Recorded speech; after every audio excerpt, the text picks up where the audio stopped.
Say it clear. Say it right. Say our name. Built this nation with our bodies and brains. You benefit, don't give us credit, say our name. We FBAs, foundational Black Americans. You want us to fight every time you in pain, but when it's time to vote for, silence remains. Yeah. They wanna be us, from the style to the hair, from the lips to the hips, body shaped in our glare. They cross borders, profit off the fight, civil rights paid in blood just to stand in this light. Asia to Africa, you walk through the door, but this land got a history you can't ignore. FBI fought it, still fighting today. Made room in the system that kept us away. You praise the same power that never chose you. Turn your back on the ones that broke chains just to move you. Say we don't know where we come from, that's wild. North to the south, same race, my child. Built this nation with our bodies and brains. You benefit, don't give us credit, say our name. Say our name, say our name, say our name. We FBA, foundational Black Americans. You want us to fight every time you in pain, but when it's time to vote for, silence remains. We were renowned, check the glow for proof. Streetwear in Japan still mirror our roots. K-pop takes the caves, study how we move. Rapper world language, everybody fluent. From Atlanta blocks to Mumbai lanes, Hannah McCann spitting bars, connected to the flame. That ain't hate, that's impact, that's reach. Culture travel worldwide when the source run deep. They copy the look, they borrow the sound, but skip the respect when we still hold the crown. Love the rhythm, ignore the pain, celebrate the wave, don't say the name.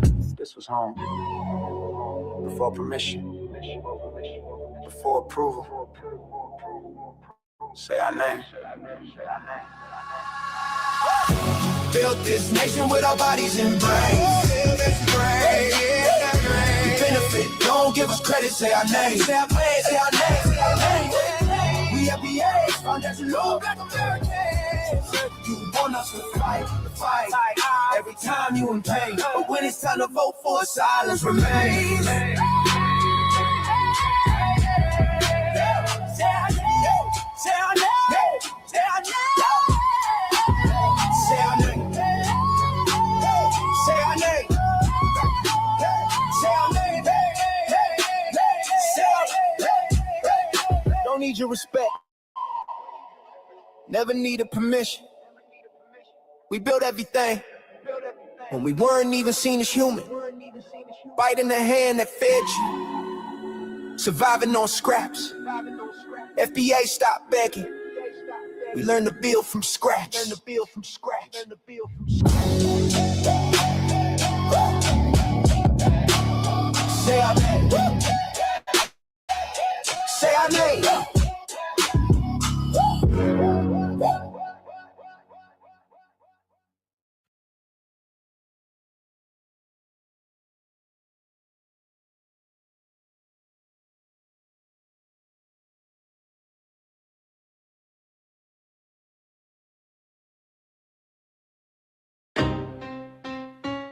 Y'all don't hear us.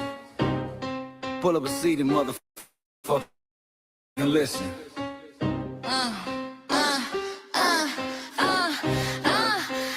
Pull up a seat and motherfucking listen. Pack your bag, time to go home. Talking crazy on our soil where our blood and bones grown. This our grind, we outside on it. While y'all fools on the outside looking, y'all show no respect to Black America, so leave. Y'all don't get it, so it's time to go home. Get the hell up out of America, take your disrespect and just fly on. Y'all don't get it, so it's time to go home. Get the hell up out of America, take your disrespect and just fly on. You landed on the tarmac, fresh off the boat. Talking about y'all building nothing, man, you choking on the note. My ancestors the reason that this country even breathes. Picked the cotton, built the White House, planted the seed.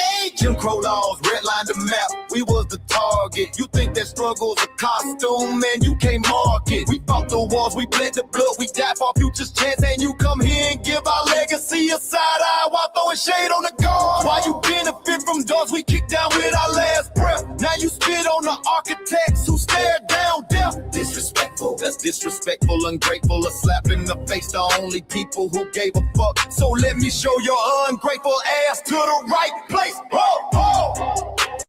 Pack your bags, time to go home. Talking crazy on our soil where our blood and bones grown. This our ground and we outside on it. Why y'all fools on the outside looking? Y'all show no respect to black, I'm so lead. Y'all don't get it, so it's time to go home. Get the hell up out of America, take your dues, baby, just fly on. Y'all don't get it, so it's time to go home. Get the hell up out of America, take your dues, baby. Got the passport, the visa, the privilege to be here. Cause my grandma did march for y'all, so disappear on our land. You cosplaying our pain. Think it's a trend you can borrow, but you ain't inherit the ghosts of our sorrow. We eat the foundation, the bedrock, the soil, and the root. You not no branch on our tree, and unproductive people always cosplaying me. Talking about we ain't do nothing, you lost your mind. We built this from nothing, time after time. From the beginning to now, we been the backbone and muscle. Why you look down on the struggle and cause a whole tussle? The energy spat with disgusting is whack. So let's make it clear, there's no turning back. This land is paid for in full. In blood, sweat, and tears, and dreams deferred. You don't get to come into a house we built from the dirt and telling Black America y'all ain't worth nothing. That's a violation. Facts. Pack your bags, time to go home. It's our soil on our soil where our blood and bones grown. Show respect, this our ground. Y'all just tenants on a leash. Or get the step. Show no respect to Black America, so leave. Don't get it, so it's time to go home. Get the hell up out of America, taking your business, I can just lay on. Don't get it, so it's time to go home. Get the hell up out of America, taking your business, I can just lay on. Yeah, fly little birdies. Fly back to where you came from. This ain't for you. The soil is sacred. We said what we said. It's time For y'all to go home. So fly a little birdies fly. So fly a little birdies fly. So fly a little birdies fly. Fly far, far away from here. So fly a little birdies fly. So fly a little birdies fly. So fly a little birdies fly. Fly far, far away from here. So fly a little birdies fly. So fly a little birdies fly. So fly a little birdies fly. Fly far, far away from here. So fly a little birdies fly. So fly a little birdies fly. So fly a little birdies fly. Fly far, far away from here. Bye bye, little birds.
They thought we forgot, but we never forget.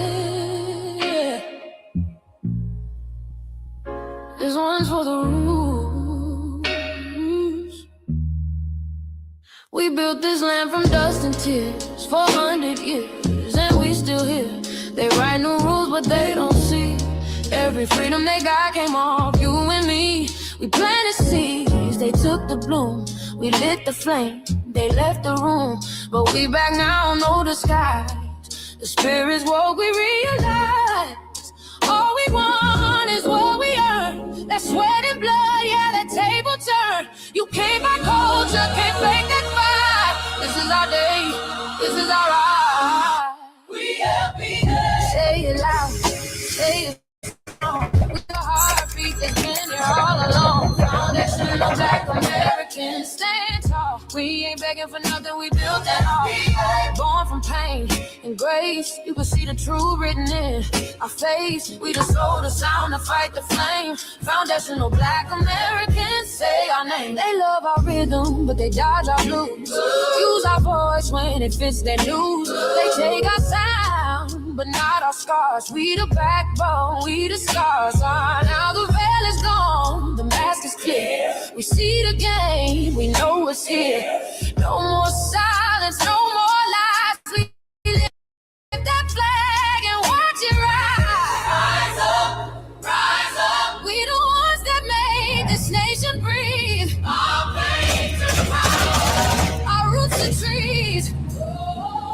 We know world. It's rhythm and grace, shout, and now we're here reclaiming our rightful place. Can't copy courage, can't steal pain. You can't inherit soul by changing names. Our story ain't done, it's the revival.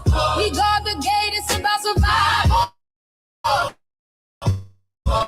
We FBA, say it proud, say it loud. The world dances on what we vibe. Still we stand, still we fight, still we demand.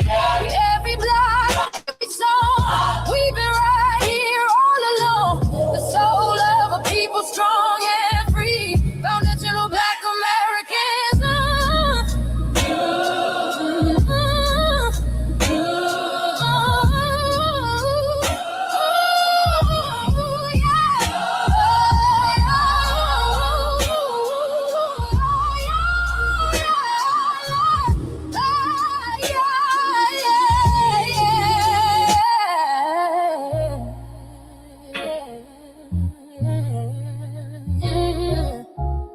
We the first, we the root, we the fire. Still rising, still here. Foundational Black American. We set the tone and they copy the cadence. Dance to our drums and deny the foundation. Wear the style but don't honor the source. Smile in the crowd and you distance and force. Say you not us but you rap like we breathe. Take the rhythm, then fuse the receipts. I ain't mad, I'm just holding the glass. Showing the mirror, now answer it back. I ain't here to cancel nobody. Just keep it honest, keep it solid. If you eat from the table we built, don't act surprised when we guard it. Do you like that? Do you like that? When I flip your sound and I ride like that. Do you like that? Do you like that? Do you like that? Cause that's how it feel when you borrow my culture. And act like we never mattered. Hip-hop.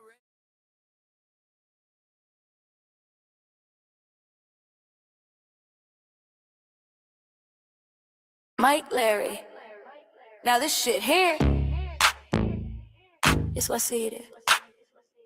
We're not fighting your battles. We're not carrying your fear. We're not lending our history to people who erased us while we were here. Just cause you're born here, don't make you FBA. That makes you a citizen, learn the difference today. This is lineage, not a look you can wear. Not a costume you borrow when it benefits you there. You used our culture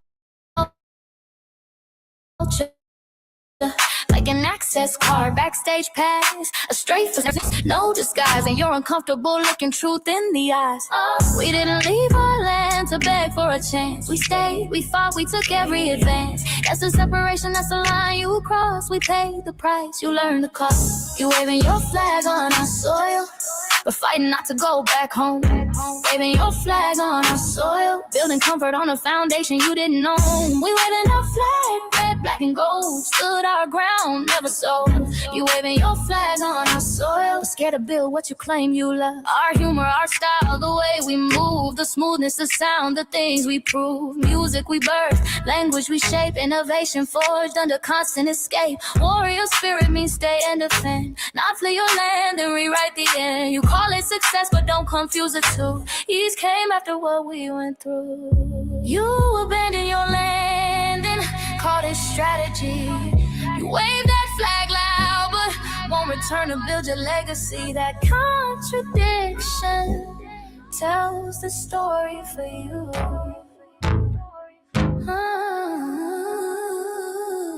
You waving your flag on our soil, we're fighting not to go back home.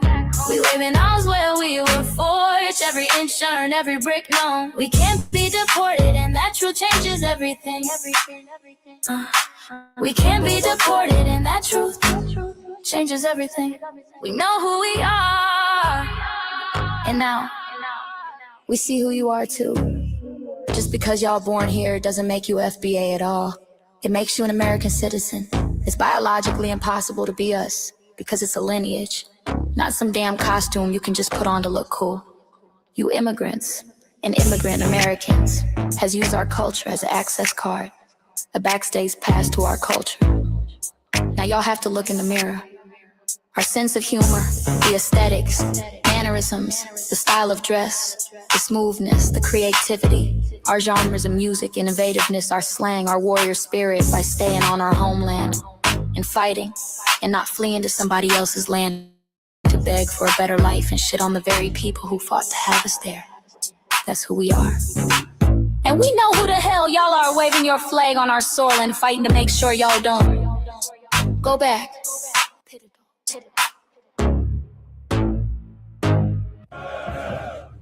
You can't leech off our culture anymore. Beat it!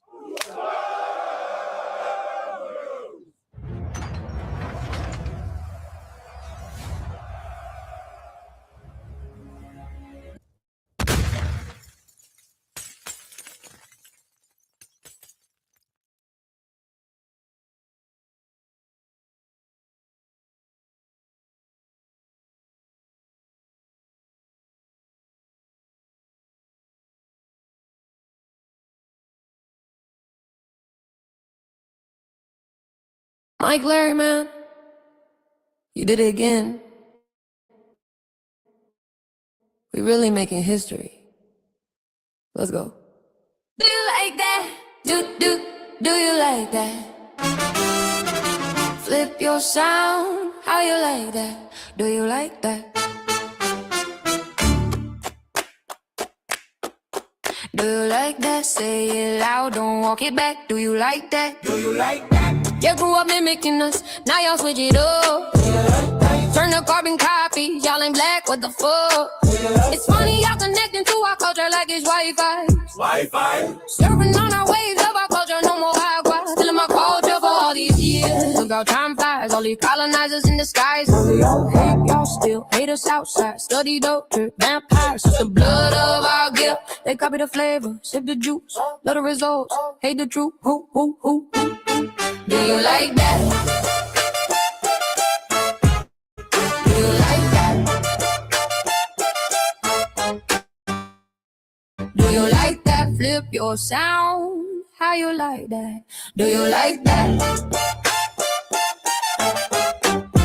Democratic shields, talking points, the road they fill. Fish and chips, agent on the mic, judging FBAs, but ain't you half white? Talking like you one of us, we need a poo face. The agent type with a prune face, like 50 and Jim, it's a cold game. Throwing stones cause we built our own lane. I'm joking, kinda, but I mean, smile calm, pressure intact.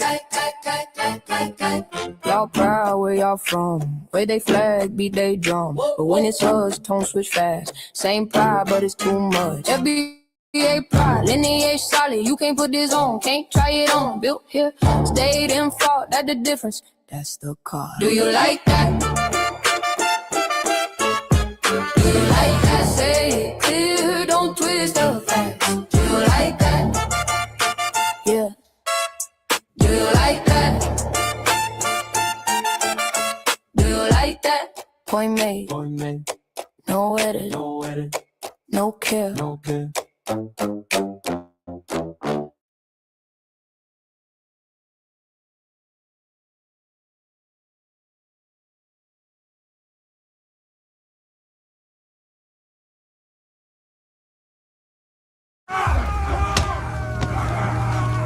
You know, erasing history is something that you have to do when it comes to conquest, domination, and destroying a people. If people knew who they were, and what they were capable of in the past, they will understand what they have a possibility or a likelihood of doing in the future. Foundation of Black Americans, we've always had a culture of resistance. We cultivated a culture of resistance on this land, and we've been resisting ever since we've encountered European domination. But nothing was really popping in Europe until the transatlantic slave trade, and that's where they amassed a lot of wealth. One thing that I think is unique about our culture as far as how we resist, how we fight back, is just the environment we were put in from day one. Being only 13% of the population, the white supremacists were very meticulous about keeping that population at a certain amount. There was never a period when we did not resist the encroachment of the white man.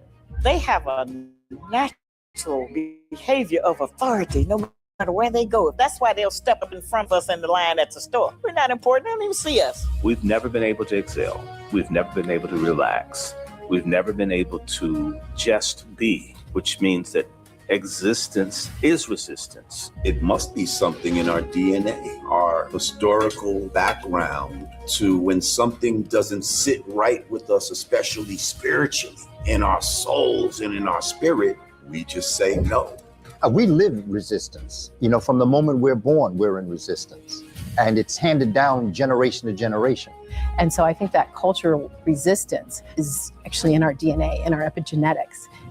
And then it blossoms out into the culture. So there's almost nothing in America that we do, from song to dance to politics to the way we talk, the way we dress, having coded languages considered to be slang today. Everything about Black American culture is a form of resistance. Of course, they want to always downplay our contributions to the global tapestry because they continue to act like our number one export in this country is not Black innovation. Everyone understands that our resistance has been the cornerstone of what foundational Black Americans have always done. We are the life that breathes everything into this nation. The further back you go, the further Black you go. It's just simple like that, brother.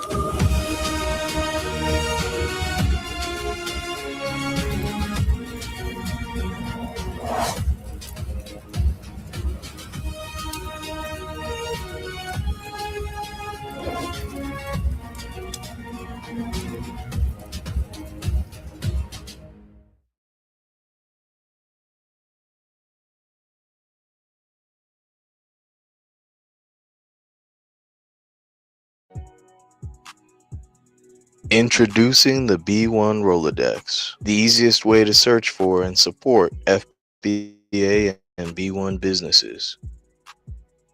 Hundreds of entries from the Black grassroots for the Black grassroots. Free to use, free to download, constantly updated. Trouble navigating the document? Try using the map version. Notice a business missing? Use this simple Google form to submit an FBA or B1 business. Also submit anti-Blacc businesses, which are now being collected in that last tab. Find resources, contact numbers, and much more using the second tab. All the info you need to start practicing group economics today. Go to blacktruthunited.com. That's blacktruthunited.com.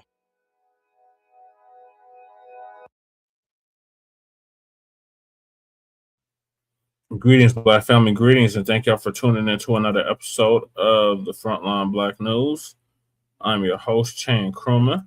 We're joined with our other host, Lady Che. She's finally joining us tonight. Say hi, Lady Che.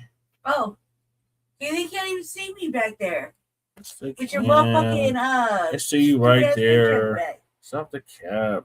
Right no underneath can see the me. picture. Yes, they can. can. They can see my twist. They can't see shit. Yes, they can. They can see you. Can't see shit. They see you. Check that block. I'll see you, Lady Che. I'll see her right underneath my picture. You can't see me. Where am I? You're right here. No, I'm not. Yes, you are. You're right there. No, I'm not. It looked like your chin is right there underneath my chin. You just show your just flip the camera back up a little bit. Where do you see all that? That'll work. Jesus Christ. Sister Val said, Lady Che. Yeah, see my twist? I got wire in my shit. Y'all can see it because He hiding me back here like a state secret. Oh my God, you're silly as hell. You guys got to show his whole stomach though. No, that's just how I'm angled. Oh Jesus Christ, Lady Taylor threw me off. And on this season 6, episode 31, part 3, part tray of the Frontline Black News, we'll be discussing several topics. The first one is the Juneteenth celebrations that took place both here in Denver and in Oakland and in San Francisco. Then we got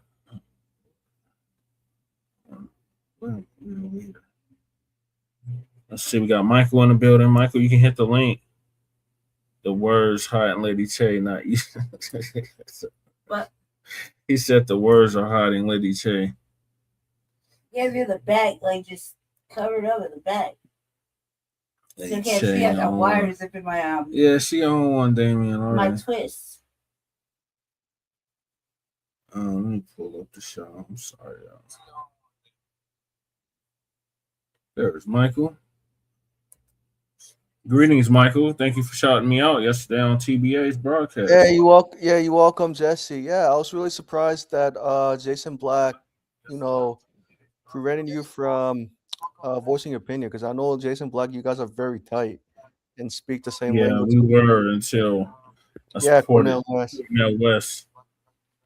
Yeah, I know you're probably thinking like, oh, I shouldn't have listened to Lady Che supporting Cornel West, right? I'm just joking. It is what it is. I was only black tickets, so right. Yeah, black. You just bet on black. Yeah, for sure. So we got celebrating Juneteenth as Americans prepare to mark 250 years of U.S. Parades. Celebrations mark Juneteenth in the Denver metro area. Denver celebrates Juneteenth with 3-day festival. Yeah, Juneteenth in Oakland, California, and San Francisco. It was cool. I was able to participate in the parade, so that was cool. I didn't like the fact they had all them damn Pan-African flags, though. That shit was sickening. Oh my gosh. Then we got Clive Davis, iconic record producer, dies at 94. Then we got black woman is shot. A disabled woman called her Anti-Blacc slur.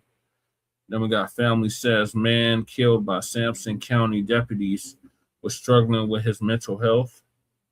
Then we got cop who fatally shot 1-year-old gets slapped on the wrist. Then we got grief protests as the boycott shuts down Mississippi Walmart where a 1-year-old was killed. Self-defense is a God-given right. Damn right. Should black owned mean FBA owned? Yep. That's why we got the Rolodex. Shout out to Black Truth United for that. Then we got Black Americans boycott is working, but who's really benefiting? Iran says Strait is closed. U.S. says open. Who's telling the truth? Pan-Africanists used to acknowledge indigenous Black people in America, but then they stopped.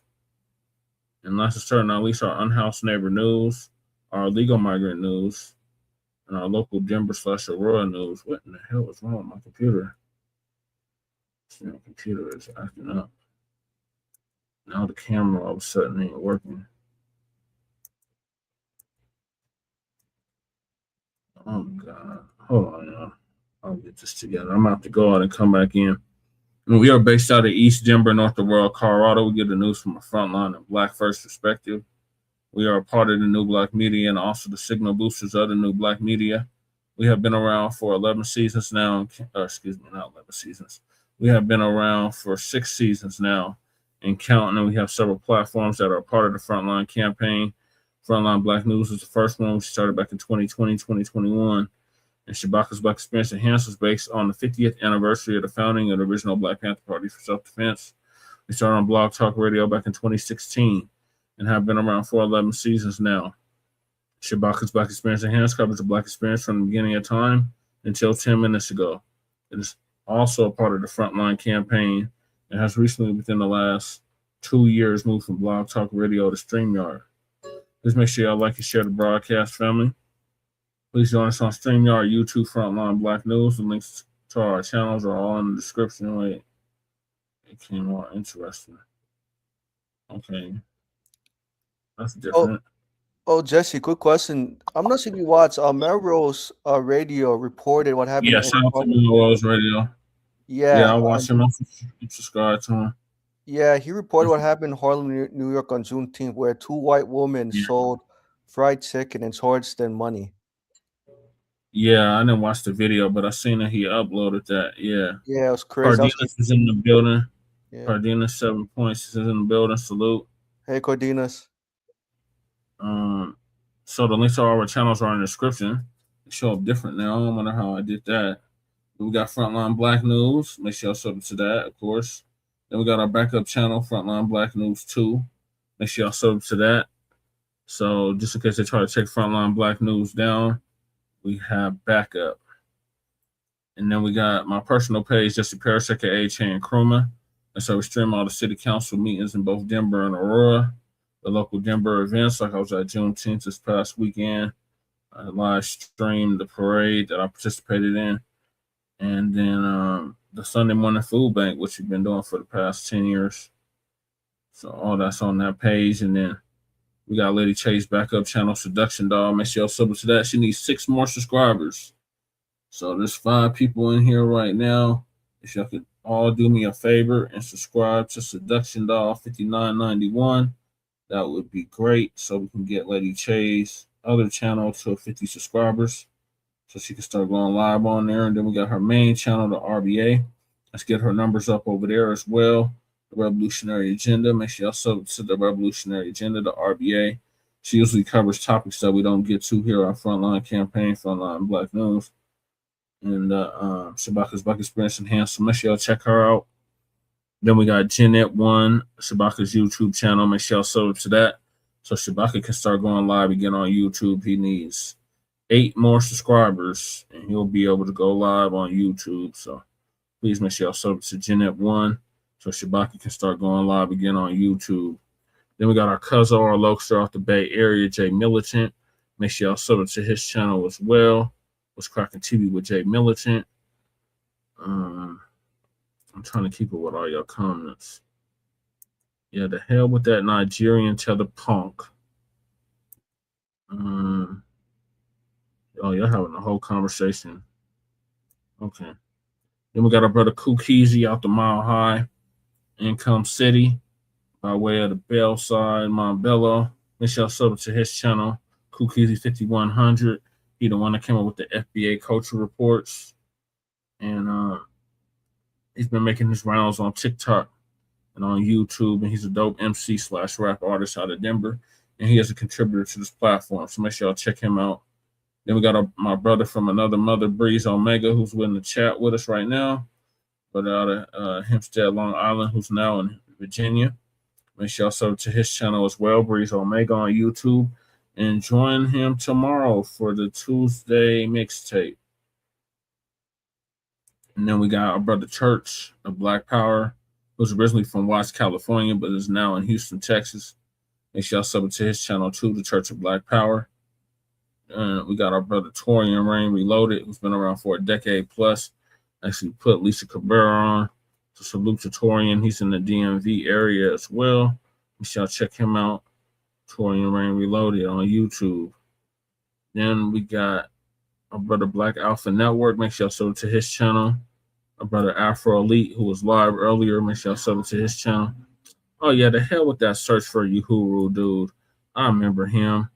I got into it with him before. The hell with that Nigerian tether. He was on Philip Scott's live show a couple years ago. Yeah, the hell with him. Yeah. And then last but not least, we got our brother Black Truth United. Came up with the B1 Rolodex, which is a modern day green book for FBA and B1 businesses alike. The link to his channel and the link to the Rolodex is in the description. And the link to submit your businesses to the Rolodex is in the description, your FBA businesses. Then we got the the Freedmen Reparations Party merch that Church put together. The website is in the description. Then we got cancel the Congressional Black Caucus and create a foundational Black American caucus. The petition link is also in the description, and this has been long overdue. Then we got our sister Brooks call to action. I think this was the last week to do it, or this past week was the last week to do it, but submit those letters anyway if they're still up. And what is so funny, Lady Chain? So the link to Sister Brooks' call to actions in the description. Shout out to the U.S. Freedmen Project. Shout out to our brother Divine. Shout out to our brother Melrose, and shout out to our sister BX, as well as our sister Brooke. Then we got the RDAS Act, the Reparations for the Descendants of American Slaves Act, the Change.org petition. Make sure y'all sign that. Then we got Lady Chase GoFundMe. Make sure y'all donate to that if you haven't already. Then we got our brother Joshua Fox and family after the shooting from Dalton, aka Chuck the Bussy. Shout out to our brother Joshua Fox, who put hands and feet all over that white supremacist Nabisco. Chuck the Bussy, otherwise known as Dalton Etherly or Earthly. Support his GoFundMe if you haven't already. I think he met his goal. So salute to him. And then we got stop Netflix from releasing the damaging docuseries about our brother Michael Jackson. Shout out to Dr. Randy Short for putting that together. Make sure y'all sign that petition if you haven't already. And then we got myself, who was a candidate on the ballot for office. As you can see from my background when the camera was working. Support me, Jesse Parrish, for House of Representatives here in the state of Colorado for House District 8. The link to my website is also in the description. Then we got a copyright disclaimer under Section 107 of the Copyright Act of 1976. Allowances made for fair use for purposes such as criticism, comment, news reporting, teaching, scholarship, education, and research. And I do not own the rights to the music. And if you don't understand racism, white supremacy, what it is and how it works, everything else you think you understand will only confuse you in all 9 or 10 areas of human and people activity, and that is economics, education, entertainment, labor, law, politics, religion, sex, and war. And some say health and nutrition in all 9 or 10 areas of human and people activity. And that was by Mr. Nibley Fuller Jr., who transitioned last year at the age of 95, produced justice.com. And when you, a Black person, are captured by any race soldier, you must never fuss, fight, or flee. Comply and defend yourself in court, also by Nibley Fuller Jr., produced justice.com. And last but certainly not least, we got racism and white supremacy, which is the only racism that exists on this planet. It's conscious and subconscious behavior to maintain white genetic survival, to prevent white genetic annihilation. And that was by our late, great master teacher, Dr. Francis Cress Wilson, who transitioned exactly 10 years ago at the age of 80 and would have been 90 as of 2 months ago. And shout out to our FBA brother out of Los Angeles, California, Tariq Nasheed, for paying for her funeral, along with several others. So those are the topics. Make sure y'all hit that like and subscribe button. All right, Michael, I'm going to need you to hold it down for a sec while I go out and come back in, try to get my camera together.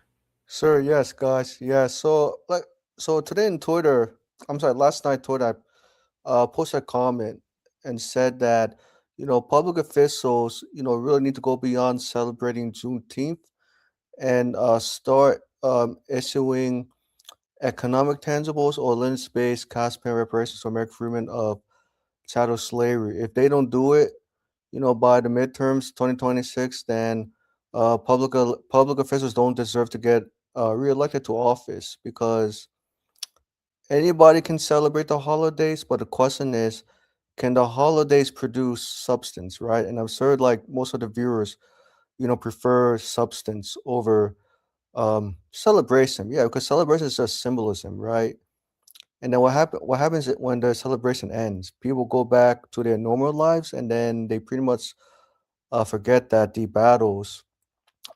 struggle still continues for full liberation. Especially when I see this with allies outside of the FBA, communities. Some allies, not all of them, but I'll say most of them, don't really follow up, or they don't check to see how American freemen are doing when it comes to fighting for reparations or providing input. And I'm pretty sure on Twitter I'm going to probably get backlash for saying anything, but I just feel like the truth has to be out there, you know, to get a lot of people awake, especially the Asian, Hispanics, and yeah, and white people too. And by the way, Jesse, I forgot to tell you, I'm sure you noticed too, more white people, Asian, Hispanics, are talking about anti-Black racism. I think it's because I posted Philip Scott's news channel and also your channel as well. Oh yeah, well that's good. Yeah, I what think. What you do about it though? Talking is one thing, doing something about it is completely different. Exactly. Yeah. And why do you think? I have a question. Why do you think more of them outside of me are talking about it, but they're not willing to go hard through the paint like me as an individual ally? Because they just want to be spectators. Spectators. They don't want to Yes. actually get in the game. They just want to be on the sidelines. Sidelines. Yeah. And I just did a quick GTP chat search. It said the reason why white people feel comfortable talking about anti-Black racism because they know that if they had to fight for reparations or lineage repair, it would challenge their their white privilege and risk. Oh, go ahead, lady. Say hey, lady. Say how you doing? She's on her own little world. I'm in here. You just started the show. I'm here. Shout out to you for getting on TVA. I've been on TVA a couple of times. You know, it's always a little good experience. I get in, I write my questions down, because you fuck around with TBA, he'll throw your ass off. Keezy in the building. Hey, Keezy. Hey, Keezy. So I get on there, I write my questions down before, I make sure they're articulate. You know, I kind of run through real fast. Then I get on TBA, then I ask my question, and I get the fuck up off of there. Because he makes me nervous. He is mad intimidating. Ooh, TBA? Yeah. Yeah. Yeah. But yeah, Jesse, ask my question. Go ahead, lady. Say sorry. I've been on there like 3 times. 3 times? Yeah. Each time, I've been on there like 4. Each time he called me what do you call me? You call me? Like Tisha Campbell. Tisha Campbell. Like Tisha Campbell. That's how you give me chuckles. Right. I didn't get to hear the show. I might play it just so you can hear it. I didn't hear it. I know what Michael says. That brother you spoke DM down in Mississippi was on point. Oh yeah, thank you. Yeah, we're gonna cover that even more tonight. Yeah. Okay. Yeah. Oh, and Jesse, by the way, Carol Essex, I found out she's on the ballot for November 2026 in California. Yep. I found out she garnered like 29% of the votes. It's so weird how California does its primary elections, right? Because I really thought that Republicans compete with Republicans and Democrats compete with Democrats. So it sounds what I saw is they lump everybody into one. I want to talk about a subject off topic that we're talking about. Yeah. I want to talk about what your thoughts are about Mr. Pratt. Oh Lord, they help. Loser, yeah. Big time. I mean, that's how I was raised. He talks about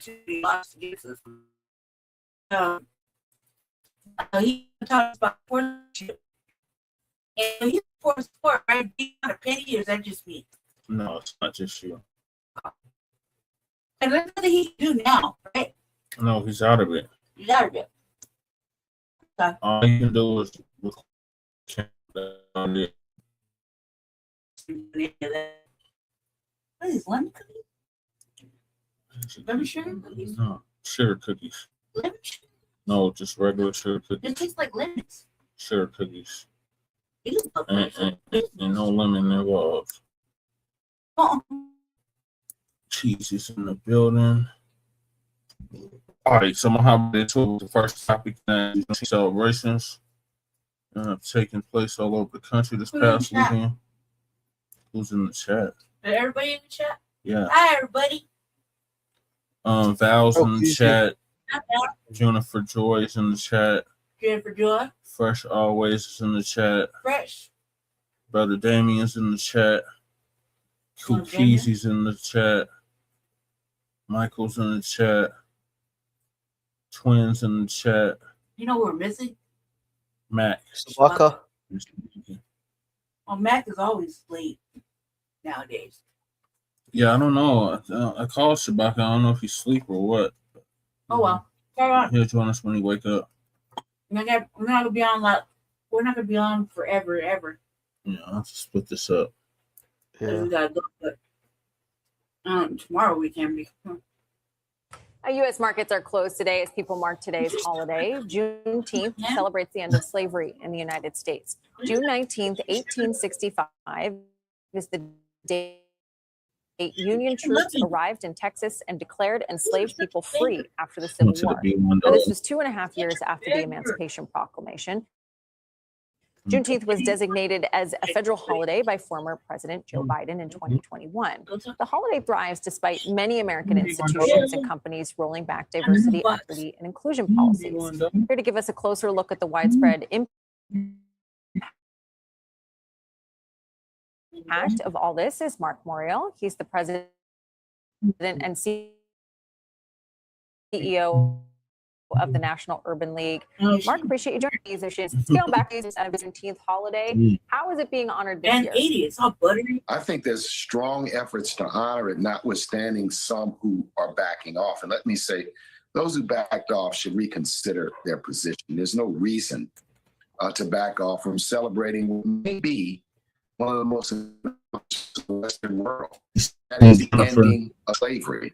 Juneteenth is a celebration of the notification to enslaved people in South Texas that the Emancipation Proclamation had been issued almost 2 years earlier. The real end of slavery came later that year with the passage of the 13th we're going to cover that Amendment too, to the Sister Val. Constitution. Thank you for reminding us. There are celebrations. I'll be attending one here in New York, out in Queens, at Allen AME Church. It's important to celebrate this. It's a celebration not just for Black Americans, but for all Americans to celebrate the end of slavery and the beginning of freedom, the long, hard march that continues to this day. Speaking of that long, hard march, Mark, we, as you point out, remember the long-awaited emancipation that arrived in Texas. And part of what we do when we celebrate Juneteenth is we honor the courage, the perseverance, and the hope of generations who carried the struggle forward in the years after emancipation. The blood that was spilled in getting people the right to vote, Black people in this country the right to vote, among many other struggles. And now we see, for example, the Trump administration removing Juneteenth and Martin Luther King Jr. Day from the National Park Service's 2026 free entry calendar. But that's as important as that is, it also pales in significance to what's happening with some of the Supreme Court decisions that are rolling back the Voting Rights Act of 1965. What is your message to people who might believe that we were talking about Michelle Obama's center, and Kelly, you said it, right? She had a very eloquent way. She said, hope is a choice. Hope is a choice. And I wonder, for people who look at what is happening now, what kind of hope do you offer? It's still on that bullshit. Well, the hope is that where we are as a nation came because of righteous battle, hard work, people fighting, people of all backgrounds fighting to make the commitment to freedom and justice more perfect. And that is the challenge today, for people to recognize that the assault, whether it comes from the Supreme Court or whether it comes from what I consider to be childish executive orders that end free access to, if you will, public parks on Juneteenth and other celebratory days, are really childish and juvenile and kind of snide. It's just not what America is about. The greatness of this nation, and this is what I hope we celebrate today on Juneteenth and we celebrate on July 4th, when the nation reaches 250 years old. The greatness of America, the American future, is going to be our ability to continue to meld a nation of freedom, justice, and equality for people of all backgrounds, races, religions, ethnic all groups. lives matter That's bullshit. what America stands for. Anything that runs counter to that, I consider Still don't know. the assaults on voting, Pushing us un-American. The cancellation Yep. of certain holidays. You don't hear people saying, let's cancel the celebration of St. Patrick's Day. Why Juneteenth? Why are you singling out Juneteenth or the celebration of women? Those things are un-American. And this is the message I want Americans to realize. We have to fight for our future. And to fight for our future means to fight for our right to vote, the right to speak, the right to freedom of the press, the right to build an America where every child has a real and meaningful opportunity. That's what's at stake. Hope And dovetails with what you're saying now that Juneteenth reminds us that progress is never always built by those who persevere, the lessons of the past, invest in education. Yeah, he is damn shine bone. He can get the hell up out of here with that bullshit. Just really quickly before we go, give us a sense of what communities are doing on their own to preserve and continue to celebrate the holiday for future generations. There are events, rallies at churches, there are picnics, there are cookouts. I can't tell you the number. I just looked at a long list from a handful of cities, and the celebrations are going to continue. And I think the energy and the determination to celebrate is even stronger now that you have this effort by some to cancel. I want to say to American companies and American institutions, show courage to stand up to what you know is not right. We have to celebrate the contributions of Black Americans and all Americans. We have to celebrate it on a continuous basis because this is what the future is. This is how we send a message to our children that the American future belongs to everyone. Years of America. Mark Morial, thank you, my friend, as always. Happy Father's Day. Thank you. Happy Dad's Day. And That's happy right, Juneteenth. Michael. Yes, my brother. Thank you very much. Happy Juneteenth. Symbolic nothing burger. All right, so now we're gonna go to Denver. Or what are your thoughts on that, Michael? Oh yeah, I'll tell you. I was gonna say, if those ankles were freedmen, I guarantee you they're going to pressure the brother to be more specific. Today in Denver, the annual Juneteenth parade kicked off outside Instead, Manual like, High talking about, School. like, The voting 3-day rights Juneteenth act, music festival this began what- yesterday these are things we at need Five to Points do neighborhood. for the community, And you today know what I was mean? the centerpiece celebration. The parade was followed by a free street festival along Welton Street. Based on just being here and growing up here, a lot of communities have changed over the years. So when we can have an event that can kind of just bring us all together from wherever we went, from wherever we are, it's just a beautiful thing for Black people. Tomorrow is the Juneteenth Hop with live music at venues all along Welton Oh Street. yeah, we're gonna get on his Another podcast Juneteenth too. celebration is growing in North Glen. It's much smaller than Denver's, but it's now in its second year, and organizers say a lot more people showed up for this one. Your reporter Kennedy Cook explains. So blast, whole communities outside. Now in its second year, the city of North Glen hosted its own Juneteenth celebration. Juneteenth This Pan-African colors put by Democrats. Yep. For Colorado singer and You already know, songwriter D. Trait, there's nothing like coming together with community. What I love most about Juneteenth. Woo, that's a question. The food, fire, busting. Honestly, I think for me, I just love being around my people. On Friday, hundreds Yeah, showed yeah, up yeah, to buddy. North Glen Rec Center for an evening on the lawn and a chance to honor the ancestors and generations whose sacrifices made the celebration possible. Culture brings people together, and it's about celebrating our shared histories, whatever that Shared is. histories. And I think that's important that we are all here to make sure everyone is seen. And as the city's Juneteenth celebration continues to grow, leaders say so does the opportunity to learn from one another. As a small city, it's incredible Yes. that we have this type of Right event there, where more we for can African Canadians support and FBAs. Yep. everyone And that Sambo lives here, first everyone Tether that president. wants to come to these events. I think it's important that we continue to make sure history is seen and we're listening, we're celebrating. I love the unity of Juneteenth. That's my favorite part. It's my favorite part. I'm your reporter, Kennedy Cook, covering Colorado First.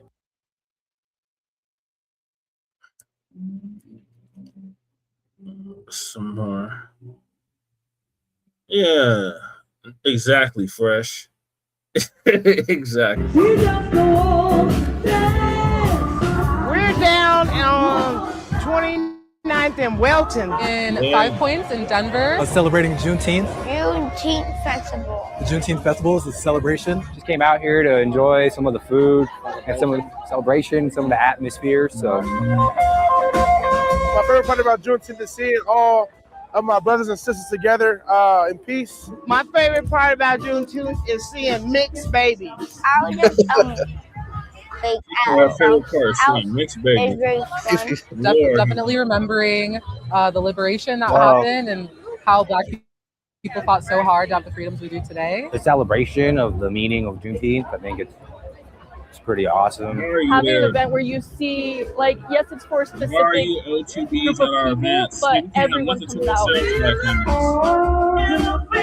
Juneteenth to me means I was out there. I'm fun, video unity, out there. peace, freedom, innovation. It's a sign of empowerment. It's a sign that we will never back down. We'll always prevail. And getting away from an America that, we're trying to not be like anymore. So that's most important. Like a big old barbecue, no matter.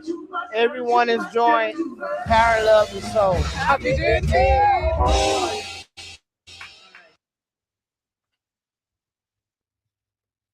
Happy Juneteenth. Yeah, it was a beautiful weekend. Now, which one is this? Oh, this is a different one. Yeah, like when Uptight says she had too many mixed drinks at the Juneteenth event. Yeah, she said mixed babies. Babies. Hey Jess, can you imagine? Can you imagine? Too much of that shit. Man, hey Jess, can you imagine Brad? Yeah.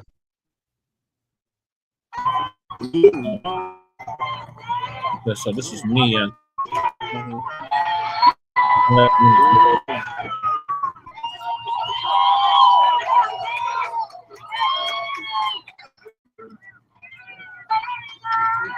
what's going on? So where's this Juneteenth flag? Y'all got these things pan African, so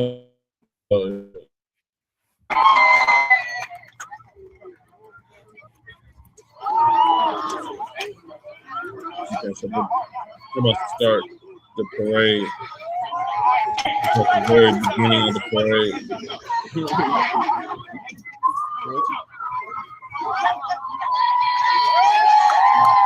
Yeah, see this sound down, Justin. So you got, I was with this whole food, I was doing backflips and shit. Front flips and backflips.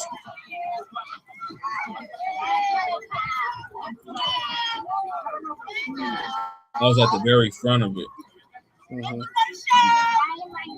Yes, don't forget Jesse Paris for House District 8. On the ballot for House District 8. Jesse Paris for House District 8. Jesse Paris for House District 8. Jesse Paris for House District 8.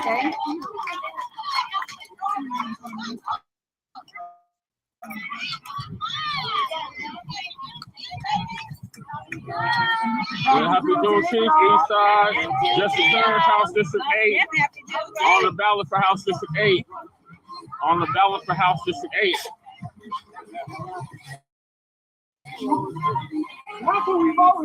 Yeah, just you can't make this up. That's what she said. She said she loves mixed baby. Jesse Paris for House District 8. OG. Jesse Paris for House District 8.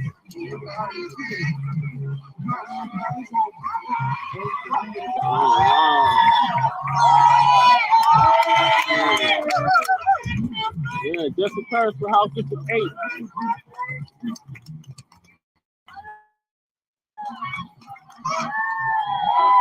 Jesse Paris for House District 8. Jesse Paris for House District 8.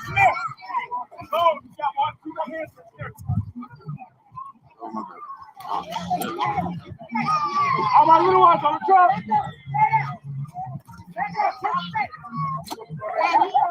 We had to keep stopping, you know. was parade. It just kept stopping and going.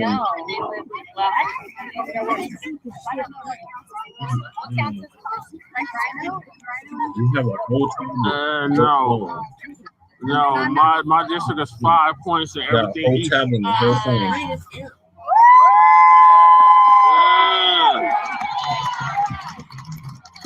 So you see them doing backflips and flips. The video I shot. Wow.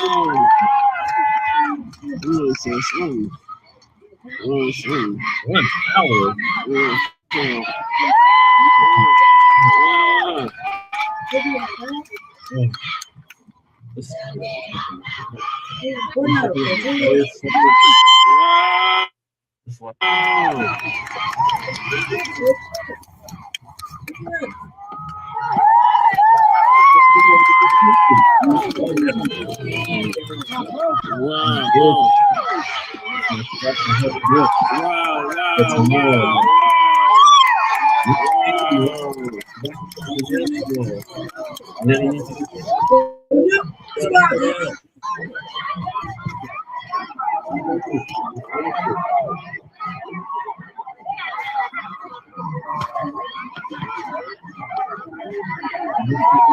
Hey, Justin Paris for House District 8 on the ballot for House District 8. On the ballot for House District 8. House District 8 on the ballot, on the ballot for House District 8. Jesse Paris. Jesse. That's how it came out. God damn it. Jesse Paris for House District 8. Where you have 1,000? Jesse Paris for House District 8. Jesse Paris for House District 8. Oh my God. Wow. Wow, guys. Wow. Jesse Paris for House District 8. Jesse Paris for House District 8.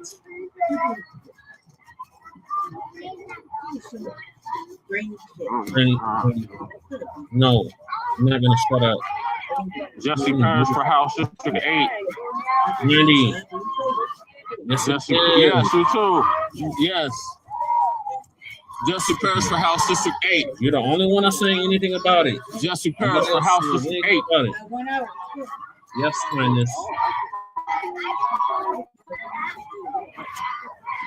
When doesn't he have to do work? What do you mean, who am I talking to? I'm talking to people. Something that you don't do. The people. There's people on the side. It's not raining, Danny. Because that's just how it is. In the morning? Yes, Brandy. It was like that in the morning. If you were outside, you would have seen that. Jesus. 90. Jesus. Stop.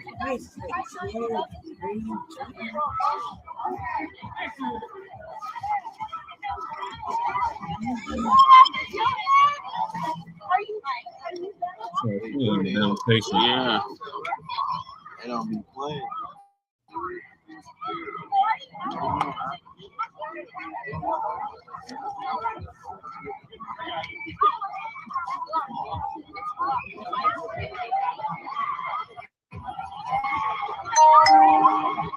Hands is completely full. I'm trying to hold the phones and the flag, whatever else. Oh, that's the rhythm.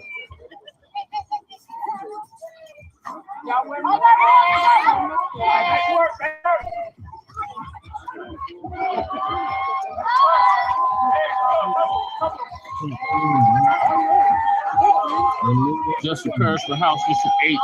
I'm on the ballot for House District 8. Money. Jesse Paris for House District 8. House District 8.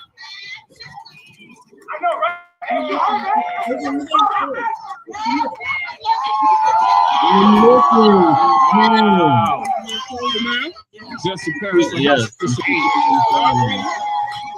I see people.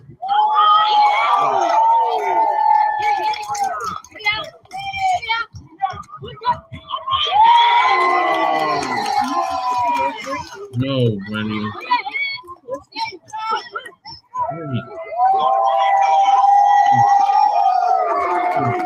It's just, I gotta look till tomorrow. I am on the country. I'm doing this shit. Jesse Paris for House District 8. Brandy. Yeah. Jesse Paris for House District 8. Shit. You were not there. I'm on the ballot for office. You and Brandy. I'm on the actual video.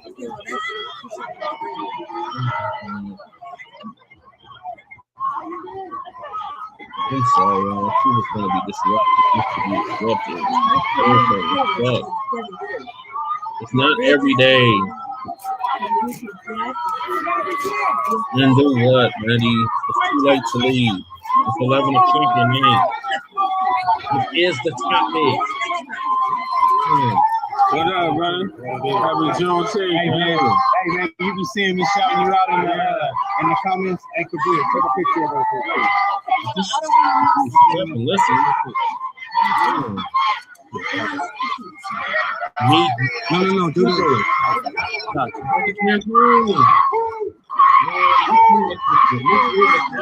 gonna get in there or no? See, yeah, I be shouting you out in the comments. You be shouting me out. Me off. Yes, it is. Because I wasn't on the agenda. Yes, it is. The truth. Man, you can't be saying too much, or you say it in the wrong way. You know. But so what you gonna get back on to Rick Live now? Yeah, I'm on the ballot right now. Oh no shit. Yeah. For what? House District. For Senate. House. Dude. Hey, that's cold. How's that work? That works in the state house.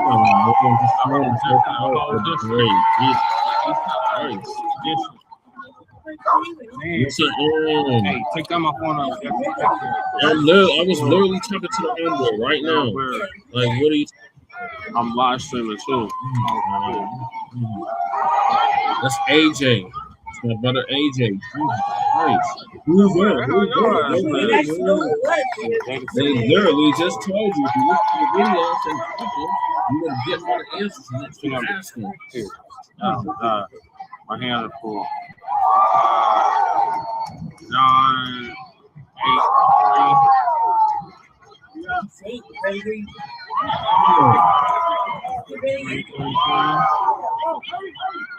Jesus. 8, 1, 0, 3. See the 3 or 5. Let's see. Yeah.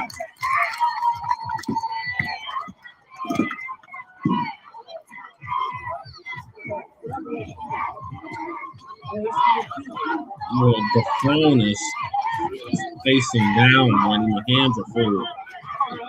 I could have used some help, but you couldn't be there as usual, so I had to do what I had to do. Yeah, this is your group, right?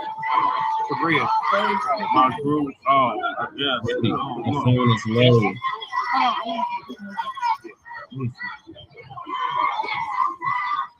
This is my wife, Sabria. Hey, Sabria. Nice to meet you. I'm Jesse.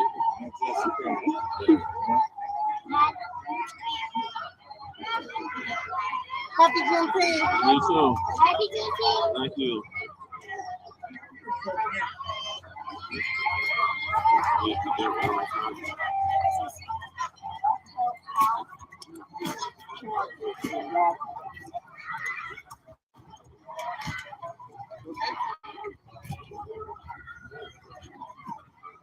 Jesse Paris for House District 8. I'm on the ballot for office. Happy Juneteenth. What do you mean? They're in my pocket. On the ballot for office. House District 8. Jesse people. Jesse Paris. Passing out papers. Yes. Jesse Paris for House District 8. Easy. Shit. Well, Brandy, you were there. They wouldn't have to call us. What were we at? Jesse Paris for House District 8. I'm on the ballot for office, House District 8. Yeah, my hands are sore, man. What do you mean? Why? I had a flag in one hand. Happy Juneteenth. I'm on the ballot for office, Jesse Paris for House District 8. Okay. Yeah, Jesse Paris. What else, Chad? Okay.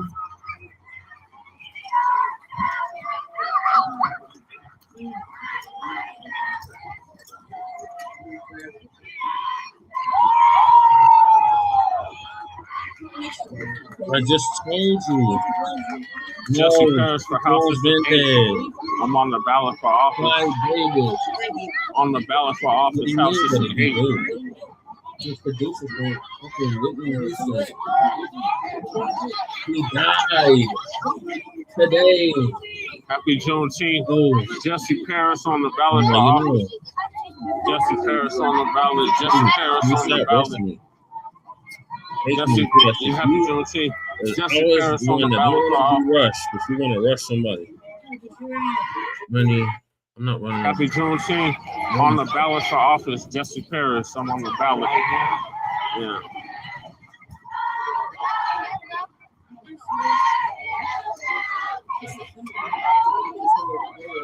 Oh, dude.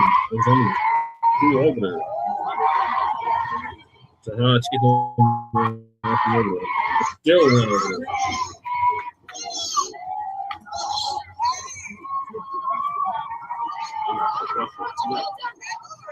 Roundhouse.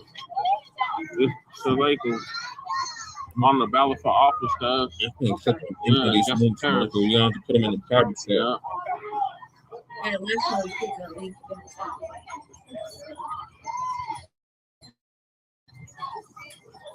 On the ballot for office, happy Juneteenth.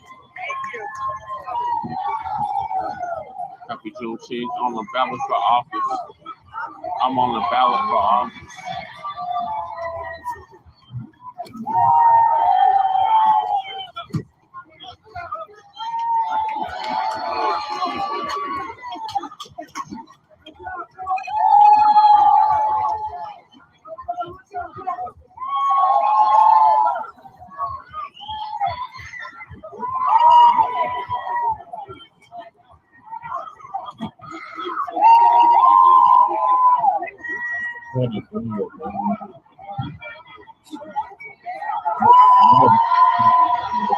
Happy Juneteenth.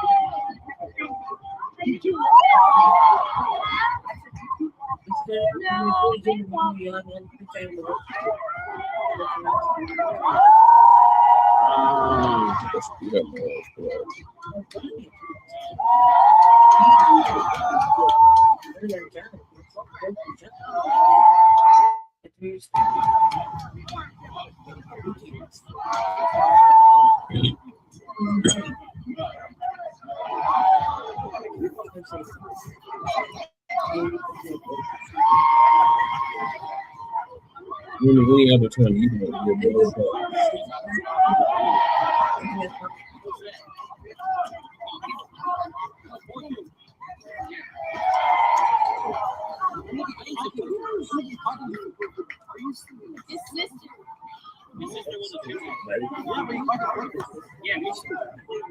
it's never be all night. Randy, rain all night. Yes. That's all you're gonna do. For y'all parents.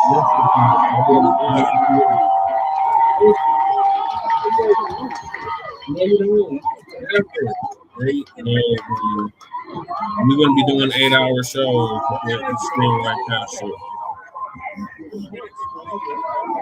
You're giving me a headache. On the ballot for office, House District 8. Happy Juneteenth. I know it's the left. Happy Juneteenth. Yes. It's right there. On the ballot for office. There you go. Yeah. There you go. Yeah.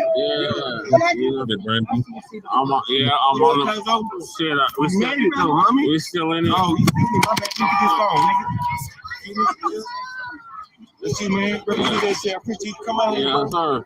Let's spread the word on that, cuz. I got you. I got you. Right there. You know, Yeah. Yeah. What is? In here. You get some more of this. Get you out here because you really important, man. Niggas gonna make some difference. Hell yeah. That part, I appreciate y'all.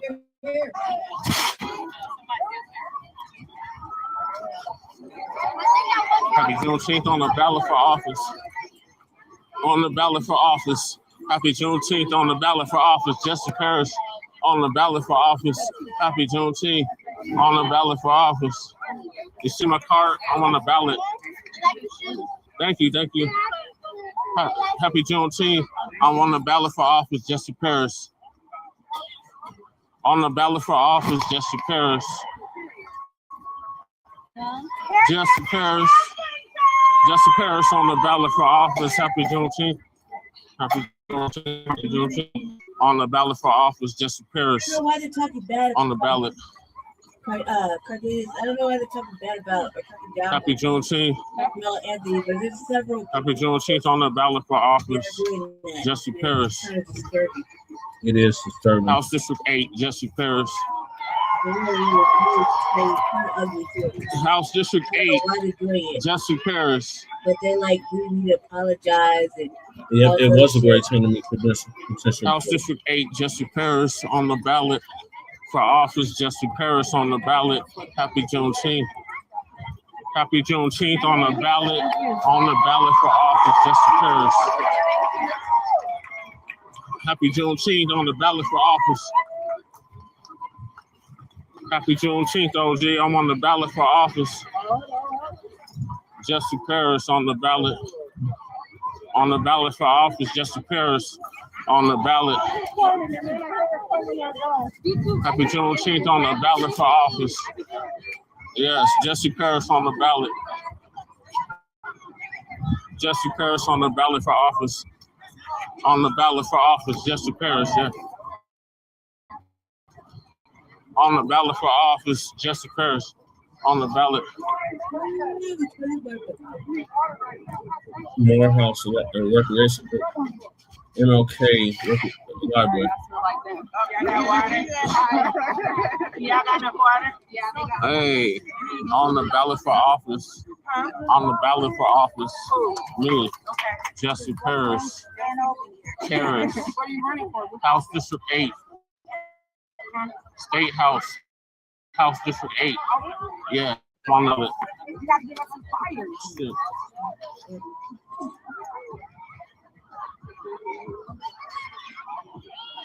Bad nugget. Yep. These are my bag and different flowers. Yeah. Okay, this one is right. She got a red one, but she got a yellow.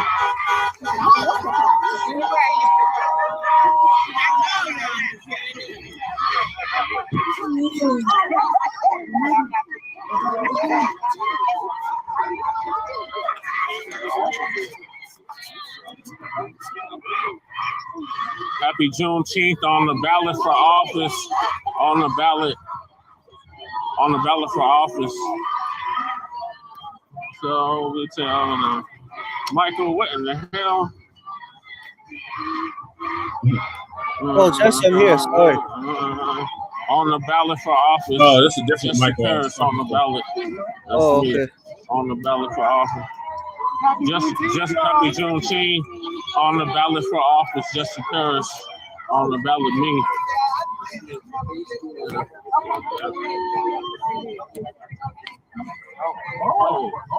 They jumping things. Happy Juneteenth on the ballot for office. I'm on the ballot for office. Yeah, that's me. Oh, okay.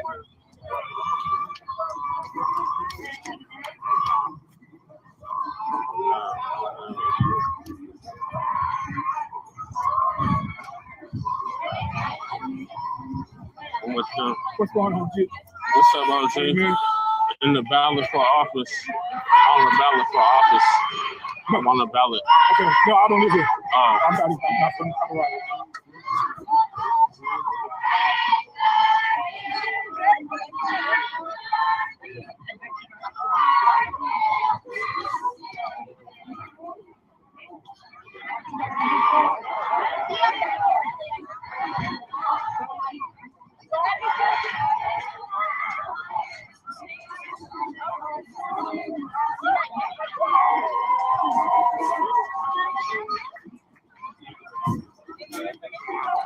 Ryan. I'm on the ballot for office. Then petition signed. Which one? House District 8. On the ballot for office. It's not Sean and Harris. Sean and who? No, I'm trying to remember who your opponents are. No, it's Gilchrist. Just Gilchrist? Lindsay. You? Yeah.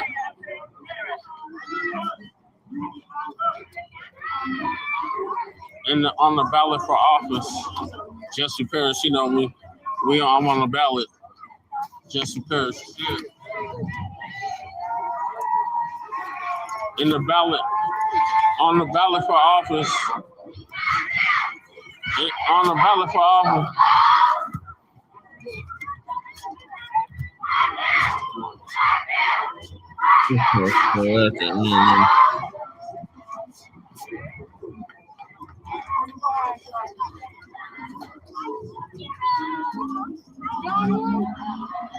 So yeah, my hands was completely full. I was trying to film as much as I could, but the phone was like facing down.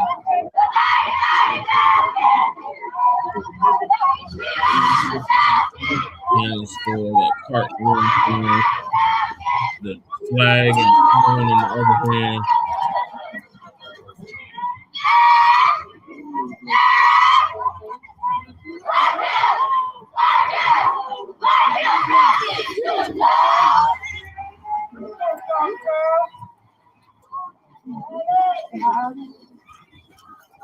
On the ballot for office, Jesse Parrish. Dr. Johnson.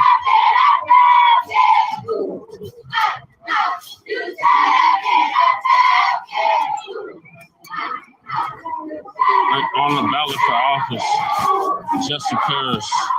I'm on the ballot.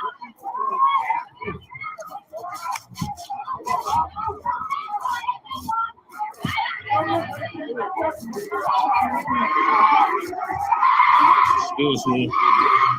Excuse me.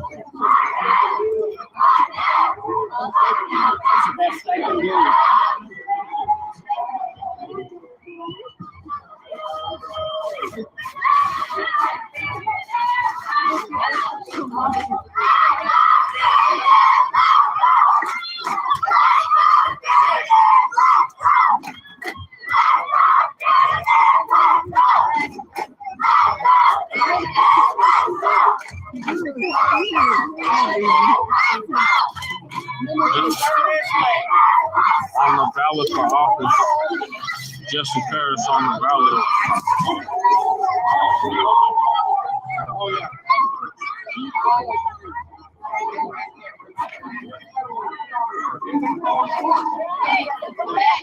Oh, hell no. That hat got to go, cuz. That hat got to go.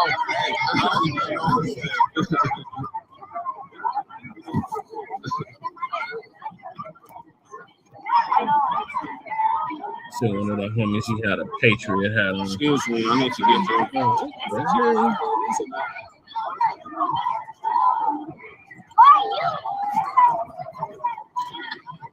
It's just me and this white girl. I guess it's supposed to be another broad too, but they gonna duke it out in the primary. I already have my primary. Yeah.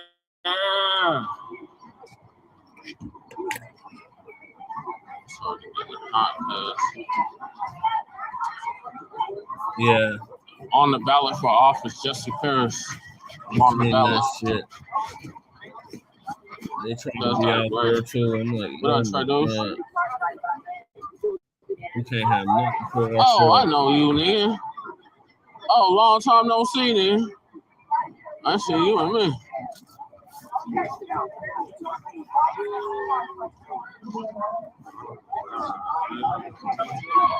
What up, OG? On the ballot for office.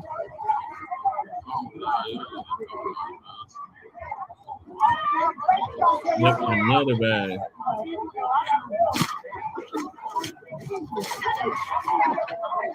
Yeah, I don't know why they got the target bags up there.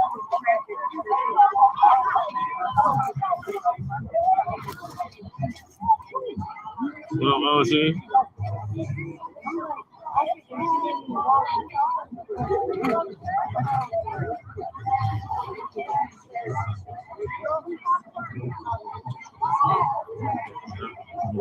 Hey, on the ballot. I'm on the ballot. Yeah.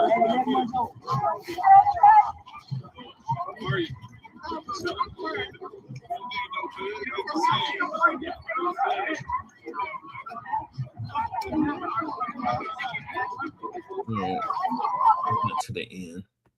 That's all I want to show. I don't know what the hell. I don't know if it was because it was hot that day or what. They all had them damn bags. I don't know what that was about. But what are your thoughts, Michael, on what I just played? Oh, you know what? I think you did. I think you. For sure, you definitely tried your best to get the word out about your campaign for House District 8 as a way to to celebrate Juneteenth, but with substance. Because you know that in their district, it's a lot of FBAs there. Then if you were to go to like a Juneteenth event that was like too mixed or too diverse. Right. And that shit is not a rip. I mean, I want to see beautiful Black people outside. I mean, I know that like don't let the shade deflect the message, but I want to see beautiful Black people outside. They used to try to like a few years back, maybe like 6 years back, it was all white people or rich people, and they were lighter than me. Yep. And they weren't in there spending like this is the thing. We expect you to go to our festivals and spend some money, and they weren't spending no money. Nope. They were just over there like people were bringing their white mates. That shit was just real upsetting. I was like, I don't want to go anymore. I took a 2-year break. Remember? Yeah. Yeah. So that's how Denver did it. Now we're going to Oakland.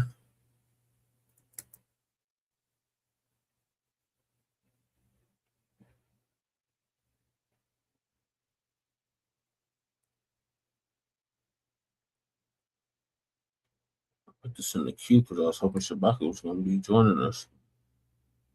Well, today is Juneteenth, known as the celebration of freedom and the end of slavery in the U.S., and it commemorates June 19th, 1865. On that day, Union troops arrived in Galveston, Texas at the end of the Civil War with an order declaring the state's enslaved people to be free with, quote, absolute equality. By then, 2.5 years had passed by the Emancipation Proclamation, which declared the freedom of enslaved people in the South.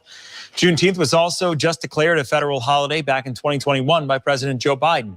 But the holiday has been consistently celebrated by Black communities all over the country for 161 years now. In Oakland, multiple Juneteenth celebrations took place at Prescott Market, the Oakland Museum, and around Lake Merritt. Crown 4's Amanda Harry has more. Here around Lake Merritt, streets just reopened a little after 8 p.m. City officials say they closed the streets to support the Juneteenth celebrations. But we're actually seeing some bigger crowds now that the streets are reopened. Some people say they appreciated the extra security, while others feel it added an obstacle. Music, food, and art filled the sidewalks around Oakland's Lake Merritt as people celebrated African American heritage. It's beautiful. It really, changes the perspective when you think of Oakland. Deja Andrews was one of the vendors at the festival, selling paintings from her company, Vault 222. But she was also remembering the significance of Juneteenth, the effective end of slavery in the U.S., and what came before that. We're out here to make sure that all of the sacrifices our ancestors made are not going to waste. Our talents are being put to the forefront, and we want the world to know who we are. Several streets around the festival were shut down all day. City officials said in a statement it was to support the celebration. Quote, "The goal of these steps is to safely accommodate large numbers of visitors to the lake so everyone feels welcome and safe, and to ensure emergency vehicles and transit access." I expected it to be a little bit more, but this is good enough. Rance Howard says what's most important is that he gets to spend time with his family and meet new people. But he does feel like the closure impacted the number of people who attended. When they shut down the streets, it's like people don't want to really come. You got to find parking. You got to walk real far. You got to do it, and you're around the lake. You don't have to do that during a regular weekday. But Andrews enjoyed that the event was a little calmer. There's all of the stereotypes about how it's not safe right now. You know, nobody wants to come out. It's all just ghetto. But it's not that. It's the complete opposite. I want to expand on this. We need more than just days like Juneteenth. We saw police officers around the event throughout the day, and those officers stayed after the roads reopened. In Oakland, Amanda Harry, Cron 4 News.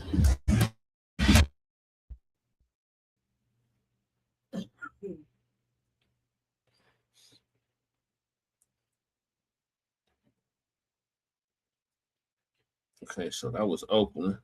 Now this is San Francisco.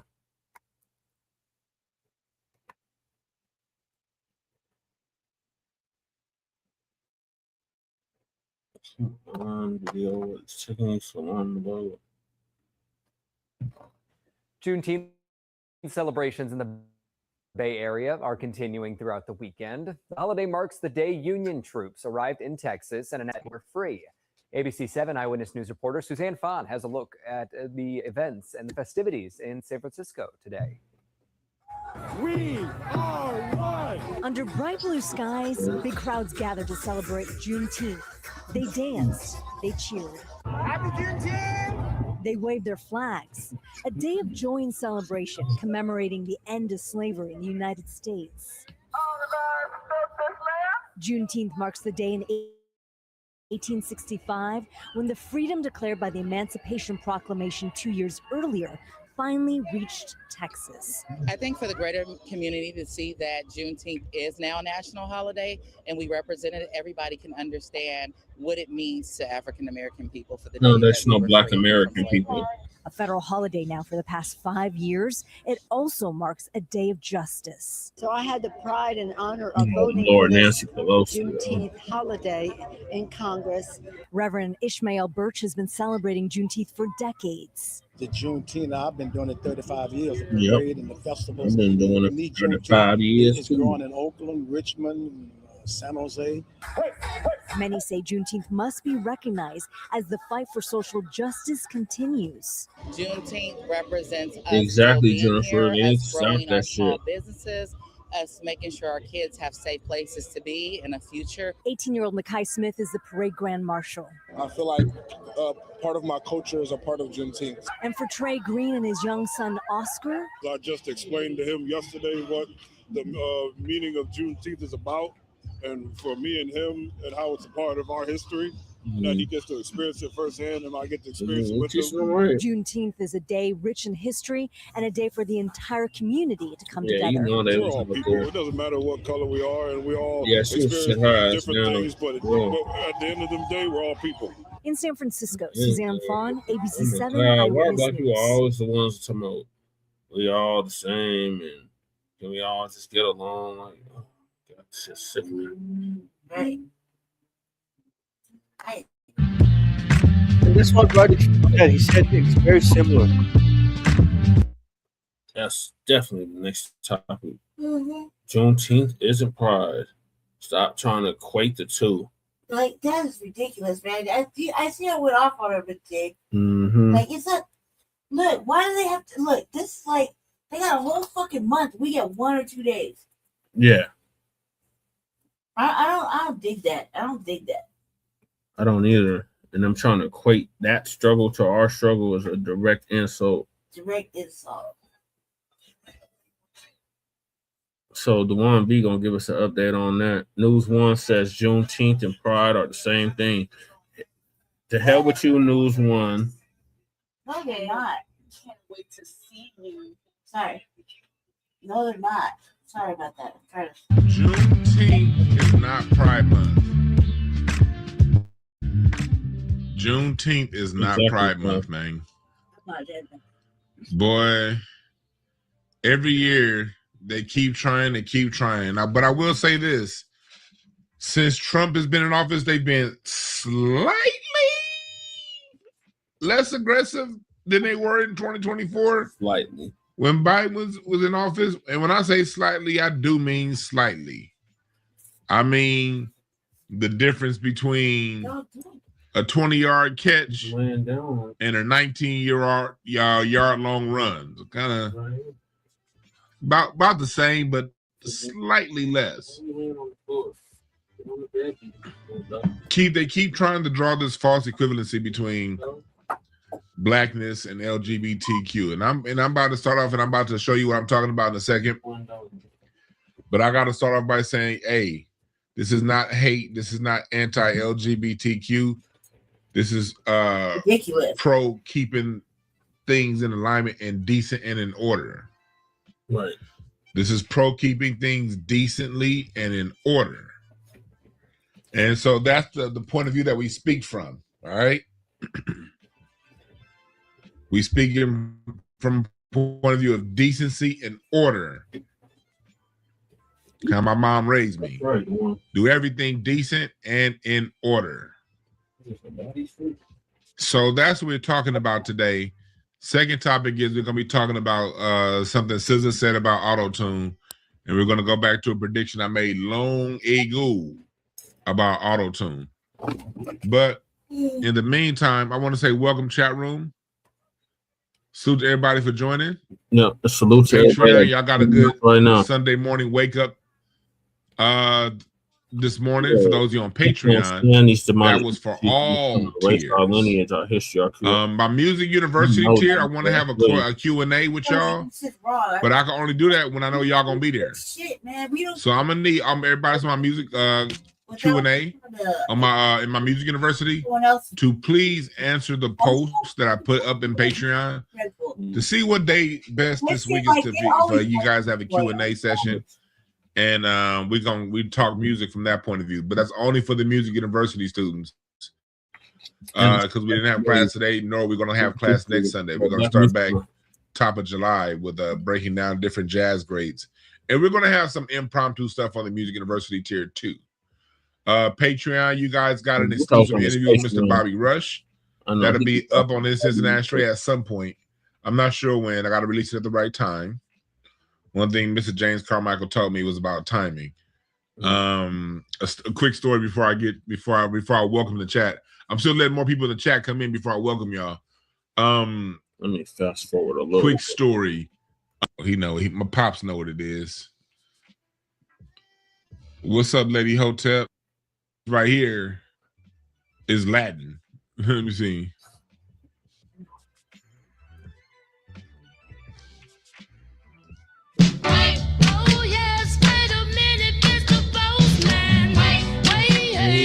The Marvelettes. Right. We got to know the difference between the Marvelettes and Martha and the Vandellas. Two different groups. That's Martha Reeves and the Vandellas. Got no difference between the Marvelettes, Martha, the Vandellas, and the Supremes. We got to know that stuff. Right. We got to know that stuff. We got to know Little Anthony and the Imperials. Whole book on the Marvelettes.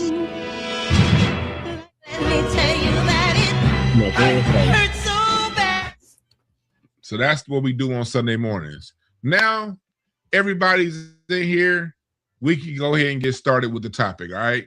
Let's get to it. We're about to get started with the topic. It was this op-ed right here that got me doing this topic right here. News One, supposed to be a black publication, supposedly. Chat room, who runs News One? A bunch of Who owns News One? Is that? I know Roland Martin be doing stuff with them. I think it is Roly Poly Martin. But this is supposed to be a black-leaning website. I say supposed to be because I don't know how much constructive things that black people need that they talk about. But look at them trying to rewrite Black history and Pride. And you notice how Pride, they totally just took over Black Music Month. They don't even like to acknowledge Black Music Month. That's cool. It's like once Pride came in, Black Music Month doesn't even exist. So it shows you how they get down when they take something. They don't take things to share. They take things to dominate. They don't take things to share. They take things to dominate. and we can't be allowing people to dominate our sounds and our culture. So let's break it down. This dude here, Dominique Morgan, I'm assuming, well, we'll find out what he is. He said, every June, America asked me to celebrate two freedoms at once. America, first off, America ain't asking you shit. Right. America put it all out there, and you choose what it is based on how you identify with yourself. That's one thing with the LGBTQ community. They see themselves as separate from us. Yep. That's why they do all this extra stuff. Mm-hmm. They don't see themselves as one with black people. Right. They're not. They see themselves, not all, but too many, see themselves as a separate class. Somebody has to get married at you too. Yeah, they purposely put Pride Month in June. Run free and Oh yeah, Kathy Hughes on News One. Yeah, because the Radio One. Yeah, right. Kathy Hughes, News One, Radio One. Yeah, right. Thank you, thank y'all. I don't know why I wasn't drawing that connection. Radio One. As soon as y'all said Kathy Hughes, I was like, duh. Radio One. She does the whole one thing. Her DC-based public media company. Well, anyway, look at this. As a black trans woman, that means this is a dude. Yeah. As a black trans woman, I have never understood why so many people insist on treating them as separate stories. They are separate stories because Juneteenth and blackness is not synonymous with gay. Right. If you gay, then you gay. Then celebrate your gayness. But I'm not celebrating it because I ain't gay. Right. And I don't like TV commercials with men kissing. And I'm never going to not say that. It's hard to watch regular TV. You watching a sports game, it's two grown-ass white dudes with gray beards laying in a hammock together. They're rolling over, kissing each other. Yeah. They don't even have straight men kissing women the way they have gay people kissing on TV. No, I'm not with it. Y'all can be gay, but goddamn, leave me the fuck out of it. That's all I'm saying. That's all I'm saying. Do what you do, just don't involve. And it's time that we straight men and women community regain our voices. You don't never gotta regain our voice. You can't get overrun by this shit. It's not hate. There are most definitely separate stories. When you try to come in and jump in, Juneteenth has been going on in Texas for over 100 years in Galveston. Yeah, they've been celebrating Juneteenth for well over 100 years in Texas. We've been celebrating it. And the rest of America at different points, long before any pride, anything. Right.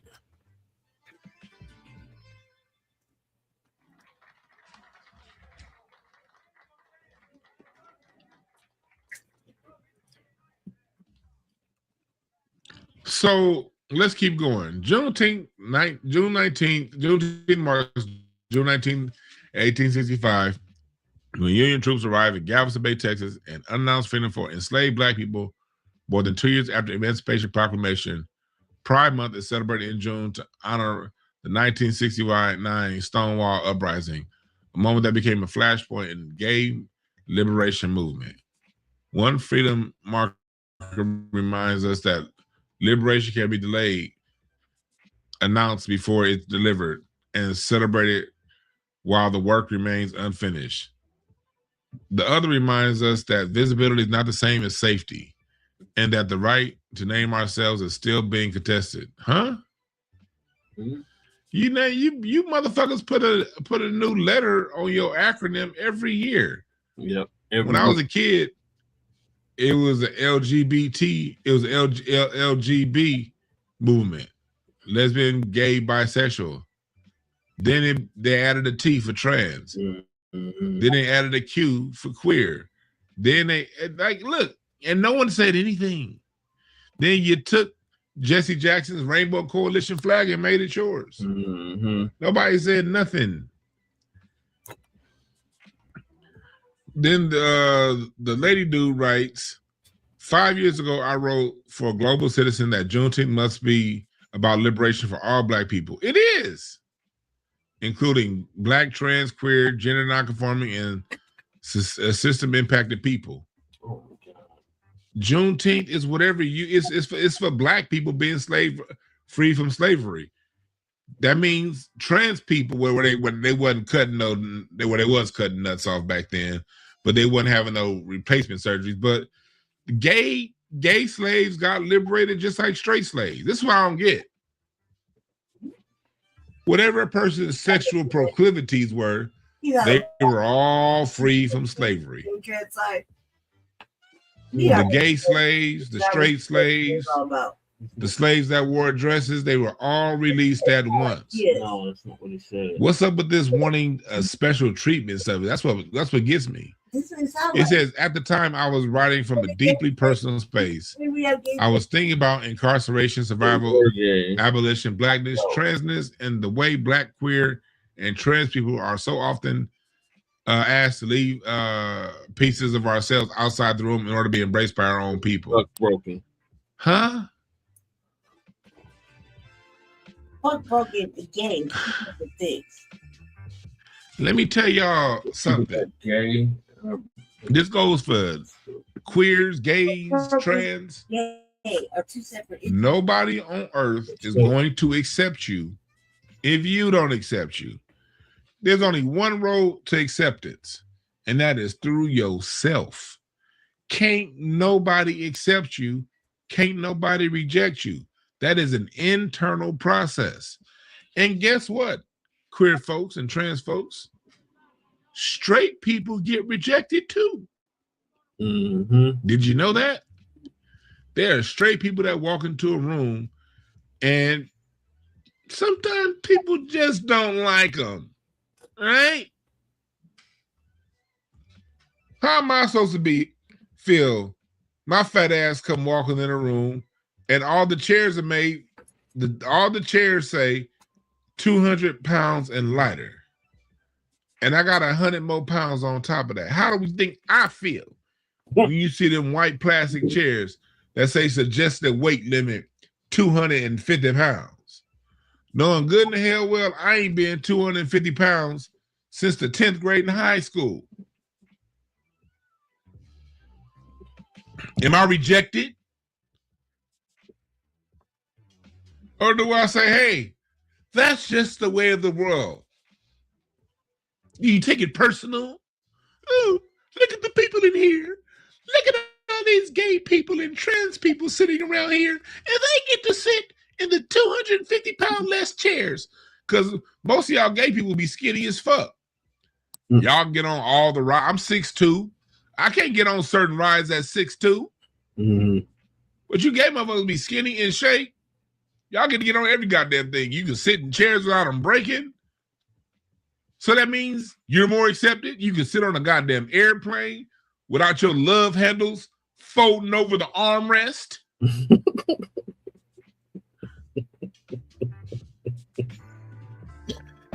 Damn. This is my thing. Y'all, you're right. I looked at the chat. Miss Vita said LGBT folks have no boundaries. Right. Y'all got a for real boundary issue. And it's high time straight people step up and say this stuff. We tired. I'm tired of being quiet. Like, y'all put your sexuality on the table as if anybody gives a fuck. Right. Like, I was watching something recently. I forgot. Was it Jason Lee and Dame Dash, or was it Jason? Jason Lee was on one of those shows. It was he's either talking about I think he's talking either Joe Budden or Dame Dash, because I don't really watch him, but I liked who he was interviewing, and he put it out there. Yeah, and I just noticed when he put it out there, he was like, "Yeah, you're talking to a gay man and gay." Like, who gives a fuck? You're a reporter that reports on hip hop. Can we just keep it at that?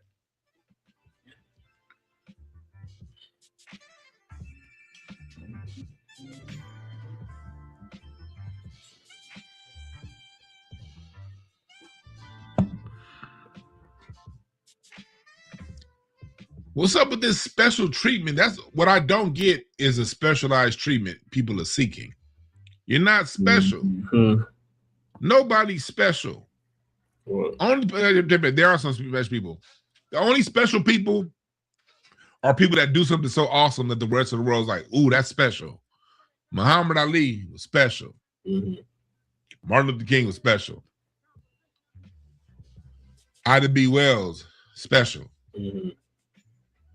Michael Jordan, special.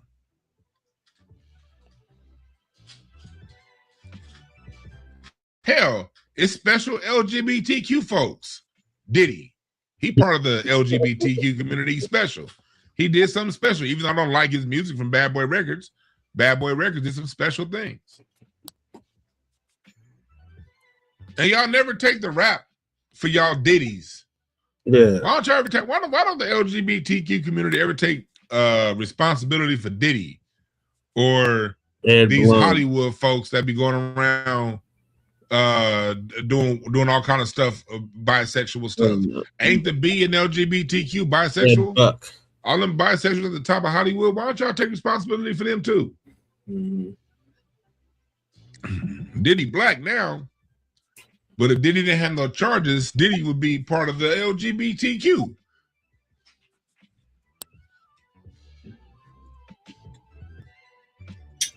Yeah, Clive Davis is special. He LGBTQ. That was Diddy's boyfriend. He admitted in his book that Diddy was his boy. Clive Davis is most definitely special. He did something special. So we're going to get on him next. Jeffrey Dahmer, right. Yeah, Jeffrey Dahmer was part of that community. My thing is this.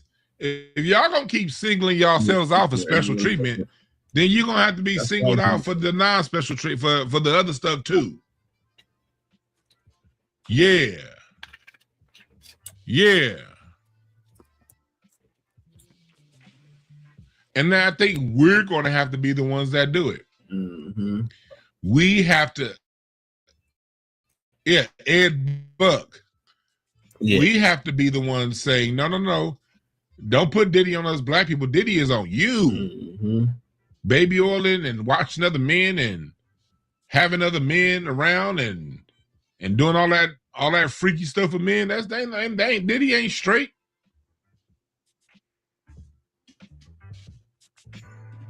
Shit, I personally, quiet as kept. This is my personal opinion. I don't know. I have no confirmation at all. But cats like 50 Cent, Rick Ross, I wouldn't be surprised if they LGBTQ.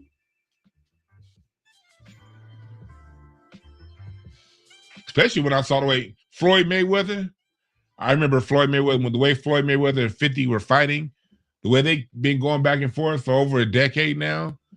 Man, I would not be surprised if news came out later on that Floyd Mayweather and 50 Cent was fucking. I would not be surprised. A lot of these dudes be gay.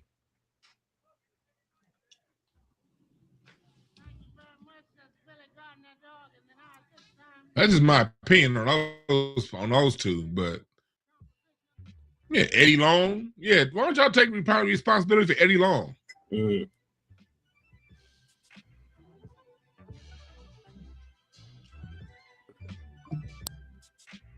Yeah, I think 50 Cent is one of them homo thugs. That's just my opinion. I don't know. I wasn't there. But I personally think 50 Cent is a homo thug. Yeah, he thinks he's thuglicious.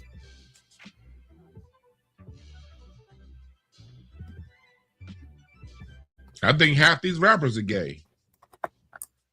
I remember hearing about years ago about Africa Bambaataa. Why don't Africa Bambaataa get put in this? He like dudes. So Africa Bambaataa, where he at? Straight people got to take R. Kelly, right? If straight men got to take on R. Kelly, y'all got to take on Africa Bambaataa, right? Is that not fair? If straight men gotta take that, straight black men gotta take the R. Kelly L. Yeah, he said he wasn't there. Y'all gotta take 80% of them Hollywood casting couch motherfuckers too. Then how about that? Yeah, Russell Simmons. Yeah, people say Busta is. I've heard a lot of rumors about Busta. Heard a lot of rumors. I don't know if they're true or not. Don't get me to talking.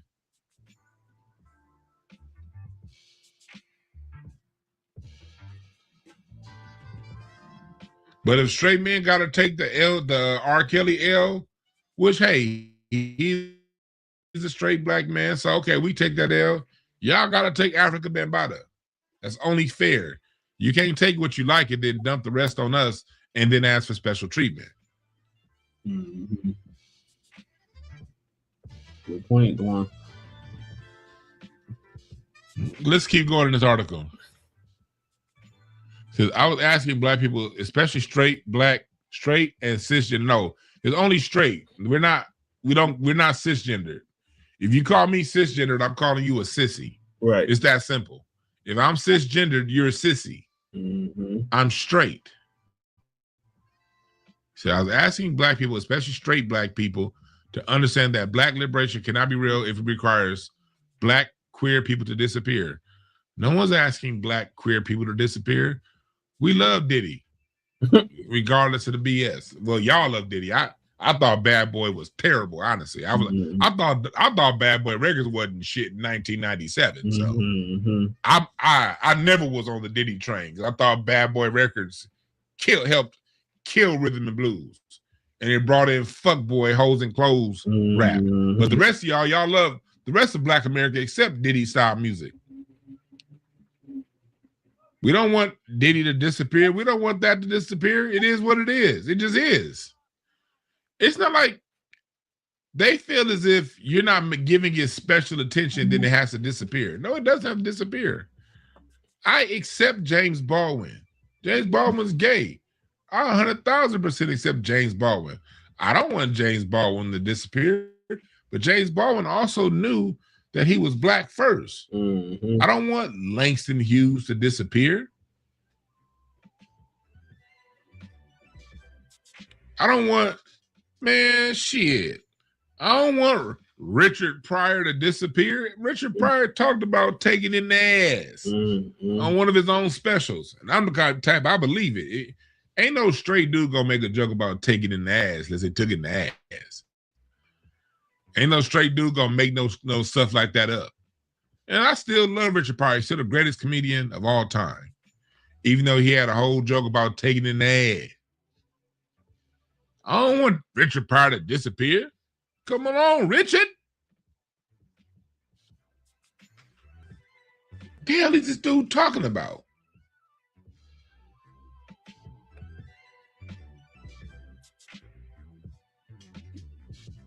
Appreciate that, Star. Yeah, go back and listen to my episode I did on how Diddy killed rhythm and blues. She be over here. Now, Teddy Pendergrass was not gay. Y'all gotta stop spreading that rumor. Teddy Pendergrass did not know that he was putting the tranny in his car, and that's going to the tranny himself.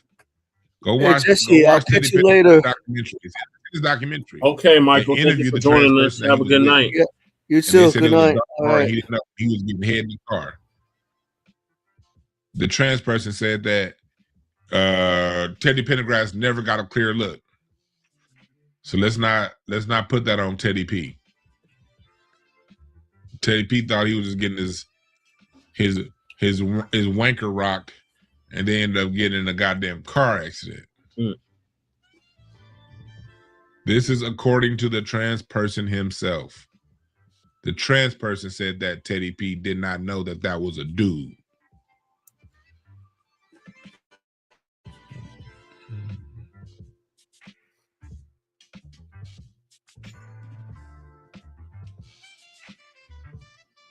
Hell yeah, Teddy was on that coke. Yeah, Teddy was set up. But that's the I feel bad for Teddy's legacy. Having to go to the grave with that. He never was able to speak his voice again after that.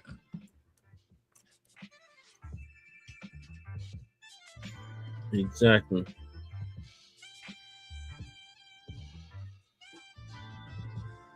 Let's keep going. He says, this past weekend during a White House UFC event connected to Donald Trump's 80th birthday and the 250th anniversary of the United States, fighter Josh Shocced won his match and used a post-fight interview to target Michelle Obama. Michelle Obama's a man. So this dude goes around and he's talking about Juneteenth and Black Month, but he goes into a white dude calling Michelle Obama a man. What that got to do with the black community? Not a damn thing. That's an insult on all black people, straight and gay. I don't think that Michelle Obama's a man just because she's tall and everything, and she used to have that Sergeant Slaughter jaw. It's cool. Michelle Obama looking way better now, but y'all remember election 2007, 2008 campaigning Michelle Obama. She had that Quagmire from the Family Guy jawline. But she ain't no dude.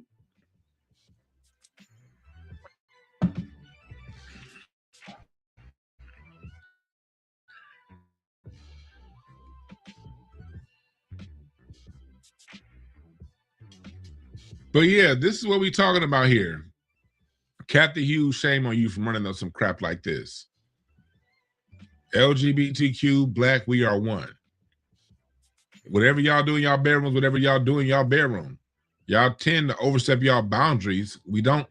Here's not only do we not care, a lot of us think it's disgusting. I do. I don't want to think about what it smelled like with two sweaty ass dudes on each other. I'll never forget. When I used to drive Uber, I had this dude get in my car, and it was a trans. But I picked them up from the LA Fitness in Hollywood. And they were kind of dressed like a woman that went to the gym, but you knew it was a dude because it smelled like a dude. And men have a certain funk. Men have different body odor than women. You can smell it. And this was a trans dude that had women's perfume on, had makeup on, but still smelled like a nutsack. I mean, that was one of the most god-awful smells I'd ever smelled in my life. Oh my God. I couldn't even accept the next Uber ride. This was like 10 years ago. That's how much. This goes back to before I even got on YouTube. And I still remember that smell.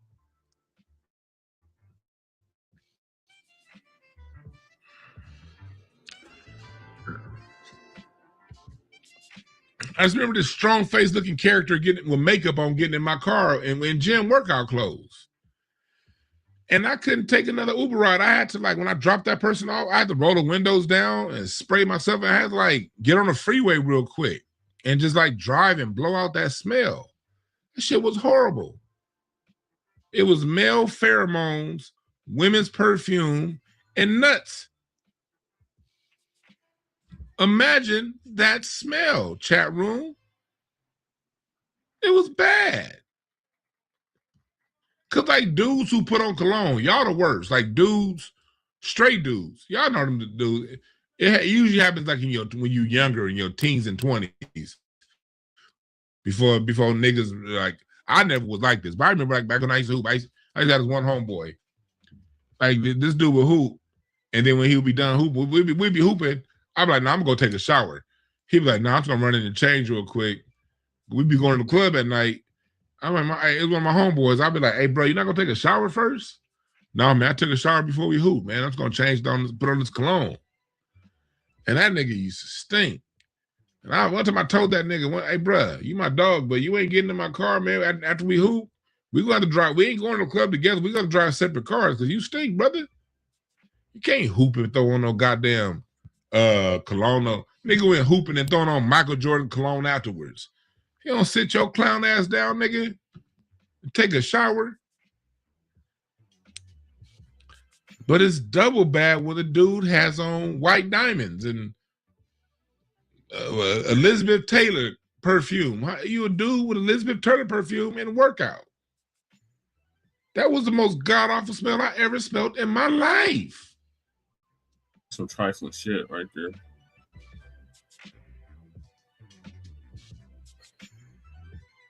Put some damn Michael Jordan cologne over funk.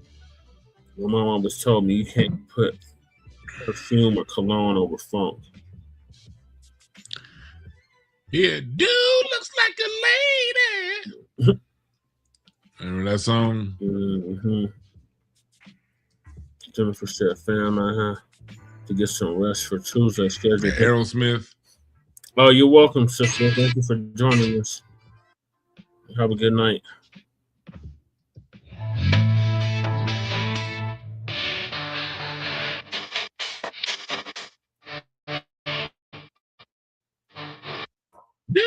looks like a lady. That's what I was saying when homie was walking up to the car. Didn't I smell? Oh my God, that's definitely a dude. Most definitely a dude. Woo! Woo! So yeah, no more conflating, y'all. Right. No more conflating. This ain't cool. It's not cool. It's not. I ain't got no issues with the pride stuff. Y'all can do y'all can have all the pride y'all want. Mm-hmm. But saying I'm supposed to celebrate you too? No, celebrate your goddamn self. Right. It's on you to celebrate your own cultural markers and cultural events. I don't celebrate AAPI month, although I respect AAPI people. But I don't celebrate AAPI Heritage Month because for me, what did it celebrate? Mm-hmm. That just like these people really don't celebrate Black History Month. It's just some shit that they got to go through for the shortest month of the year. Same reason why Pride Month is not including Black Music Month in their celebrations. Yeah. Name one Pride celebration that included Black Music Month. Can't.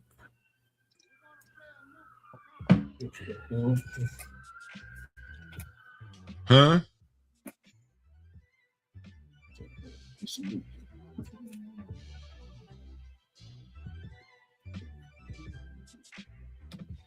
Name one.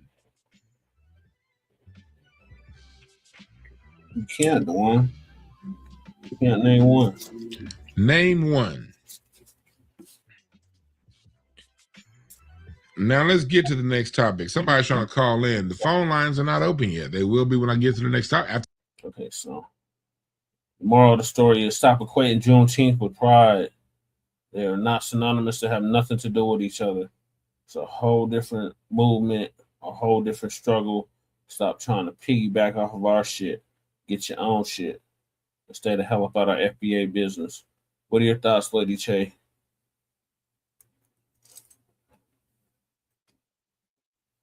What? What are your thoughts? But what? Juneteenth is some pride. Nah, I don't like it. I don't like it. I don't give a fuck what everybody's talking about. I just think that they have too much. They have too much. Look, FBA don't got shit. We got what? Black History Month and Juneteenth. That's in Black August. And Black August, which we gave ourselves. Yeah, we gave ourselves. We gave ourselves Black August. Okay, they didn't give us Black August. We gave ourselves Black August. Right. We gave ourselves Pull Up Summer. Mm-hmm. We gave ourselves Drop the Addy. We're pulling up. We gave ourselves everything. Mm-hmm. We gave ourselves Watch Your Tone. You know what I mean? Mm-hmm. This our shit. FBA versus everybody. We gave our shit. We gave ourselves. It's a B1 fucking decade. Mm-hmm. Forever and ever and ever. We gave ourselves the blackout. Mm-hmm. We gave ourselves that. Pride is beyond ridiculous. They got like 29 motherfucking flags. Right. We have the Juneteenth flag, the Heritage flag, the Maroon flag, and the FBA flag, and of course the United States flag, and of course, obviously the shitty ass fucking American flag, right? That has been totally devalued. We gave ourselves that. Pride Month is ridiculous.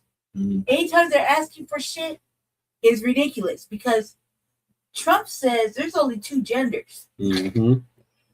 And we're supposed to listen to the fucking president, right? Then we must acknowledge he said there's only two genders right now. Mm-hmm. So they gotta stop coming at us with this bullshit. But it's 29 motherfucking days. Mm-hmm. And 29 motherfucking flags for all kinds of letters in the alphabet and all kind of meanings. And none of them are really worth learning. Okay? And, I kind of addressed this today in city council where I was like, no, you should not have cosplaying confusion get their own shelter. Mm-hmm. You know what I mean? And that's really what it is. You got motherfuckers cosplaying to be bitches. Mm-hmm. And then have the audacity to talk about that a motherfucker, his facial hair grew through and he had no razor. And then went and shit on bitches. Say, well, women grow facial hair too. It's a hormonal thing, cuz. Right. It's a hormonal thing. We don't just grow facial hair. Right. There's got to be a trigger for that matter. Mm-hmm. And believe me, the women that suffer through it, it's a fucking condition. Mm-hmm. It's a condition. It's not pretending to be a bitch. You know what I mean? Or pretending to be a man. And I mean bitch, like I mean a female, like not big derogatory. You know, it's not cosplaying to be a female or a woman. Okay, this is an actual condition for the ladies that actually suffer through it. Right. They have to suffer. Mm-hmm. Okay, they're suffering through it. You think women want to have facial hair? I would hope not. No, they don't. The ones that they have it really bad, it's a condition that they have to go get medical help for. They got to get constant waxing and shit so they can feel like actual women that they are. So for a man to shit on that is kind of offensive to me. Mm-hmm. Right? I don't grow facial hair. Occasionally we get the little peach fuzzies. Mm-hmm. I like to, I just pretty quick, handle up, right? Mm-hmm. But I'm growing older. That's sometimes that happens with older people, Mm-hmm. However, do I think cosplaying a female and confusion, they're confused, right? Mm-hmm. That is confusion. You should get more than what black people get? Fuck no. Bullshit. Fuck no. They can say I'm homophobic and transphobic all they fucking want. That's not the truth. The truth is, what's good for the good for the goose is good for the gander. We don't have sanctuary here. Mm-mm. What I was explaining today in city council is this motherfucking man girl said said that all these trans people are gonna come looking for sanctuary. No, somebody put a stop to that. Mm-hmm. Listen. They got Maine for that. They can take their ass to Maine. They got other places to go. They have way too much advantage. They got they're just like white folk, man. They got everything. They're just like immigrants. They got everything. Mm-hmm. When the fuck are black people gonna have everything? Right. Right? According to them, we don't exist. Mm-hmm. So I find it to be like, why did they get a whole month? We get Juneteenth is a weekend, right? Mm-hmm. We get Juneteenth weekend that we fucking begged and cried for. Okay? Oh, we were already celebrating before national holiday. Right. Who is that? Shabaka. I'm finally Shabaka here. All right, hold on. This is before Shabaka cut me off. Okay. Yeah, so we got our Juneteenth weekend, right? We're supposed to see all the beautiful black people outside. I don't want to hear about this big shit, even though I'm light. Don't get it twisted. I'm all about them extra validated, okay? So I'm like, I don't want to hear about this big shit. This shit is weird. Okay, so that they got a whole month. They got a whole month of disruption. Mm-hmm. They get to disrupt all of any kind of event we're doing. They get to disrupt it. They're just like the Klan. Like they just get to do all that. And they want us to be acknowledge it. Look, I'm old fashioned. I recognize that you're either gay or lesbian. I don't recognize the transgender shit right there because I think that's for the weekends and that's for making money. That's how I learned about it here. With having a lot of gay folk in my family. Okay. I mean gay folk, like gay or lesbian, right? Mm-hmm. So the other shit is just it's for the birds. It's silly willy shit. It's not for me. But I don't think that they should. I think that first of all, buck broken and gay slaves is wild. There's two separate entities. You know what I mean? I can't speak for neither because I'm not buck broken or gay. Right. So I can't really speak for neither, but I can speak for being black. And we as a people have always been a welcoming, loving, embracing fucking people. To an extent. And I mean to the extent of when they're getting on our fucking nerves with it. Mm-hmm. When they're throwing it in our face, when they're making us assimilate. That kind of shit I'm not with. I'm not with it. Mm-hmm. We've always been a loving people. We've always been a caring people. We've always been a fuck around people. And fucking find out type people. We've always been like, don't come around here with that bullshit type people. You know, so I think that some things are just meant to stay in their appropriate boxes. You dig? Shabaka. What's the comment seriously? Nobody's saying nothing. Shabaka. Greetings, Shabaka. Yeah. I'm sorry for coming. It's just that we have 1 month, and You sound clear. On Black History Month, they make us celebrate it how they want us to celebrate it. We can never just do a whole month of wild ass adventures that black people love to do, right? Mm-hmm. We can never just do us the whole month. Nope. But they can do them the whole month. They can interrupt all kinds of festivals and shit like that. You know what I mean? Mm-hmm. I'm just like, why is it so hard for us? You understand? Yeah. To have a Black experience in our Black weekend without having to look at and see some wild ass shit happen. Mm. See? Gotta have a Black experience in hands. Right. Right. Well, it's hard to have a Black experience for this Pride Month, and then they want. Okay, look, if you're gay and how do they put it? Gay, queer, gay, gay. If you're gay and Black and gay. Yes, by all means, you still fit in the Juneteenth. But we don't fit in. No, I don't know gay motherfucker fit in the Juneteenth. Take that shit to Europe. They're Black first. They're Black first. It doesn't matter. As long as you're Black first, you still fit in the festivities of Juneteenth. But where you lose us at, we don't all fit in Pride. We ain't going over to Pride unless we feel like it. And are we gonna have fun? No, not necessarily. Hell no. Necessarily, you don't see a whole bunch of Black people giving side eyes and you know what I mean? That's pretty much how it's gonna be. So we don't fit over there, but they're more than welcome to come over here to Juneteenth and just keep it Juneteenth, keep it cute. Shit. I feel like there's a disconnect somewhere, and I really don't feel like it has anything to do with Black gay people. I feel like it's all propaganda from the white side of them. Yeah, Lady J. That's how I feel. So the disconnect has nothing to do with Black gay people. They're just stuck in a thing. You know what I mean? Mm-hmm. They're stuck in a pocket. Get out that pocket, man. Come on over to Juneteenth and Black August. Right. You know what I mean? All right, thank you for that, Lady Che. All right, Shabaki, what are your thoughts on Juneteenth as a Pride? Hell no, Juneteenth isn't Pride. Tell them to take that shit to Greece, okay? Take that shit to Rome.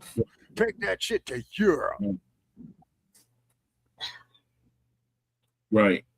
That's what I try to tell our brother El Ya. I don't hate El Ya.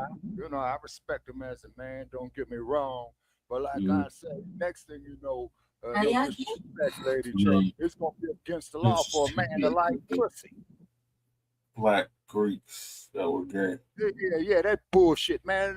Let them keep that bullshit with themselves, because in this film, National Treasure, that I'm looking at for the third fucking time, okay, there's a lot of coded messages in it. Yeah, there is. There's a lot of coded messages in that movie. Okay, so I have to decipher it. You see what I'm saying? Now, as I said, Lady Che, they got their human rights, they got their civil rights, right? But don't no man got the right to approach me with a dog-faced Joe in a 5 o'clock shadow telling me that the crack of his nasty, funky, stinking ass is a woman's womb. That is an insult to womanhood. That is an insult to their grandmother and our mother. It's ridiculous at this point that we even have to go to that level of extent to have that discussion.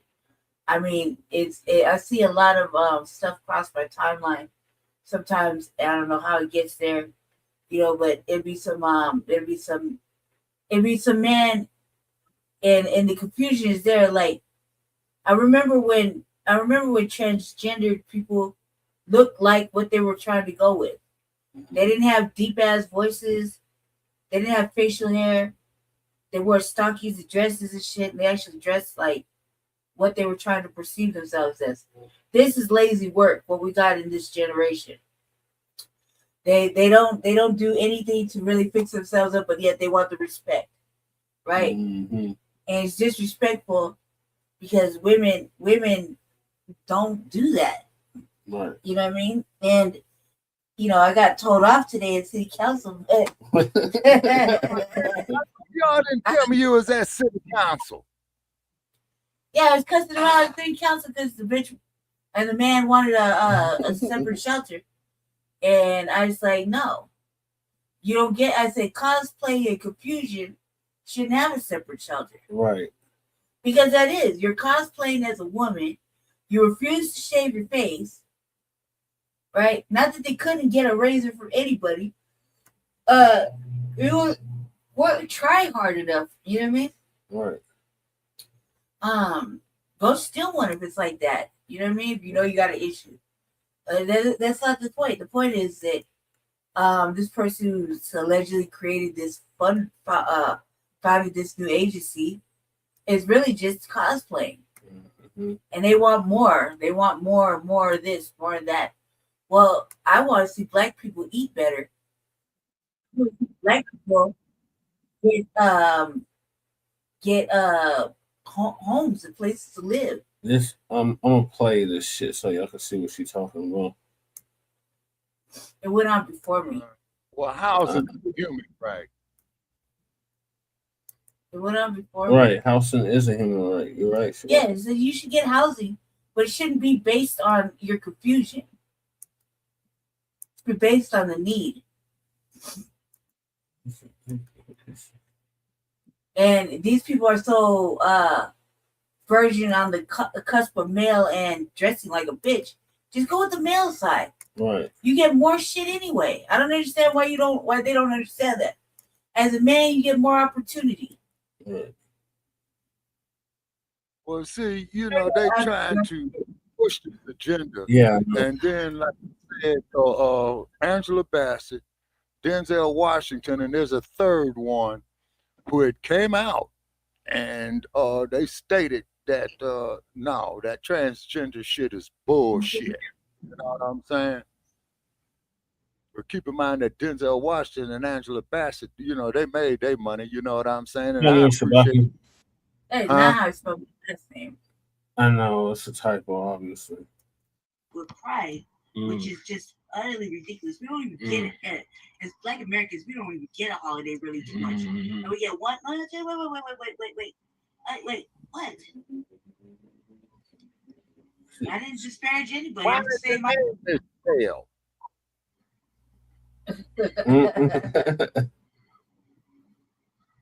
What did I say wrong? All right. Right. Well, what is the point of general comment if I can speak?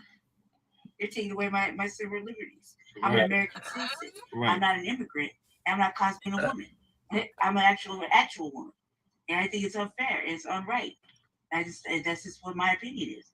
I'll save it. All right, I will do it. Now, I would like to talk about XL Energy. XL Energy XL Energy takes enough in taxes from us and it costs the average utility bill payment a lot of money. Has any programs in their district for me to come out and work with them? I used to look for this opportunity, and I found out by one of the council members. He made me. I didn't want to. It's always the same thing every Monday. All right. Well, what is the point of general comment if I can speak? You're taking away my civil liberties. I'm an American citizen. Right. I'm not an immigrant. I'm not cosplaying a woman. I'm an actual woman. And I think it's unfair. It's unright. That's just Senior aide coming to the XL Center last year, and she told us about. I didn't disparage anybody. I'm saying my opinion. Perpetrating, a different gender should not get a shelter of their very own. Don't they got enough already? I mean, considering that we had to share Juneteenth with Pride, which is just utterly ridiculous. We don't even a different gender should not get a shelter of their very own. Don't they got enough already? I mean, considering that we had to share Juneteenth with Pride, which is Senior aide coming to the XL Center last year, and she told us about. Juneteenth with Pride, which is just utterly ridiculous. We don't even get it. As Black Americans, You're trying to get to a the very holiday really too beginning. much. And we get what? Wait. A different gender should not get a shelter of their very own. Don't they got enough already? I mean, okay, great. Start with this. Cosplaying and perpetrating, you know, a different gender should not get a shelter of their very own. Don't they got enough already? I mean, considering that we had to share Juneteenth with Pride, which is just utterly ridiculous. We don't even get it. As Black Americans, we don't even get a holiday really too much. And we get one. Wait. What? The reason they try to do that because they can't be us. That's why they hate us. I didn't disparage anybody. I'm just saying my opinion. I was ready. You see that? Yeah. Hey, that's why I put up there. Check out the hashtag resurrection of the mental thing. Because you got a whole general comment if I can speak. They're taking away my citizenship. I'm an American citizen. I'm not an immigrant. I'm not cosplaying a woman. I'm an actual woman. And I think it's unfair. It's unright. That's just what my opinion is. I'll save it. All right, I will do it. Now, I would like to talk about talk about the energy company. Now, that's what really was. I was like, man, this security started. I hate doing city council. This is what happens. You unleash the monster, cuz it's your fault. So this broad called herself answering you. Bill without considering the folks in support. And then finally, the work here is not done. The working group will continue to examine. Hello. Hi. How are you today? Who is me? We have three That's review criteria. Street, Approximately about what you said. Comments. Madam Secretary, roll call. About them Council members. Gilmore. not being able to separate people from pride. Now that old mammy. Sawyer. Mm-hmm. Alvidres. Aye. Gonzalez Gutierrez. No, you see the title Proclamation Honoring Black Pride, Colorado. At that point, I think I tapped out because me and Jesse were sharing a burrito, and like all Black folk, the itis kicked in. Mm-hmm. The itis, I was like, all right, we'll lay down. But like, come on, cuz like, I don't answer the mammies. Hey, this bride used to be my councilwoman. I don't answer the forefront of every fight for liberation, not because we sought recognition, but because our survival didn't. I answered a lot of people. I'm so sick of them trying to equate our struggle to that shit. Yeah, they're trying to bring civil rights into it and shit. Celebration. And whereas that the first gathering sparked a national and global movement affirming across generations that Black queer identity is not a margin of the LGBTQIA plus story, but a wellspring of it. And whereas Juneteenth marks a freedom that was granted and granted late, while Black Pride marks a liberation that is claimed, an ongoing practice of healing, restoration, and resilience that no authority confers and no authority can revoke. And whereas Black Pride Colorado carries the legacy forward of our state, fostering inclusivity, deepening cultural understanding, and confronting systemic discrimination against Black LGBTQIA plus individuals through celebration, education, and organizing.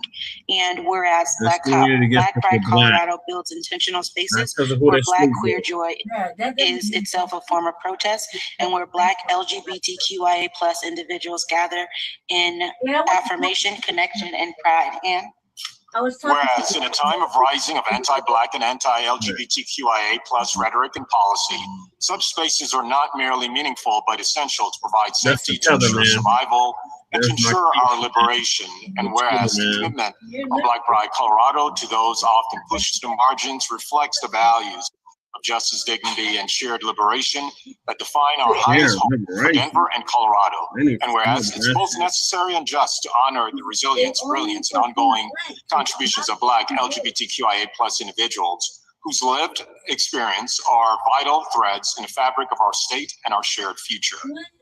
Now, therefore, be it proclaimed by the Denver City Council, Section 1, that the Denver City Council hereby recognizes and celebrates Black Pride Colorado and affirms that the liberation it pursues must be claimed, cultivated, and protected by us all.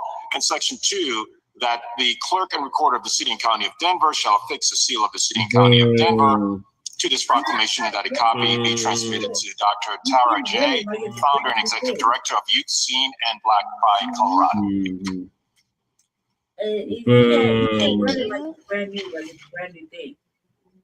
Councilmember Lewis, your motion to adopt. I move that proclamation number 260934 be adopted. It has been moved and seconded. Comments by member. Let's start with Councilwoman Lewis, and then I'll go to Councilmember Watson. Councilwoman Lewis. Okay, here's what you got. Yes, sorry. Black pride is pride. It's not an addendum. It's not an afterthought. It's not a separate chapter in the story. Black pride is pride because there is no pride movement without the brilliance, courage, resistance, culture, joy, and leadership of Black people. From the very beginning, Black LGBTQ plus people have been at the forefront of every fight for liberation, not because we sought recognition, but because our survival demanded it. We know what it means to fight. She's trying to make it like I said something bad. Okay, look.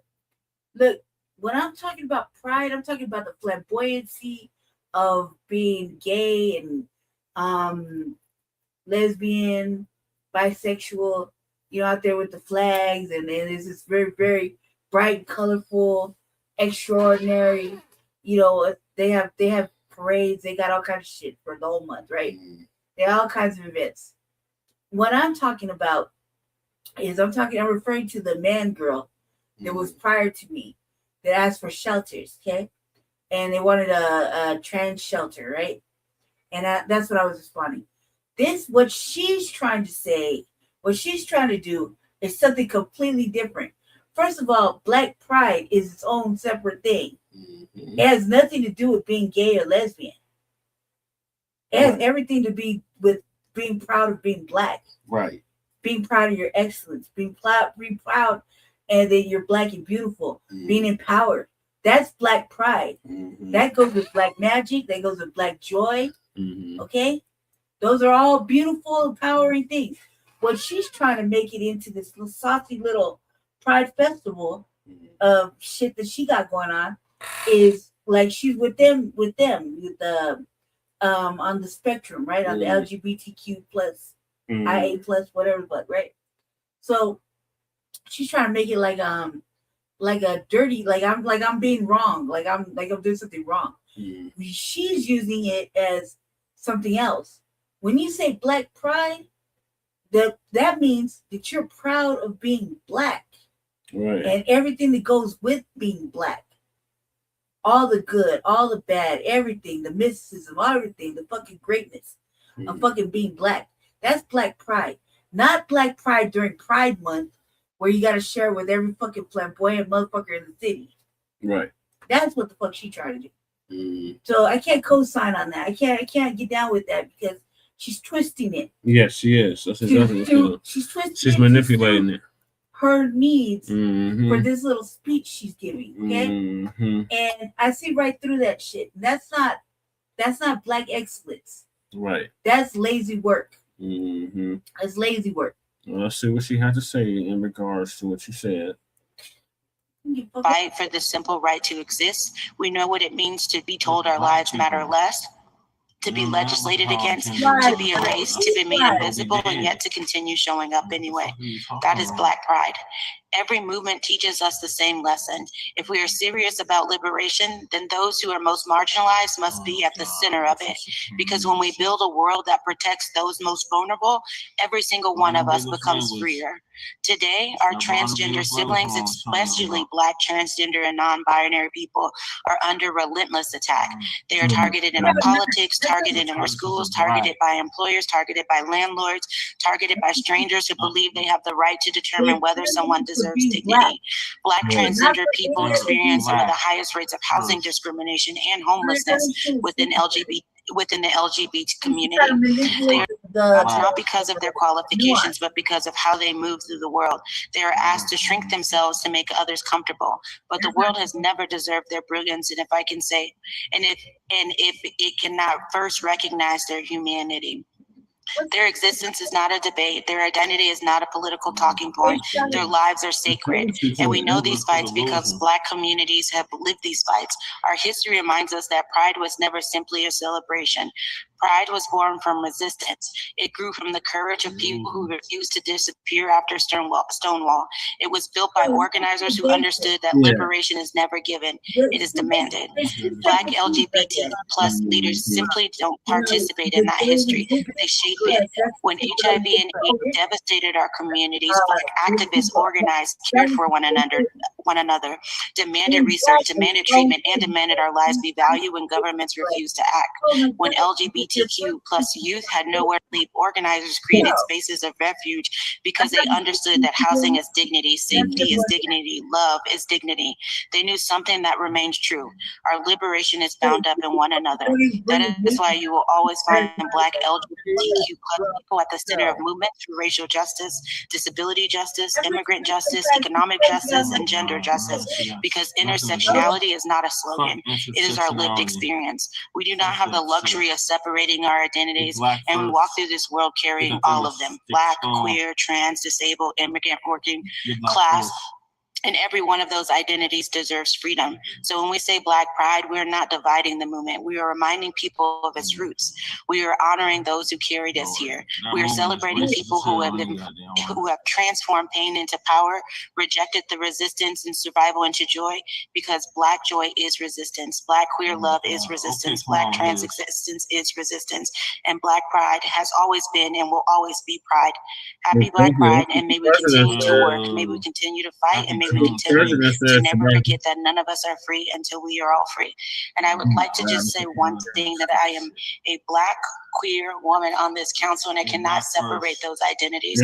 So when I hear people talk about pride and about Juneteenth as though I don't go to both of those because my identity is intersexual, it's really frustrating to hear that kind of language, considering you have 2 council members on this body who are Black, who are queer, are part of the queer community, and have said so proudly. And so I would encourage us to stop dividing our communities, because we don't show up as just queer or just Black or just a woman or just a gay man. We show up as our whole selves. Thank you.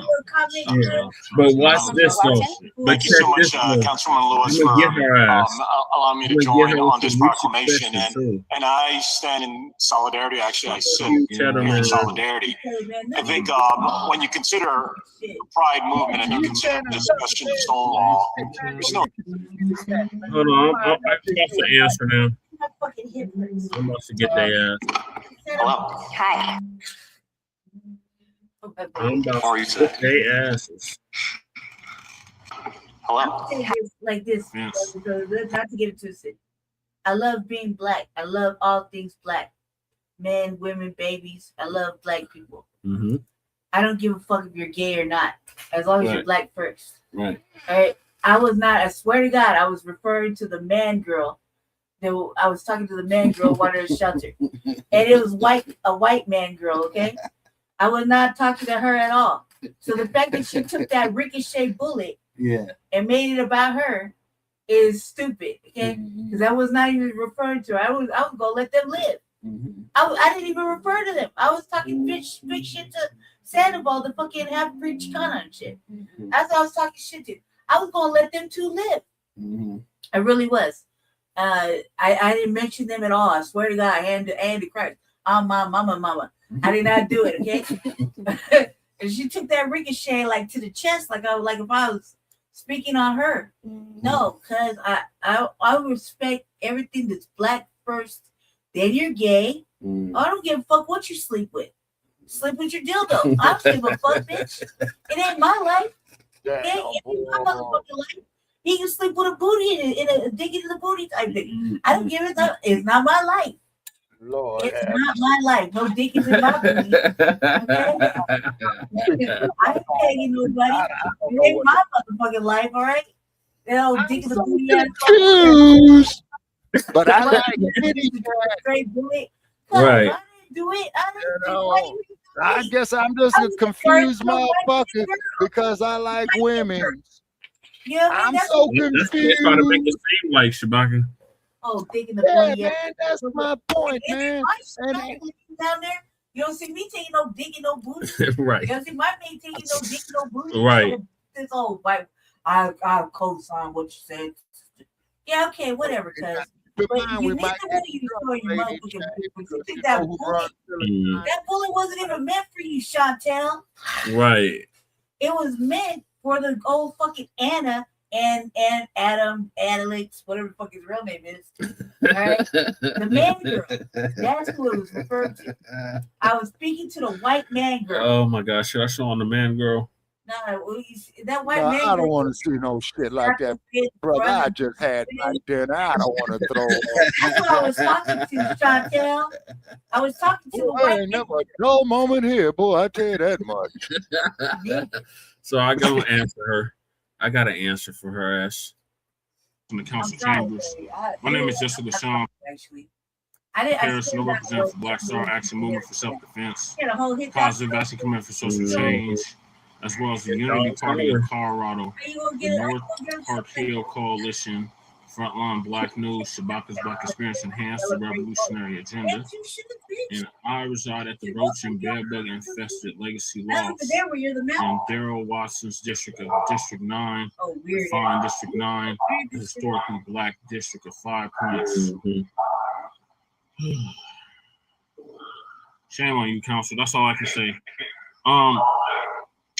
In regards to this, well, first of all, I'm black, and I'm black first. No matter what I choose to identify as, I'm still black first. I just want to make that perfectly clear. Now, regards to this zoning, I'm in favor of it. Further, that's all I wanted to play. What did you say? What did you shame him for? I got their ass. I said I'm black. I'm black first. No matter what I choose to identify as, I'm black first. It's like, look, man, like we know they're gay. We know that they're on the spectrum, right? So they have to make these long. This is a brand new addendum or whatever folks are talking about. It's brand new, right? Yeah. But never have we discriminated against our black brothers and sisters that are over there riding the wild horse with fucking liberty and whatever the fuck. They're just free that way. I don't know. But whenever we said, oh, you can't come over here to our festival. You can't come over here to the Blackest Festival all year because you're gay. Nah, I never said that shit. Right. So her acting out is like, that shit. Why you take that straight bullet, Chantel? That's all I gotta say. It wasn't meant for you. It was meant for the white gay man girl. Hit dogs holler. Jesus, like that shit is new. We shouldn't have to accept it. Like they got more than 1 month. They got like another like a whole day and some other shit. You know what I mean? They're just like Asian Pacific Islanders. Mm-hmm. You know what I mean? They have more than 1 day. There's a lot of shit. We get 1 month where we're not even allowed to act out. You keep in mind on Black History Month, we have to celebrate history. Mm-hmm. That their lies, their bullshit. So we don't get to do no fun shit the way we wanted to. Mm-hmm. We don't get to have a history parade. Mm-hmm. We don't get to do none of that shit. So Juneteenth is when the time we really get to celebrate our goods. That's we got a summit or something like that. Mm-hmm. And it's black summits and things, whatever. Right? But we have to create those. They got a whole fucking month of festivities. Same thing with Cinco de Mayo. Mm-hmm. Same thing with not just Cinco de Mayo. They got Latin History Month. Yeah, Latin History Hispanic History Month or whatever. Yeah. You know what I mean? They got all kinds of shit. Yeah, right? they make that March. Yeah. Yeah, so But you know something, Lady Che, if I may, I don't mean to cut your wisdom. There's a gentleman who used to be a newscaster in Los Angeles by the name of Tony Valdez. And he was talking about the Latin jazz history, correct? But he also did pay homage to a lot of the great jazz players, Miles Davis, the sister who used to play the trumpet. I forgot her name. Damn it. But he... Huh? Is it Sister Sledge? No, not Sister Sledge. I think her name was Claire somebody. Okay, but I have to research it, man, because I got so many damn notes here, man. It's pathetic. Yeah, but there was a LA newscaster by the name of Tony Valdez, who was covering the Latin Jazz Festival. I believe they have it up there by with them damn Dodgers who I can't stand up there in Legion park, you know what I mean, and what have you, them bums, you know. But he did pay homage, you know, to the black jazz creators, and I believe one of them was Mr. Miles Davis. Mm-hmm. Yeah, you know. That's good. Mm-hmm. But getting back to this, what are your thoughts on what Lady Chase said in the punk ass city council? Okay, I agree with Lady Che of what she said, and then that tether or house mammy or whatever. Well, you know the LGBT agenda. There's only two genders, male and female. Now, if these individuals, yeah, exactly. Sarcastically, are we not supposed to listen to him? Okay, but like I said, the president said there's only two genders, and that we built this country, and we ain't been getting the proper recognition for it. So yeah, now the dumpster was right. Acknowledge those two things, or what? Right. Okay, and then not to mention the innovation that we did, the science, the technology. Include the innovations of gay people and with the innovations of what black people do. Oh, okay, now, Lady Che, here's some cannon fodder for you that you're gonna love. Tell that same raggedy ass broad up there to go research a motherfucker by the name of Bayard Rustin of a case he picked up in Pasadena, California in 1953. It was disgusting. Disgusting, Shabaka. It's disgusting. Like, you don't have to do all that. The fact is that she had the audacity to do it. When it really was, when I was talking, I was not talking to her at all. I was going to let them live today. Normally, I don't let them live. Normally, I terrorize the fuck out of them. But I was going to let them live, you know, for the spirit of being black in Juneteenth. You know what I mean? I was going to let them live. And then I had to come on. I was like, man, why you got to be so fucking raggedy? Because, look, I don't give a fuck if they're gay or not. That's the whole point. I was referring to the white man girl asking for more shelter. That's all I was referring to. Yeah. It was so fucking ugly ass man. Oh God. Oh God. Look at and this. He's always advocating. That's why you're welcome for the audit. Yeah, and if there was a female family member of mine going into the woman's restroom, and if that motherfucker says, well, you know, he's a woman, I'm going in there. No, you ain't. Look, ain't no estrogen in this motherfucker. Hey, look, check it out. My brother KO one time, we were homeless and we were driving around in a car. That's a whole man. He took me to this hotel where they let you use the restroom. I was in the restroom, going to the restroom, and some man had followed me in the restroom. I was already in the restroom by the stall. Oh my God. And my brother came in, KO came in and grabbed that motherfucker, mollywopped his ass in the bathroom. Right. And I was like, yep. Right. And every time I get out and wash my hands, I'm like, well, what happened, bro? He's like, motherfucker, he's like yelling at the security. He's like, you don't see a man following a girl into the restroom? Right. And he was, if my brother didn't come in there, he would have probably he would have tried to do something to me. You know what I mean? And like you know, Joshua motherfucker on the west side of Chicago tried to go off into the woman's restroom. Yep. Some way, you know? And the crew went up there and told him, man, if you go in that room, man, we're going to smash your ass, you know? Yeah. Yeah. To protect that little baby in there. We got to get on here. Yeah. And then, of course, too, look what happened with little Sharice Iverson. Every time I pass Prim, man, I think about that baby. Oh, little yeah. Sharice. Oh, my God. They like tear Prim down. Yeah. And for good reason. Fuck Prim.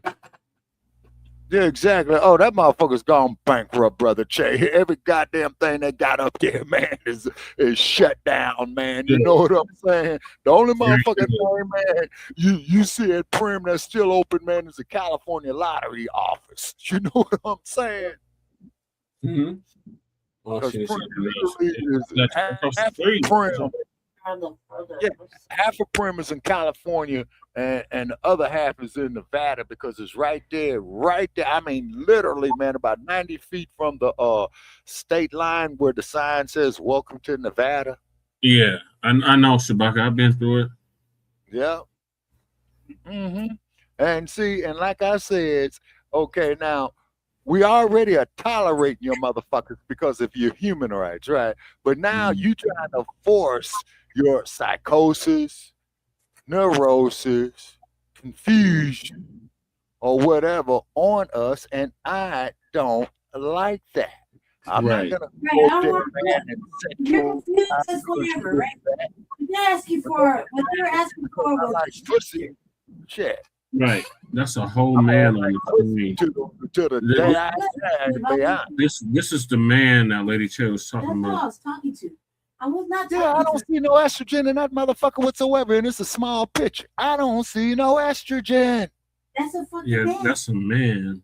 Okay, hell yeah, it's a man. It look like that motherfucker could bench press 250 pounds easy. It's a whole man, Right. yeah. Yeah, that's what I'm talking about. I was talking to him. I was not talking to that sister or Taylor Watson. Yeah. I was referring to him, her, it, that, whatever. I said cosplaying confusion. That right there is cosplaying confusion. Am I wrong? No lies to tell. I'm so confused when I look at it. The part about it is, Lady Ch, if you take the position that I recognize, okay, motherfucker, you got your human rights and you got your civil rights, but then you're going to sit up there and tell me that the crack of your nasty, funky, stinking, unsanitary ass is a woman's room. Motherfucker, you just disrespected my mother-in-law's memory. You just disrespected my mama's memory. You just disrespected my dead sister's memory. You should play what he said. Play what he said. Oh, Lord. Listen to what he said. This is what had me tripping. This is what had me tripping. This thing said. I did not refer. I was not talking to that lady. I swear to God, I wasn't doing that shit. Good evening, Council. My name is Anna Miller. I am a... Anna, your name is Adam. Stop Alex, the cap. Or Alex. Stop the cap. His name was something with the A. organizer and advocate with House Keys Action Network Denver and the founder of the Trans Empowerment Alliance. I am coming to you today to speak... Trans Power what Alliance? It's new too. There was something else they said.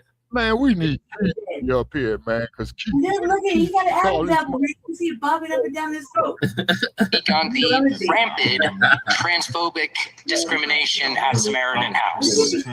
I have been receiving multiple complaints from transgender folks of rampant forms of discrimination inside the shelters that are run by Catholic charities. I have one woman who is elderly, and I've spoken before about her, has one leg, is transgender, says so on her clarity card, was turned away because she had no access to a razor and had visible facial hair. It's a goddamn man. It's a damn man. I have seen reported before. I have had a report. Is the Samaritan House. It's the only women's shelter at night, right? So they take handicapped women downtown, and that means it's low cost, okay? But it's for women, actual women, okay, not men who are pretending to be women. They could go in across the street to the rescue mission. Right. These are men, and these are women. So they got mad because of a disabled man who was cosplaying a woman, had visible facial hair, and they wanted him out.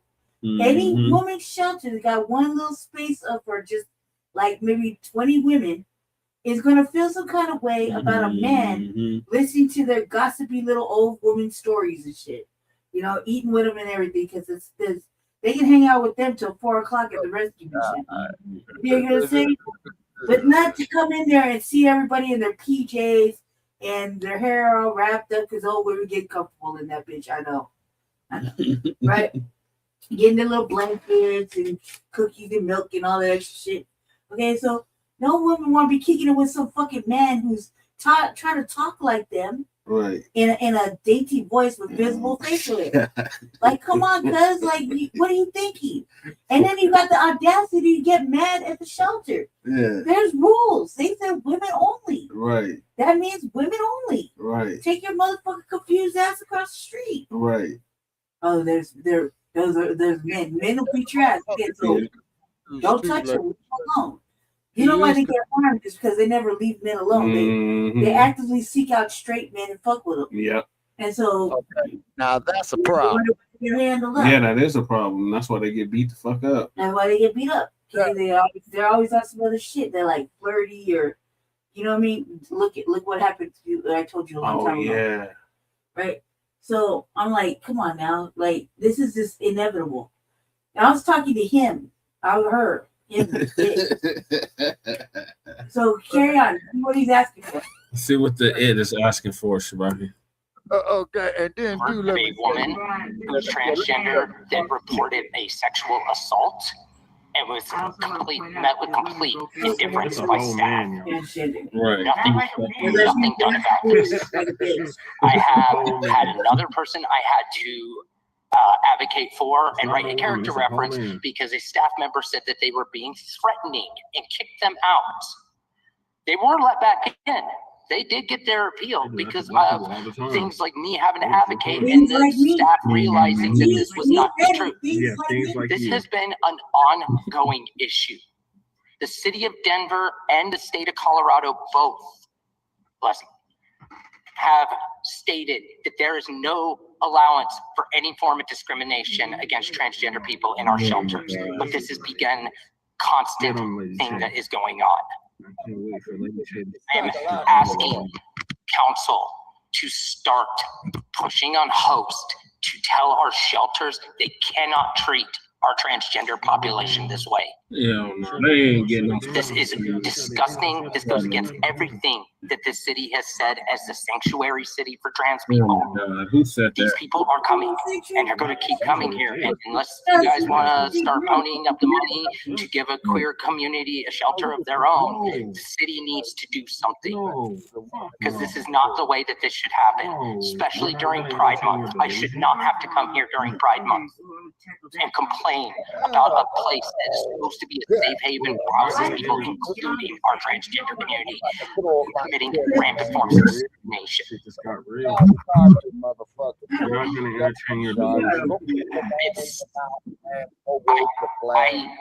I don't know how much else I can say about this, but if I have to, I will take this to the media, and I will expose this. I am tired of the constant problems with our shelters. Hey, you want to get at me? Next up, we have Roderick Marshall. That's where Roger too. Right. Yeah, fuck Roger. Roger's old licky kiss ass. And he's a liar. Yeah.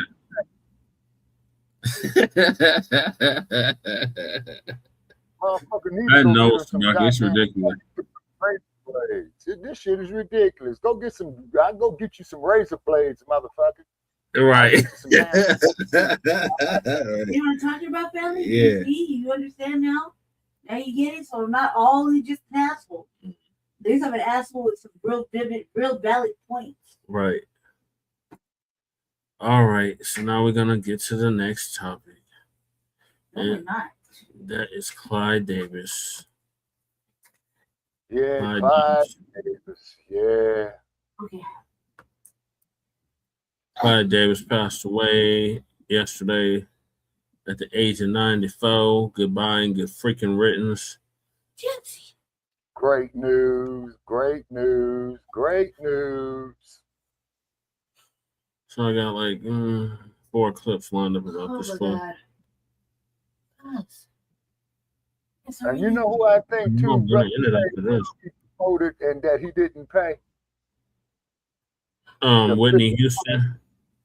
One of them, and the Fifth Dimension, who made the song "This Is the Dawning of the Age of Aquarius." Producer and music giant Clive Davis just confirmed that he's passed away. The music visionary behind so many popular sounds across the last 6 decades, discovering and championing some of the biggest names in the industry, including Whitney Houston, Alicia Keys, Barry Manilow, Jennifer Hudson. He was 94 years old. Let's bring in our contributor and radio host and DJ, Megan Wright. I guess, first of all, starting to go through social media now that the word is out, so much reaction to his death, Megan. Yeah, so here's the thing, Kira.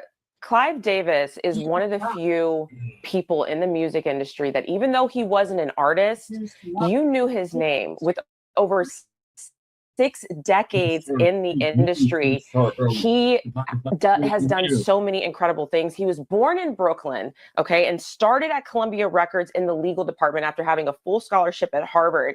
And he said in a documentary in 2017 that he actually didn't know a thing about music when he started, which is crazy to think because of the amazing career that he had. Now, one thing about that separates music executives and producers from each other is that ear for music. He can spot and knows a hit. After studying Billboard charts and understanding what a hit record was, he signed many landmark acts, including Aerosmith, Bruce Springsteen, Carlos Santana at his time at Columbia Records, then pivoted, went to Arista, where he founded Arista in 1974, and he built some of the music industry's most legendary voices, like Whitney Houston, Aretha Franklin, Barry Manilow, founded J Records in 2000. He has 5 Grammy Awards, was inducted in the Rock and Roll Hall of Fame. We all know about his pre-Grammy party that has happened since 1976.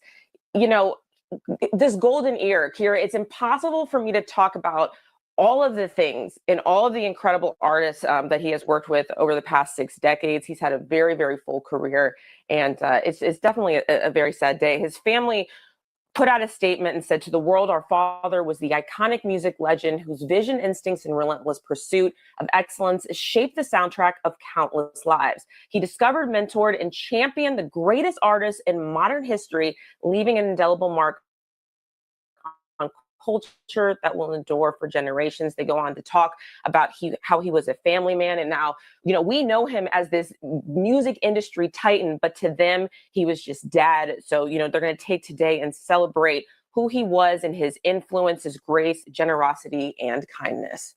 All right, you talk about his ear for music, but he also took risks. I mean, you think back to the early 60s when Columbia was very reluctant about moving into the rock era. And he said, no, Janis Joplin, she's incredible. This is someone you should take a risk on. And then it blood, sweat, and tears.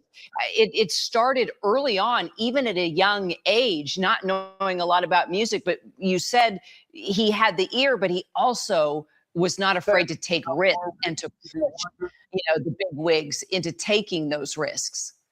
And see, that's what is the difference between a legendary music executive producer and then someone that just kind of, you know, gets by. You have to be an originator. You have to be able to hear something. Again, they've talked so much about his golden ear.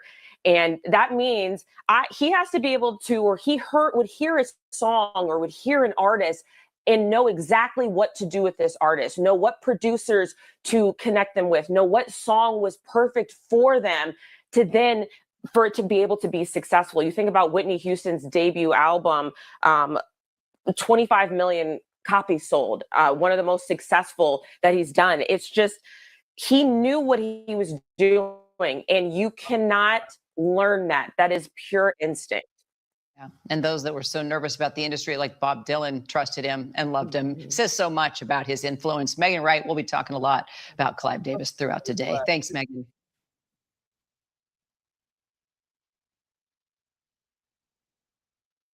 Well, the only thing I can say about that there, people, is this, okay?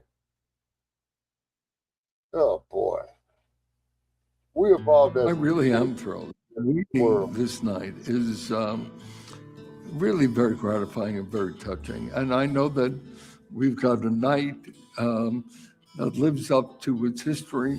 E.T. last spoke to Clive Davis on Grammy weekend in 2023 as he hosted the most dazzling event other than the award show itself. Starting in the 70s, he used his pre-Grammy gala to showcase the artists he made great. From Whitney Houston to Alicia Keys, even the Queen of Soul, Aretha Franklin. It's a glittering audience, and the bond that they share is that they love music. But becoming one of the industry's most influential record executives was never part of the plan. In the film Clive Davis, The Soundtrack of Our Lives, the New York native shared that he originally dreamed of becoming an attorney, graduating from Harvard Law School, even after both his parents died just months apart. I got through school on scholarship. My parents both independently died when I was 18. I had the sum of $4,000 to my name. In one of his first jobs out of school, he served as general counsel for Columbia Records. Just a few years later, he was promoted to president. I got in music by accident. It became my life's passion. But I didn't know I had a natural gift. But it's the work ethic, too. The first artist he signed, rock icon Janis Joplin in 1967. And the hits kept on coming with Billy Joel, Bruce Springsteen, Earth, Wind and Fire, and Pink Floyd. What I look for in an artist is whether or not they can lift an audience out of their seats, whether or not they can be a headliner. And so that we see all the media writing today, hit records and downloads. And the important thing to concentrate is that, are you building an artist whose career can be there many years from now? Clive's magic touch became even more evident when he launched Arista Records in 1974, discovering acts like Barry Manilow, The Grateful Dead, David Bowie, and a teen model with a golden voice. This girl is 19 years old. You either got it or you don't have it. She's got it. She got it. Here's Whitney Houston.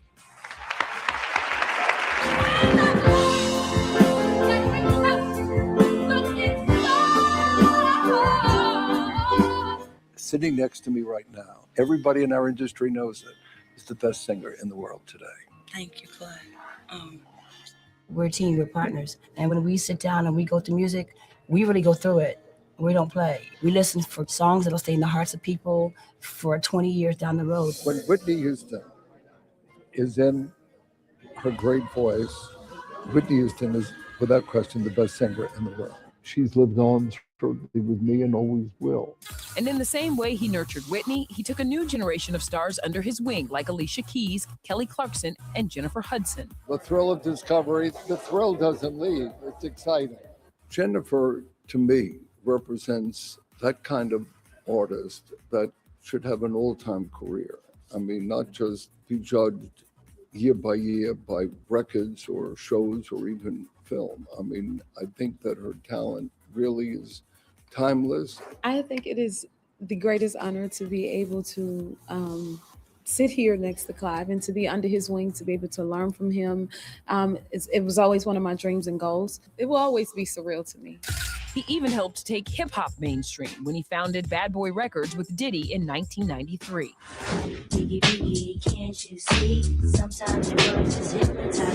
When I first played Clive my music, nobody had heard what I was working on. And he understood he was hearing something special. He knew he was hearing a new sound.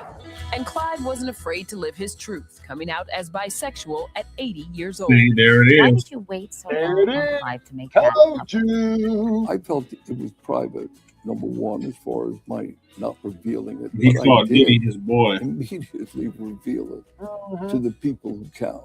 I knew that when I decided to write my autobiography that this was something that I was certainly going to be forthcoming about.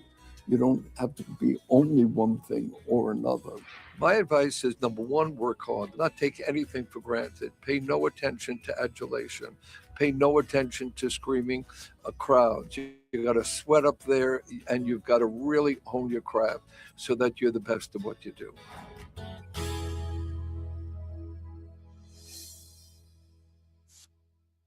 Yeah, weirdo. Oh, God. People, I'm fucked up in the head right about now. Okay. What's up, family? If it's your first time checking out the show, let me know what city, what state you're coming in from. If you're outside of the U.S., let me know what country you represent. Throw up your flag. Family, I need you to smash up the likes, smash up the likes, smash up the likes. Also, if you have not done so already on YouTube, after you subscribe, there's a little bell next to your subscribe button. Go ahead and click that thing right now so you can get your notifications each time I drop a new video like this. That way you'll be in the loop. I let a few hundred of y'all come in, then I'm going in. But in the meantime, in between time, I'm going to give some shouts out to the early birds, starting with Dun, Dun, Dun. Stacy Lyons, what's up? What it do, Ron? What's up, Ron? I'm going to jump in and jump out on this one, fam. I just wanted to basically just recognized the death of Clive Davis, one of the premier music executives in the business. Let's get into this article right here on, what is this? This is Yahoo. Okay, we got Clive Davis, the executive who steered Columbia, Arista, and J Records to the pinnacle of the pop music business, died Monday at his Manhattan home. Variety has confirmed he was 94 years old, benefiting a dramatic 50-year career that accounted for the sale of millions of records. Davis's life in the music industry divided into 3 distinct acts. So, yeah, he had a pretty long career. Touched the careers of people like Janet Joplin, one of my favorites, Carlos Santana, Bruce Springsteen, obviously Whitney Houston. He also is recognized as Sean Diddy Combs' mentor. He's the guy that put Diddy in the game, gave him his deal when Diddy was ousted from Uptown Records. After Andre Harrell said, "Man, I can't do business with you no more," Clive Davis gave Diddy in the building. deal, and that, as one would say, is history. Right, after that, you know what happened with Bad Boy Records and all of the great artists that was on Bad Boy and the great music that they put out. But some people had a problem with Clive Davis. Some people just did not like the way that he handled the situation after Whitney Houston died. If you can recall, Whitney Houston died in Los Angeles at the same hotel that the Grammy party was held at. The Grammy parties was held.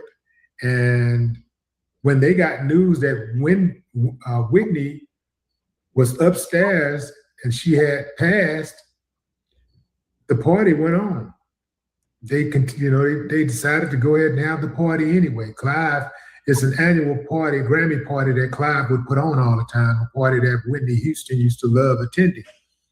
In fact, a lot of people loved attending that Grammys party. A lot of people said that Clive was wrong for having the party continuing to go along with the plans to have the party. Nope, you didn't.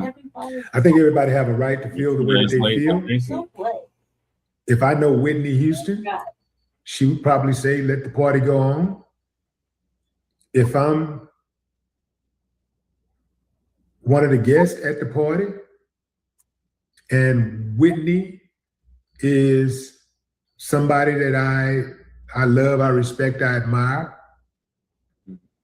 I'm probably feeling more at home with this crowd that I'm with right now, because a lot of people that was at that party knew each other.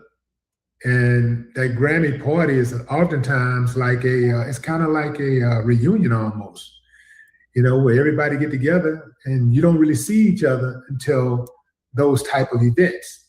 It's almost like a reunion. So I'm thinking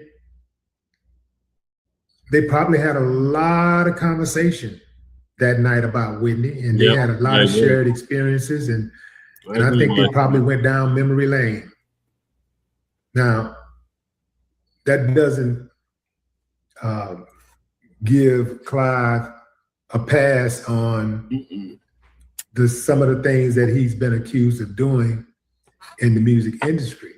Right. Some people say he groomed Diddy, and he groomed other artists, and he, made artists sign Illuminati style deals and all this type of stuff. I have no proof of that, personal proof of that, but I was to take a guess, I would say with all of those accusations and coming from so many different directions, perhaps there is some validity to it. But just speaking on the Grammys party itself, I'm not mad at him for continuing the party after Whitney died, because, when you hear some devastating news like that, I think the time is to try to be around people that you have a connection to. You know, the people that, you know, that have similar relationships with her, right? Even if it's just a relationship from afar, even if it's just from a fan standpoint, how cool is it to, you know, be amongst brotherhood or sisterhood, you know, when a tragedy strikes, instead of being by yourself. Right. That's the way I look at it, fam. I'm not riding for dude at all. You know, he basically said so much I going on. personally think Clive Davis was a wicked dude. I think he was wicked. But Whitney's career, one could argue, wouldn't have been possible without him. That's true. Alicia Keys' career possibly would not have turned out as good without him. No, Broken Clock is right. He definitely wouldn't have had Bad Boy. And for what it's worth, you know, yeah, you know, did he got some behavior issues? But I ain't trading that music, man. That music, Bad Boy made some of the best music. They held it down for a while. Bad Boy made some of the best contributions to hip hop. No matter what you might think about Diddy. And people got a lot of thoughts about him. I was never a fan. You can't deny that music. Just like you can't deny that music that R. Kelly made. That music, the only artist I listened to was big. R&B would not have been as good without R. Kelly. R. Kelly definitely filled a void, right? I can separate the person from the music. I ain't got no problem with doing that because I know ain't none of us perfect. So it's just like separating you from your job, right? Some of y'all done some real strange things in your life. But your work speaks for itself. Your work stands, right? Your work is the work. So the work stands alone. I can separate the person from the music. Unless the person was making the music and the music was like a direct reflection of who they was. But usually that ain't what music is. Usually if a person's making music, the real person is somewhere, you know, in a different vicinity. It's not really who they are. You know, it may be loosely related to who they are, but it's not really who they are. I remember the first time I met Stevie Wonder and I heard Stevie Wonder cuss. I was like, oh, that's right. He's just a person, you know, he's Stevie Wonder. He cuss. Because I was thinking Stevie Wonder, you know, when I think of Stevie Wonder, I think of something like a holier than thou person, like who got a direct connection to God. He'd be like Stevie be getting what do they call that when you're transported to another place in time, and it's like that. What do they call that? Sin. What's that word for that? Anyway, what do you call it? Is it teleport? No, what is it called? I can't think of the name. But anyway, it's like Stevie to me got a direct relationship, like he holler at God directly, like, yo, God, look here, man, this was going on down here on Earth. What do you want me to do? Okay, go back, all right, do this here, woo, woo, woo. Yeah, that's my boy, Stevie, you know, so, yeah. So when I heard Stevie cuss, I was like, teleport, yeah, that's the word. Okay, teleport, that's the word I was looking for, teleport. Yeah, I'd be thinking like Stevie be getting teleported to see God directly. Like, yo, CD, what's up, baby? Long time no see, baby. What if God really talk like that? Hey, what's up, baby? Long time no see, baby. What's up with you? What you mean, what's up with me, God? You know what's up with me. You see everything. That's right. You know, I just want to check it. I just want to make sure you know. Anyway, Clive Davis has passed at the age of 94 years. 94 years, that's a good run right there. That's a damn good run. I heard people saying, well, he should have been dead. He should have been dead. He's 94, he should have been gone. Yeah, fam, you know,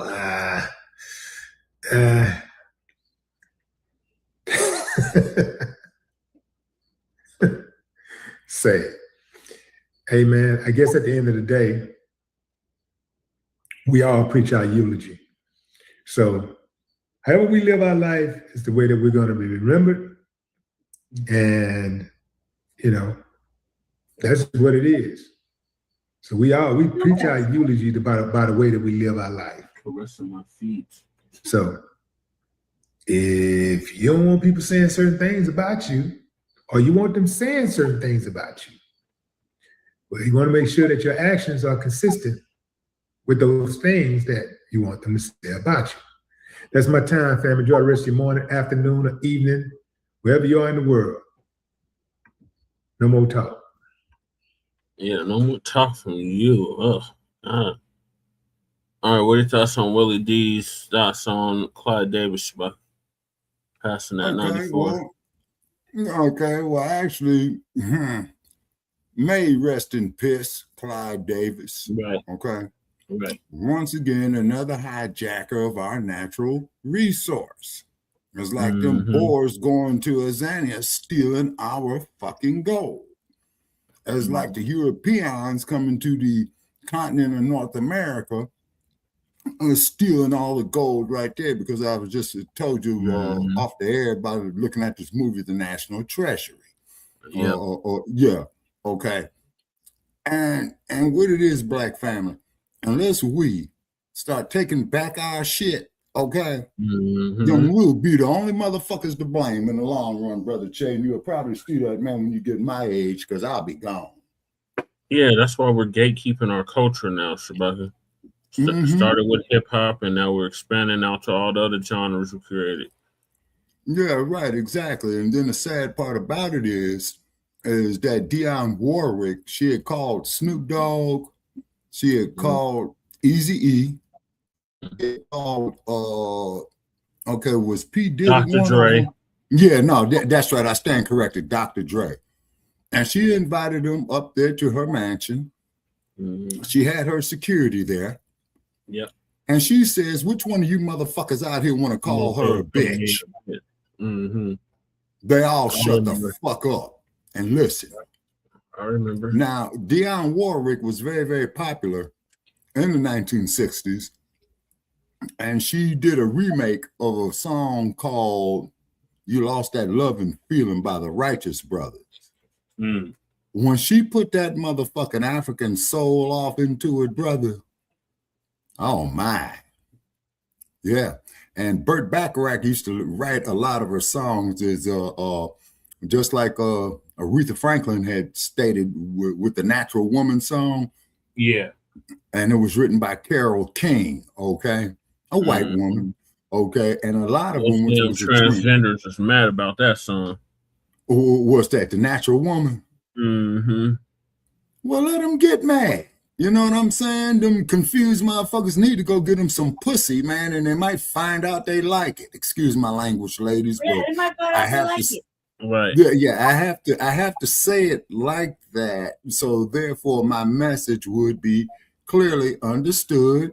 Now, these individuals have their human rights, they have their civil rights, but don't no man got the right to come up to me with the crack of his funky, nasty, hairy ass telling me it's a woman's womb. That's an insult to all the dead women in my family. I agree, Shabaka. But remember, they was trying to get rid of it. They was trying to get rid of Natural Born Woman, talking about we need to ban that song and all this crazy shit. What? I bet you Carole King will sue the shit out of them behind it. Right. Most of her money as a songwriter as opposed to a song performer. Just like Quincy Jones. Yep. He was another one. I got one more clip on Clive Davis. Okay. We have some breaking news to get to now. Legendary music mogul Clive Davis has passed away at the age of 94. In an illustrious career that spanned more than 5 decades, Davis became a titan of his industry, signing iconic artists including Barry Manilow.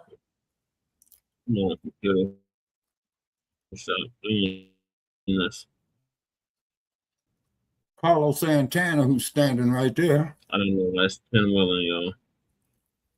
Yeah, I hate that pinwheel Respiratory shit. issue, but according to a statement from his family, he died of natural causes at the age of 94. The statement is incredibly emotional. I'll read you part of it. It says, "To the world, our father was the iconic music legend whose vision, instincts, and relentless pursuit of excellence shaped the soundtrack of countless lives. To his family, Clive was dad and granddaddy, the steady presence at the center of our lives, the source of wisdom, strength, encouragement, and unconditional love." Clive Davis had 4 children. He had 8 grandchildren and 2 great-grandchildren. And I can tell you that I covered so many events in New York City, and Clive was always there with his partner or a family member or grandchildren. This was a man who, despite his busy schedule, always showed up for those who he loved. So a huge footprint in terms of his personality also, but you see these pictures, Carlos Santana, also Whitney Houston. I mean, the names are gobsmacking how many musical careers he started. Clive Davis literally was born under the right star. And like Aerosmith famously saying, Clive Davis is gonna make you a star. So he was born in Brooklyn, New York. He worked his way up at Columbia Records. He was their general counsel to ending up running the label. He signed some of the biggest names, some of them, like you said, Santana, Bruce Springsteen, Chicago, Billy Joel. He went on to start his own record label, Arista Records, where you might know some of the names that he signed there, like Earth, Wind, and Fire, right? How incredible is that? Whitney Houston, Pink, Alicia Keys. So many artists were touched by the magical Clive Davis wand and like stamp of approval. So, I mean, I'm sure that very shortly we are going to be seeing social media flooded with tremendous statements and anecdotes and stories about Clive, who was also like the honorary mayor of New York City. I mean, like I said, you couldn't go to anything without seeing Clive at a concert or a movie premiere. I mean, I saw him even just in the last year. He was always out and about. He had such an eye for talent. I mean, you looked at that roster of people that you just mentioned, absolutely incredible. We will be looking for those tributes. I'm sure they'll be coming in soon. All right, Chloe Molas, thank you so much. We thank you for watching, and remember, stay updated on breaking news. And like and subscribe to Frontline Black News. All right, Shabaka, what are your closing thoughts on Clive Davis? Okay, Clive Davis. He was scum. He was rich. I can't take away his accomplishments. Okay, but once again, ladies and gentlemen, here's motherfuckers cashing in on our natural resource. Okay, now Joe says right here, sometimes you have to judge a person by the behaviors they excuse. Now, you want to know something, Joe? That makes a hell of a lot of sense, my man. Yep. I never thought about that. Yeah. You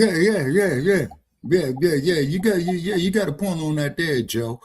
You know, but once again, Black family, if it wasn't for us, Black people in the United States, the whole goddamn economy of this motherfucker will crumble. Okay? Now, on the reparations, like I said, give us all the money in the goddamn, give us the national treasure. It's our shit anyway. Okay, is that your final thoughts on Clive? Okay, and then my last sentence on my final thought on Clive is, to quote you, Brother Che, in a perfect world. Okay, moving right along. So I'm Hey, you want to come on up, Joe, if you feel up to it? 4 hours. So the next topic is Black woman is shocked a disabled woman called her a racial slur, an anti-Black slur. So Uncle Phil gonna give us an update on that. I've been trying to cover this for a week. All right.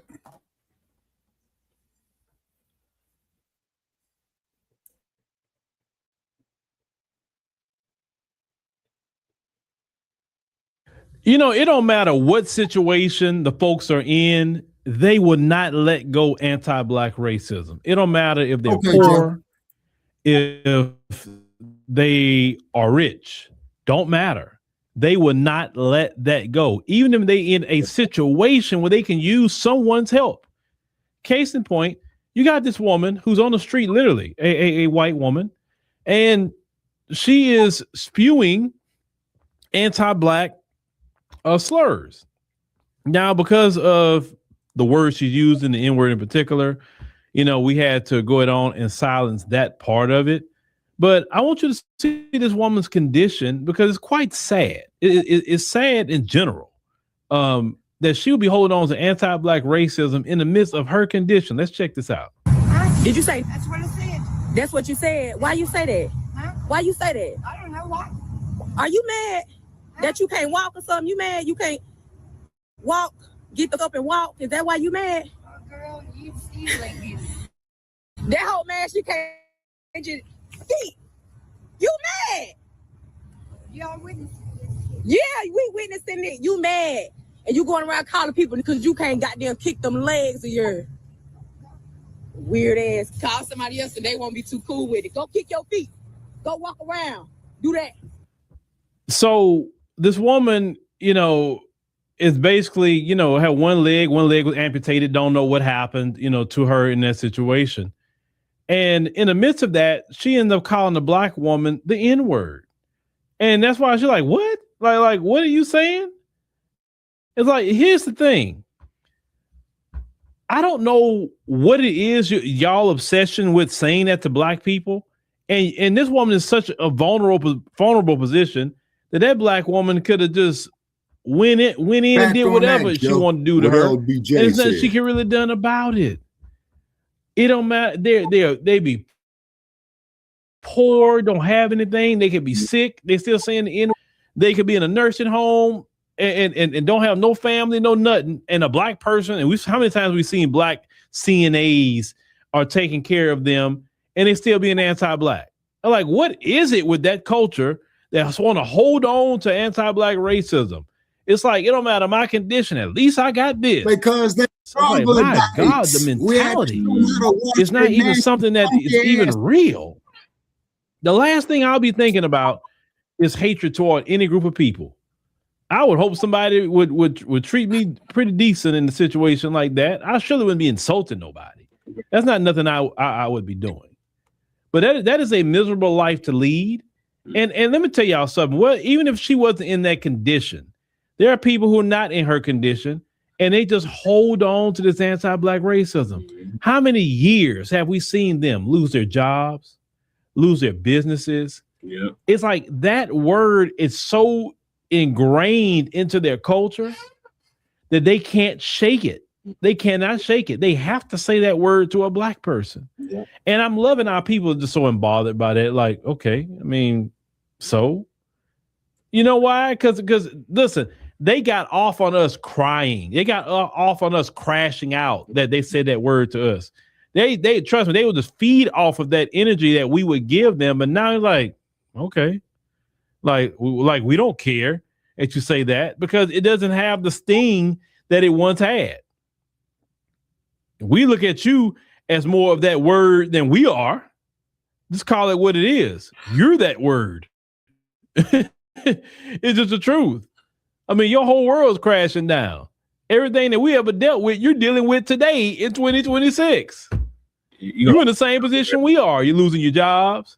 You can't afford food. Can't afford gas. You know what I'm saying? You're getting thrown out your place. You're homeless. You're all kind of conditions that Black people have dealt with. You're crying every day that you can't make it. You don't see America crying. You ain't figured that part out yet? You're crying about food prices. We paying the same food prices you're paying. We figure it out all the time because we know how to make it. We know how to shop. We know how to stretch our money and make it go further than it's never have gone before. But y'all, on the other hand, if you would take that energy that you put into anti-Black racism, and if you would put that into actually making your community better, Well, this is and take away hatred from donations here. not only for black folks but for anybody, you would actually be in a better position. But let's call it what it is. You're so obsessed with this hatred. Even Chase Bank have did a study and said that this country would be $5 trillion richer a year if they get rid of the anti-black racist policies that's on the books all the way around. $5 trillion. That tells you that they're so dedicated to anti-black racism, they would hurt, but they continue to hurt themselves by, we could have been had universal health care. But the reason why a lady like that in the video don't have universal health care, because of that one word she said to that black woman. Mm-hmm.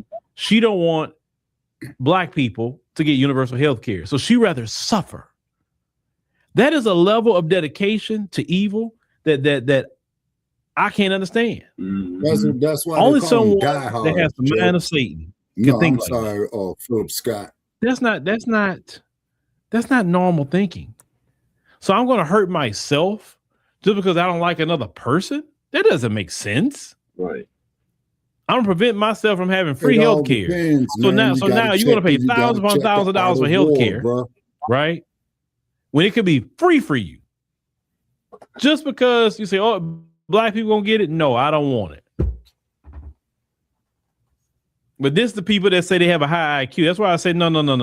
They have a negative 180 IQ. Mm-hmm. Only someone with a negative 180 IQ would harm themselves because they don't want another person to have it. That's not smart. Since they love that IQ test so much. That's not smart at all. Right. That's the craziest thing I ever heard in my life, that you would sit up here and hurt yourself. Hurt yourself. Just so you can hurt a black person. Mm-hmm. So they don't have health care. And guess what? Black people getting insurance and health care all the time. We are.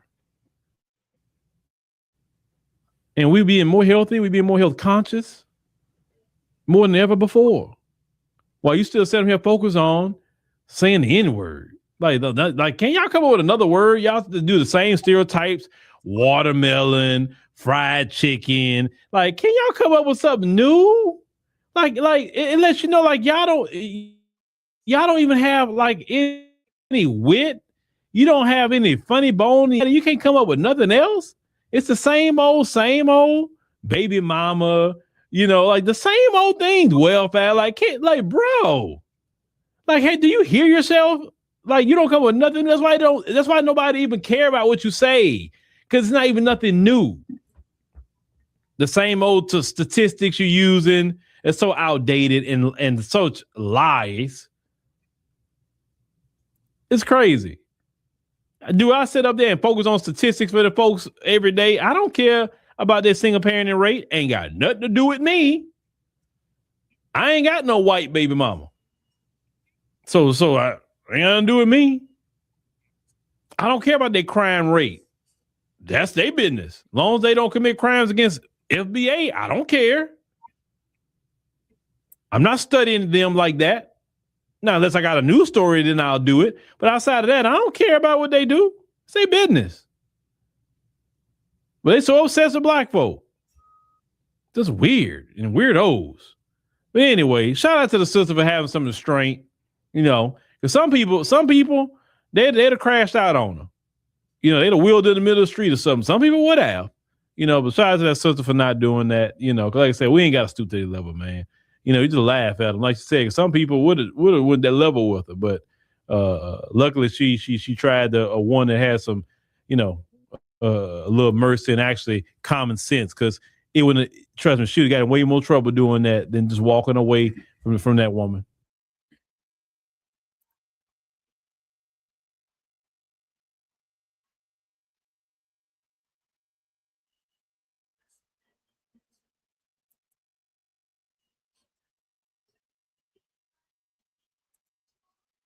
We're buffering again, people. Oh, man. Man died after getting shot by Sampson County deputies this morning. Deputies responded overnight. That was the last video on that. I'll just play it. Oh shit! What the hell did I just put? There was something about the disabled woman. What are your thoughts on that, Shabaki?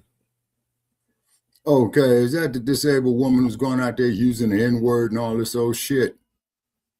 Yeah. Fuck her. I agree. They call us Canadians no code word for nigga. Oh, okay. I'm gonna be on the lookout for that.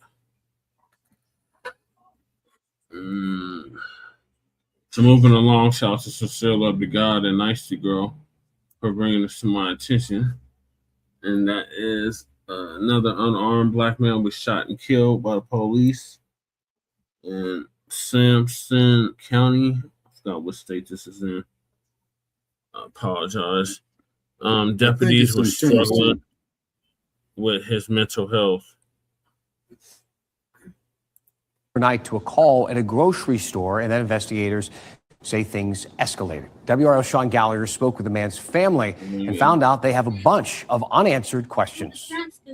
The family of Sean West Jr. have more questions than answers about his death. They say he came here overnight looking for help with his mental health struggles, but now he's dead. These photos of Sean West Jr. remind family of happier times. He walked across that stage proudly. He graduated. His stepmother beaming about the boy who could flip her mood. He could change my smile, my frown into a smile all the time. Smiles are hard to come by now after West was killed by Sampson County Sheriff's deputies early Friday morning. I just want answers.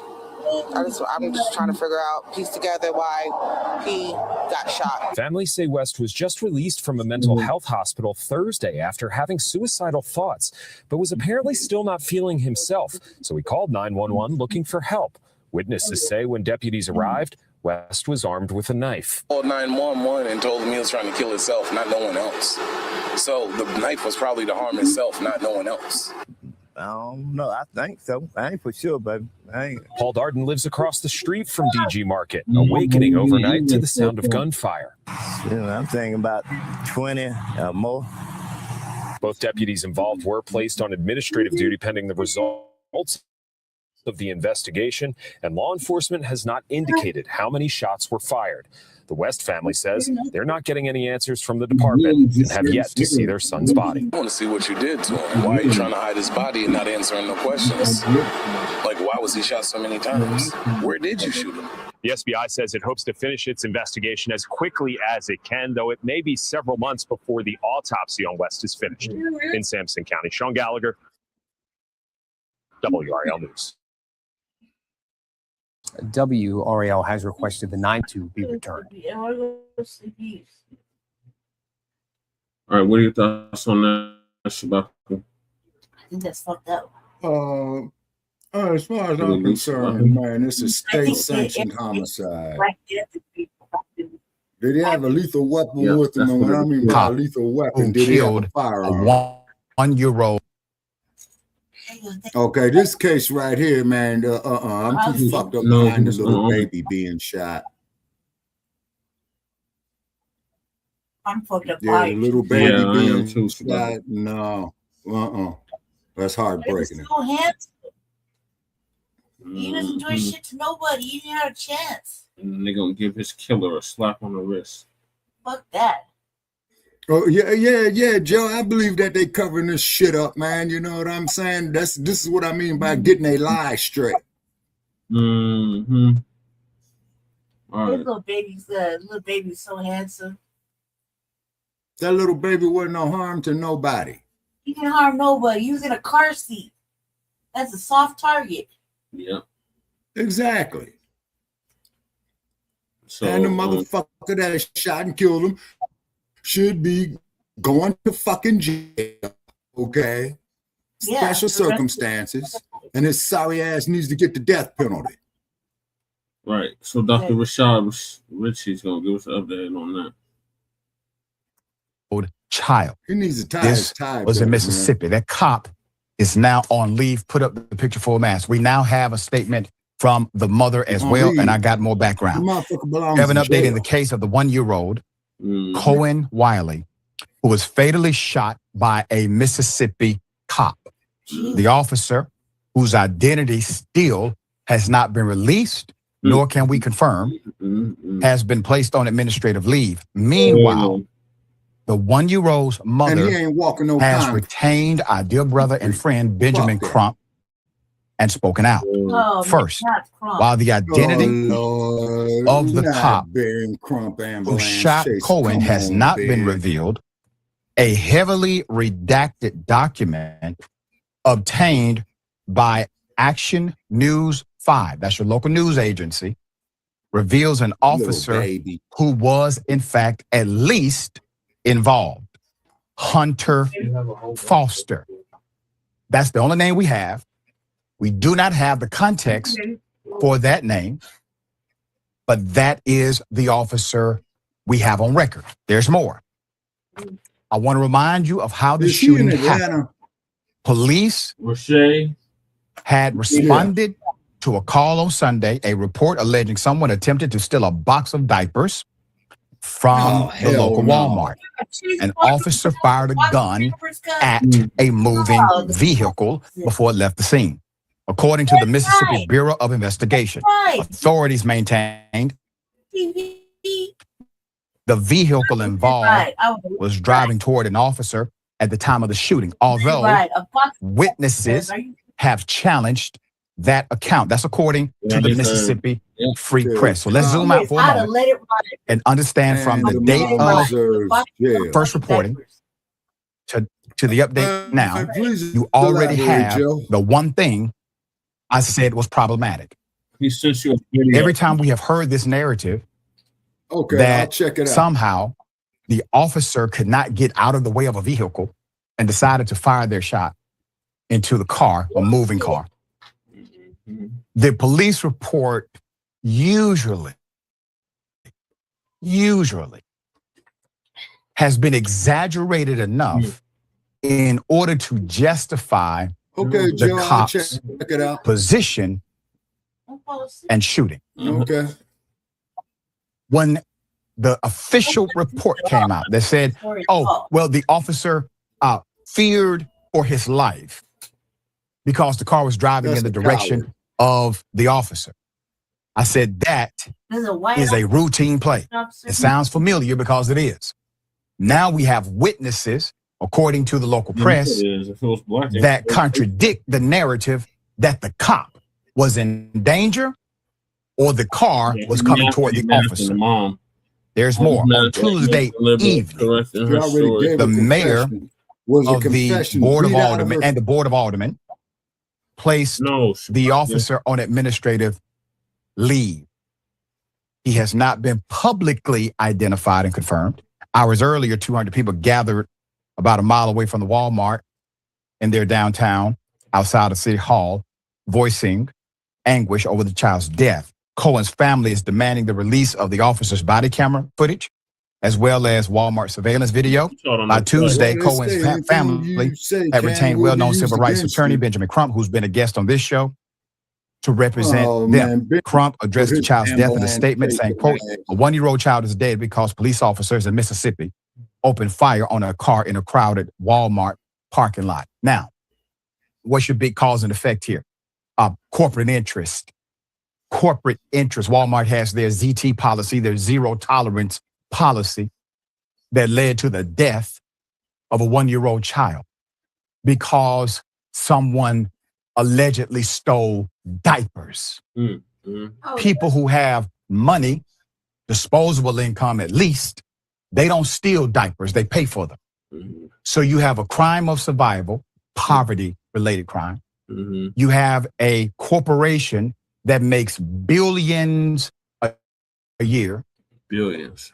They create a zero tolerance policy, which creates also by proxy this relationship with local law enforcement. Local law enforcement, they believe it is their obligation to trust the word of a loss prevention employee at Walmart as if another cop told them. And instead of utilizing common sense, they open fire for a product, the diapers. There's nothing in that Walmart. There's nothing that can be stolen from that Walmart. Not one item, not 100. That's more valuable than the 1-year-old baby they killed. Fuck Sam Walton. Here's Cohen's mother. Right. Marcus Keith. Valicia Wiley lost her son to the negligence of law enforcement in Senatobia, Mississippi. Can you please tell what happened? It was me, my son, and another friend of mine who was at Walmart. As we was leaving out the Walmart, they tried to stop her, but I kept walking because it had nothing to do with me.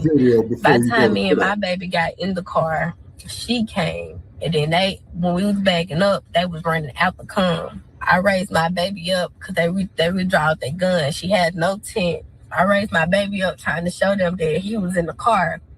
So she was backing up and she hit a car as I was opening the door, so the door flew back in. By the time I sat my baby down, it was like 3 to 4 shots. One of the shots hit him in his rib cage, and the other shots hit her in her arm and her thigh. And we left and went to Senatobia Hospital where he was pronounced dead. And they told me I wasn't gonna be able to see him until he get back from Jackson. And the crowd was questioning them, asking them what happened. They was like, she was shoplifting. But the passenger, Joe, I'll do it after the podcast tonight. They was talking about the driver. And I will look at the video and on the look at it twice. Checkout, they can see, it's cameras, they can see when And then I'll give you a call on it. Will that work, Joe? But yeah, they tried to say that she forcefully was trying to drive and hit them, but they was all on the right side and she was driving towards the left. They just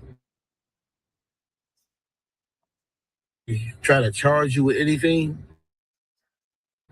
No, they didn't charge me. They ain't charged me with nothing. They just shoplifting. They were shoplifting. What's up? Her child is dead. Little baby.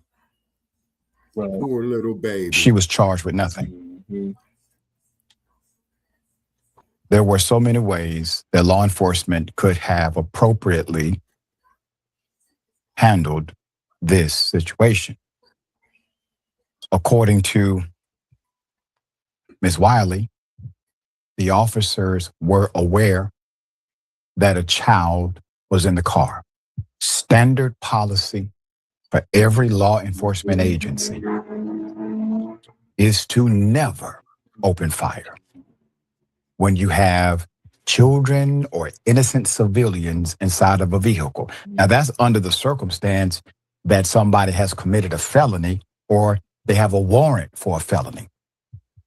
In this scenario, you have neither. As you heard, Ms. Wiley states that she indicated to officers there was a baby in the car. They fired shots anyway, hitting Cohen in the rib cage. Once again, she denies any shoplifting allegations, and she has not been charged with anything. Since Cohen's murder, people protested in the Walmart parking lot as law enforcement officers wore gas masks and unleashed tear gas on their own citizens. SWAT was also present to block doors to Walmart. Leon White, local resident since 1999, said the city's residents' tension and distrustful relationships with police, quote, has been a problem that has been building for a long time, end quote. Another quote, for many years, the police force was fine, but in recent years, I don't know why, it's become a big problem, end quote. He said he blames it partly but sharply on inadequate safety training. He added that the city does not have a crime problem. Indeed, the city's crime rate is below the national average and one of the lowest crime rates in the entire state of Mississippi.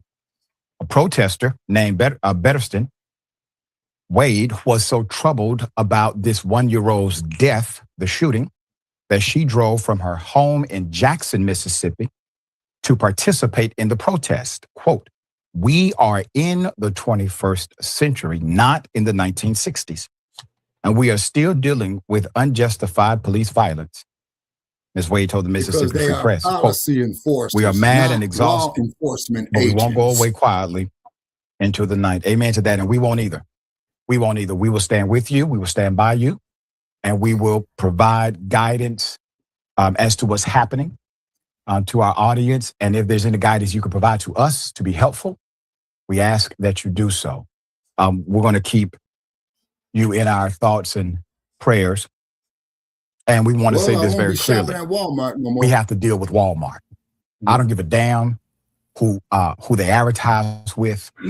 I could care less about their powerful corporate expressions in the marketplace. We have to deal with Walmart. Yep. Because if it had not been for their ridiculous and inhumane policy coupled with obvious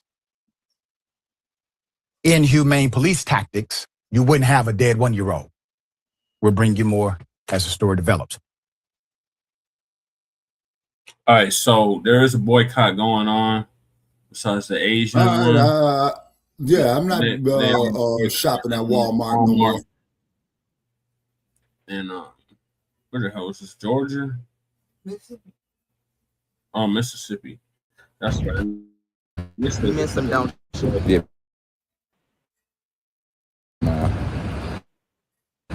I like. Wiley was shot and killed by I'll be buying my last data card from Walmart. Senatobia police almost a week ago. It happened in the Worcester this 209 phone is just going to have to go off. Done.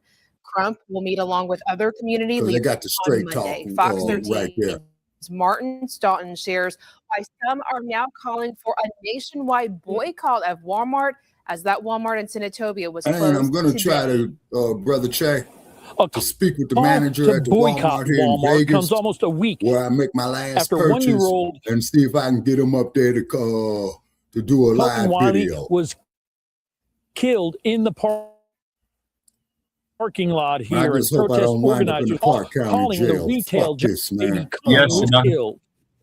Yeah, they got too much money, man. They got too much money. If any damn thing, they should have helped that woman. Not families shoot that release baby. that video to the family's attorney. We know that Walmart can release that video being a private entity. They don't have to wait on the police. Okay, all right, hold it. Going on mute. So A call for transparency continues.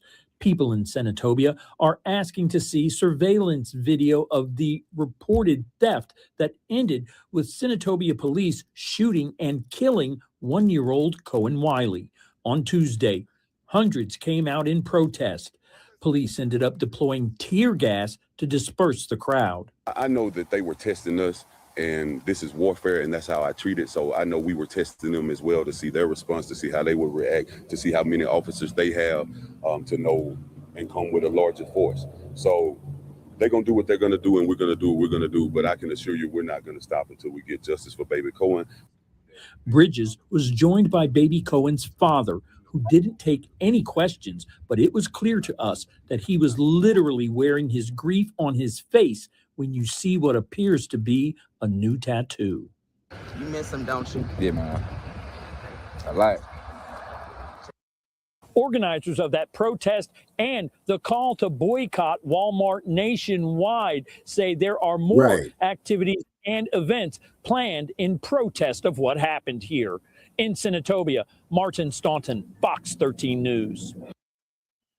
Okay, now my advice is that the people who are going to go, those who are going to protest Walmart, my advice is to go down there to your local police agency or your policy enforcement agency, requesting permission to have a protest there.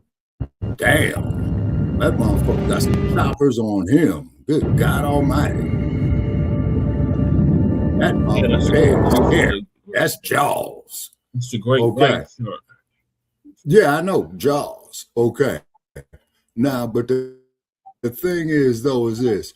There's no excuse for this. I mean, I could see so far as they're going up there, detaining the mother if she did an alleged theft. You see what I'm saying?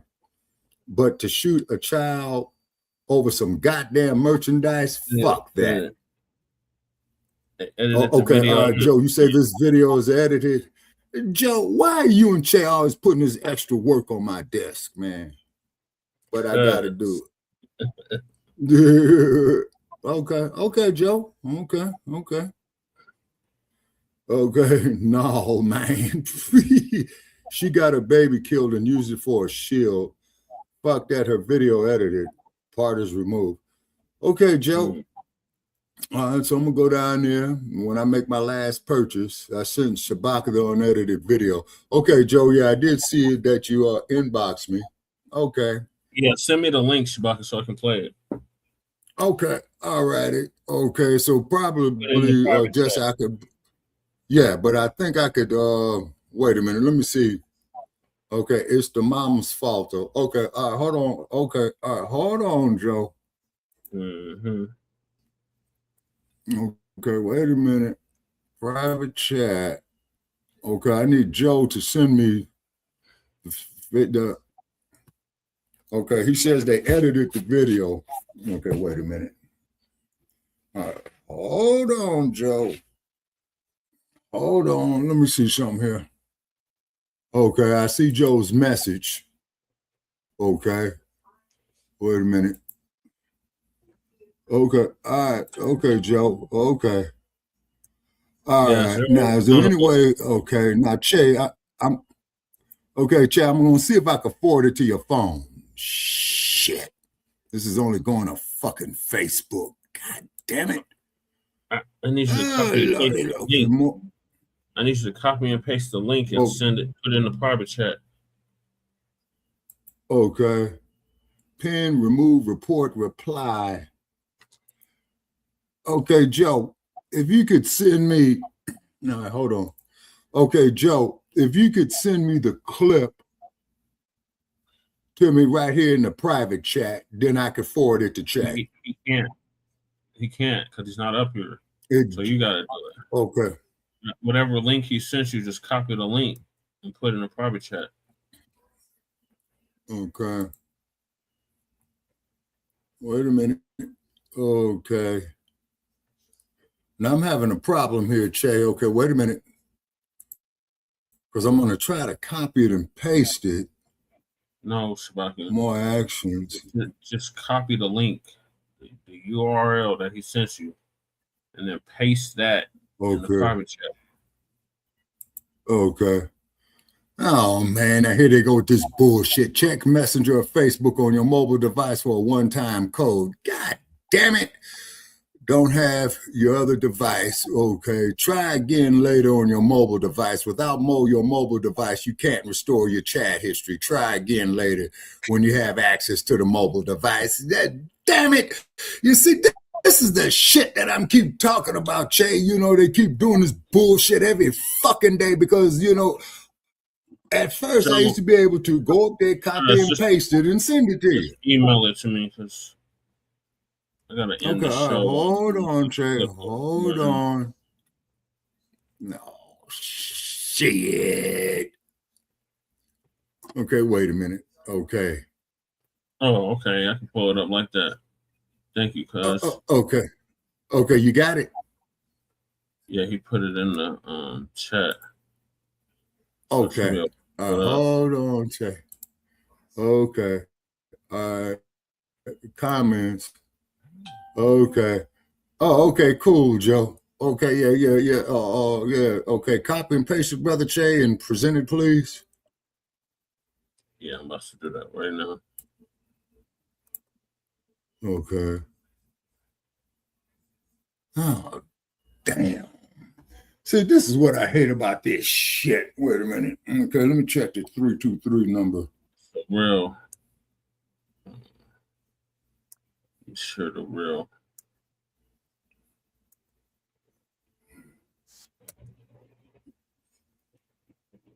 By the time me and my baby got in the car, oh man, they're doing. And then when we was backing up, they was running out the con.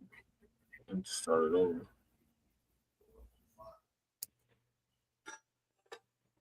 Walmart. As we was leaving out the Walmart, they tried to stop her, but I kept walking because it had nothing to do with me. By the time me and my baby got in the car, she came, and then when we was backing up, they was running out the come. I raised my baby up because they withdrawed their gun. She had no tent. I raised my baby up trying to show them that he was in the car.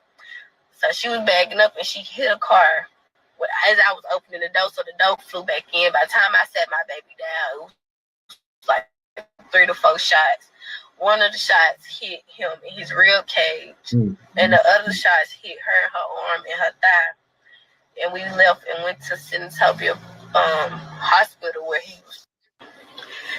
It was me, my son, and another friend of mine who was at Walmart.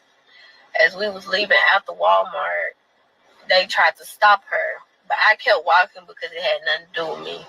By the time me and my baby got in the car, she came, and then when we was backing up, they was running out the come. I raised my baby up because they withdrawed their gun. She had no tent. I raised my baby up trying to show them that he was in the car. So she was backing up and she hit a car. But as I was opening the door, so the door flew back in. By the time I sat my baby down, it was like 3 to 4 shots. One of the shots hit him in his rib cage, and the other shots hit her in her arm and her thigh. And we left and went to Senatobia hospital where he was. It was me, my son, and another friend of mine who was at Walmart. Yeah, she told on herself. She said she held her son up, like Cuz said, like a shield, and he ended up getting shot and killed as a result. Damn. Okay, okay? Now, from what I understand here, didn't she just say that she tried to hold the baby up to show that she had a baby with her? Yeah, she held him up like a shield, though, Shabaki. How she held him up was like he was a shield, like she was using him to shield her from the bullets. Okay, now, on the flip side of that, could she be holding him up saying that she has a baby with her, Brother Che? Shabaka, it doesn't even make any sense. Why would you hold a baby up like that? And you got the police and they're trigger happy like that.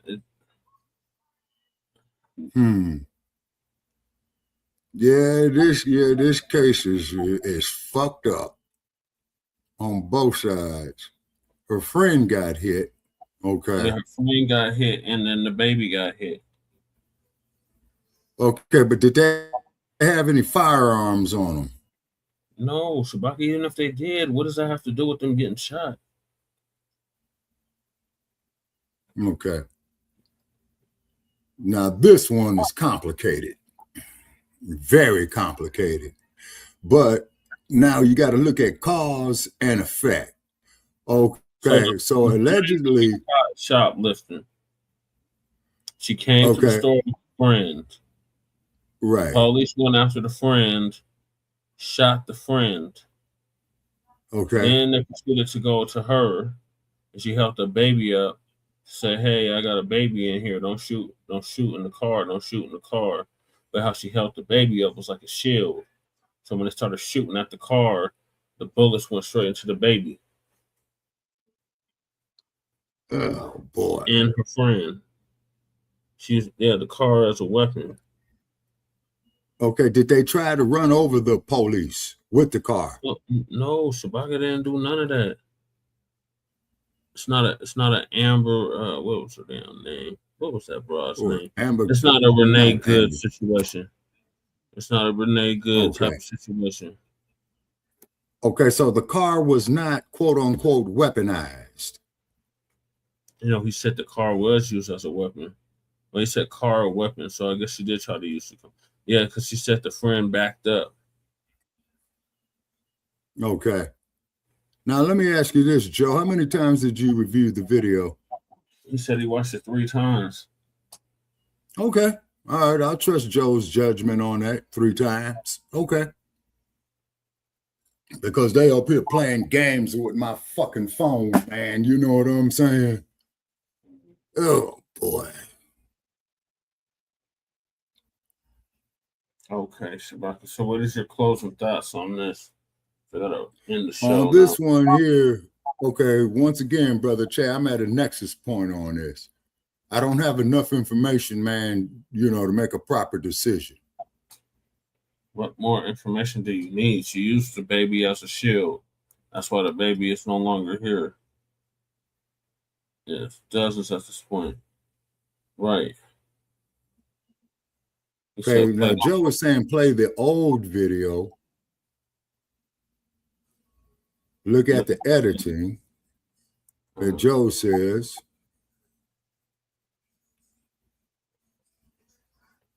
Okay. Now, okay. Now, Che, you have more legal law knowledge than I do. So I think in a situation like this, man, and this was in Mississippi, you're going to have to pull up the statutes of Mississippi on this. Yeah, I'm not doing all that right now. Suspect. I'm about to end the show. I just wanted to get your closing thoughts on the topic.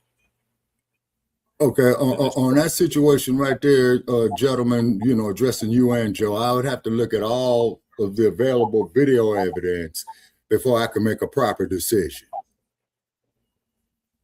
Because I think what we have here, people, is an ambiguous situation. I said I think. I didn't say it was. Ambiguous how? There's nothing ambiguous about this. The chick literally just told you what she did, what went down. I don't know what more video you need to see or what more proof you need to see that the police was in the wrong and the mom was in the wrong. Huh. Damn, it's a nexus point. Okay. But we'll revisit this tomorrow because I got to end the show. Okay, Che. Okay, so what you could do, man, for Shabaka's Black Experience Enhanced, okay, ladies and gentlemen, we are going to talk about this situation in Mississippi. All right, and then in the meantime, Brother Che, since I had too much damn coffee now, man, I'm probably going to be up for half the night, so I'm going to keep working this phone and this laptop, man, so I can make a proper decision on where I stand on this. First place, the little baby shouldn't be dead. Okay, now, we might have parental neglect here. Now, if mama went out there with the intent to go out there and boost some shit, okay? The friend. Okay, so once the fuck again, Brother Che, like I said, that cow dog agreed with me with. So the friend had an ulterior motive who said, take me to the Walmart. Yep. Just like in Los Angeles, where a motherfucker said, hey, man, pull up here by the liquor store, then goes in there and robs the motherfucker, and then comes up, run off in your car. Hey, man, you get out of here. Now you just became a fucking accomplice. Or accessory, yep. Yeah. Or an accessory. If not a co-conspirator. See, damn. Woo, Lord, you're a better man than me, Brother Che, to study law as a major as opposed to me studying business as one. Okay, she was supposed to stop with her friend, though. Okay, as opposed to making an attempt to flee. Yeah, because you said it had nothing to do with her. Yeah. But she came to the store. She knew what the fuck. Right. So she had a hidden agenda that the friend did not know. Or the friend had a hidden agenda that she didn't know. Right. The one, and the friend who had the hidden agenda was the mother of the baby that was shot. No, the friend was the other woman that they were going after for boost and diapers. Yeah. Okay. But the other person had no knowledge about this. Yeah, she didn't get to walk off. She tried to walk this is off. Definitely. Yeah. Okay. Now this is definitely a case where it's chess and not checkers. Okay. Damn. Okay. All righty. I will review the material, Brother Che, and I'll do the follow-up, before we do Shabaka's Black Experience Enhanced, which will be coming on 6 p.m. June the 23rd in the Pacific, 9 p.m. in the East. Okay, so in the meantime, since I'm going to be up half the night, man, I'm going to try to pull this data, but these damn cell phones and shit is up here playing games and all this bullshit. Okay, Joe messaged me. See Joe's message. Okay, wait a minute. Okay, hold on, Joe. Hold on, Joe. I'm trying to pull Joe's message up. Man, messages me. Check Messenger on your mobile device for a one-time code. God damn. All right, hold on. Hold on, peoples. We'll get it figured out. I got to end the show. I got to end the show. Okay. Appreciate everybody that tapped in. Okay. All right. Join us later on for Shabaka's Black Experience Enhanced, where we're going to revisit this topic about right. What is his name? Cohen? Is it Cohen? What is the little baby's name? Cohen something, right? Yeah, I think the little baby's name was Cohen. So somebody says here on this chat, so y'all on the wrong side of this once again. She literally gave an interview and said that she used her baby as a shield while trying to elude police. Okay, she just fucked herself. Mm-hmm. Okay. So she just fucked herself. Yep, all right. Got her baby killed in the process. So we're going to revisit depending on the Experience Enhanced later on today. Right. So join us then. And in the meantime, whatever topics we didn't get to, I'm going to roll over either to Black Experience Enhanced or Frontline Black News, or a combination of the two. Mm-hmm. So appreciate everybody that tapped in. Shout out to Black Joe for coming through. We got the very end of it, cuz. Then we got Sister Val was in here. Sister Junifer was in here. Cardenas was in here. Michael was in here. Okay. So please get with us. Again, you're all in about. Brother Damien Uptight was in here. Okay. Breeze. Alrighty. Okay. Breeze. Okay. And, I think that's everybody. So in my preliminary judgment, if this was in the state of California under the felony murder rule, okay, for what her shoplifting, was it a misdemeanor or a felony?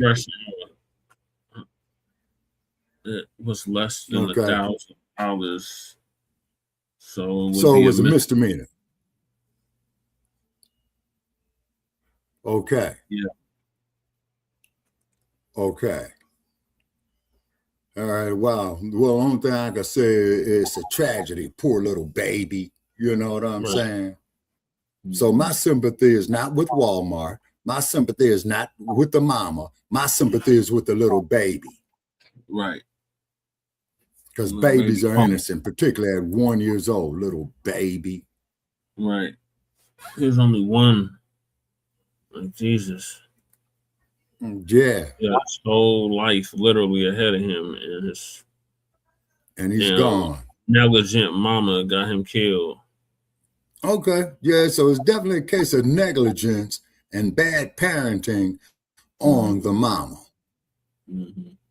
Because a lot of these stupid ass motherfuckers out here is figuring that they're entitled as opposed to going out here doing some goddamn hard work. Do what the fuck I did. When your ass is out there on that goddamn street, I didn't go commit no crime.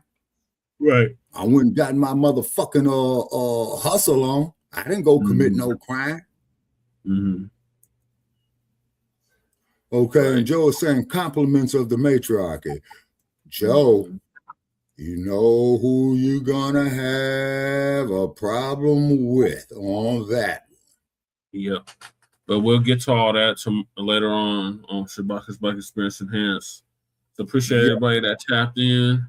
This is going to conclude season 6, episode 31, part 3, part Trey of the Front Line Black News. Join us later on for Shabaka's Black Experience Enhanced. Season and may 11. The little baby rest in peace. in conjunction with the Frontline Black News, yes. And after that, we'll be doing Frontline Black News continuation. So okay, all right. So we're gonna take a long night tomorrow. Continue to play the video, Shabaka. So you okay, do that on your okay, Joe. That's what I'm trying to do. That's what I'm trying to do, Joe. But once again, these damn cell phones are tripping again, man. Because you used to be able just to click the damn link to play the video. Now these motherfuckers are saying they need a one-time code to my phone and all this bullshit. Yeah, that's that Woo. authentication shit. Yeah, that shit, man. They know who the fuck I am, man. Shit. You know, motherfuckers ain't fooling me. Shit, they know who the fuck I am. Okay. All right, so I'm gonna try my best, Joe. I'm gonna try my best, but based on so far of what I gathered, yeah, Mama is guilty as hell. And if she was in California, her ass would be sitting in fucking jail, okay, on a murder one charge. Yeah. No, but wait a minute though. Depending on the so it would be shoplifting, which is a misdemeanor. Yeah. As opposed to a felony. Right. We can't be played by America's enemies. Okay. Right. Okay, Joe. Okay, Joe, I'll give you a call too, man. You know what I'm saying? And I know you're 3 hours ahead of me, man, because you're out there on the east. Okay, so if you could in the central. Remember, he's in St. Louis, he's in the central. Oh, okay. So he's only 2 hours ahead of me. Okay, Joe. It's murder now. Yeah. Okay, Joe. Okay, Joe. I trust your judgment, man. You know, you ain't never steered me wrong on nothing. And with few disagreements we had, like me and Che, we've disagreed agreeably. You know what I'm saying? Okay, Joe. Okay. So let me know when it's a good time to give you a call, Joe. Okay, I'm waiting for Joe's response. Okay, well, we're waiting on his response. Make sure y'all like and subscribe to all of our platforms. Frontline Black News on YouTube and Facebook. The Revolutionary Agenda on YouTube and Facebook. And Shabaka's Black Experience Enhanced on Facebook, Twitter, and Instagram. And like I said, join us later on for a brand new episode, Season 11, Episode 50 of Shabaka's Black Experience Enhanced. He said anytime, Shabaka. Okay, Joe, I'm gonna call you, as soon as we end the video right here, man. Okay, all right, ladies and gentlemen. So thank you so very, very much. And also to all our haters out there, please inbox us still with your hatred and your bullshit and what have you. Okay, and I mainly speaking to you in the Nabiscos. Okay. Now keep in mind, Nabiscos, if you're making some damn sense, I don't mind talking to you, but you got to come up on Shabaka's Black Experience Enhanced tomorrow night. You know? I don't hate you like you hate me. You know? Shit, life is too short to be full of hate. You know? I already made that mistake for the generations after me. Okay. Okay, and I hear the phone pinging. Okay, Joe, so I'm going to give you a call, man. Give me about, say, 5 to 10 minutes, man, because I got to take some medications. Damn pain is killing me again. All right. Okay, Brother Che. Okay, we're ending it here. Season 6, Episode 31, Part 3 of the Frontline Black News. Okay, people, get with us 6 p.m. in the Pacific, 9 p.m. in the East for Shabaka's Black Experience Enhanced. Okay, signing off from Sin City. Come on, 7-Eleven, clack, clack, you robbing motherfucking casinos, you.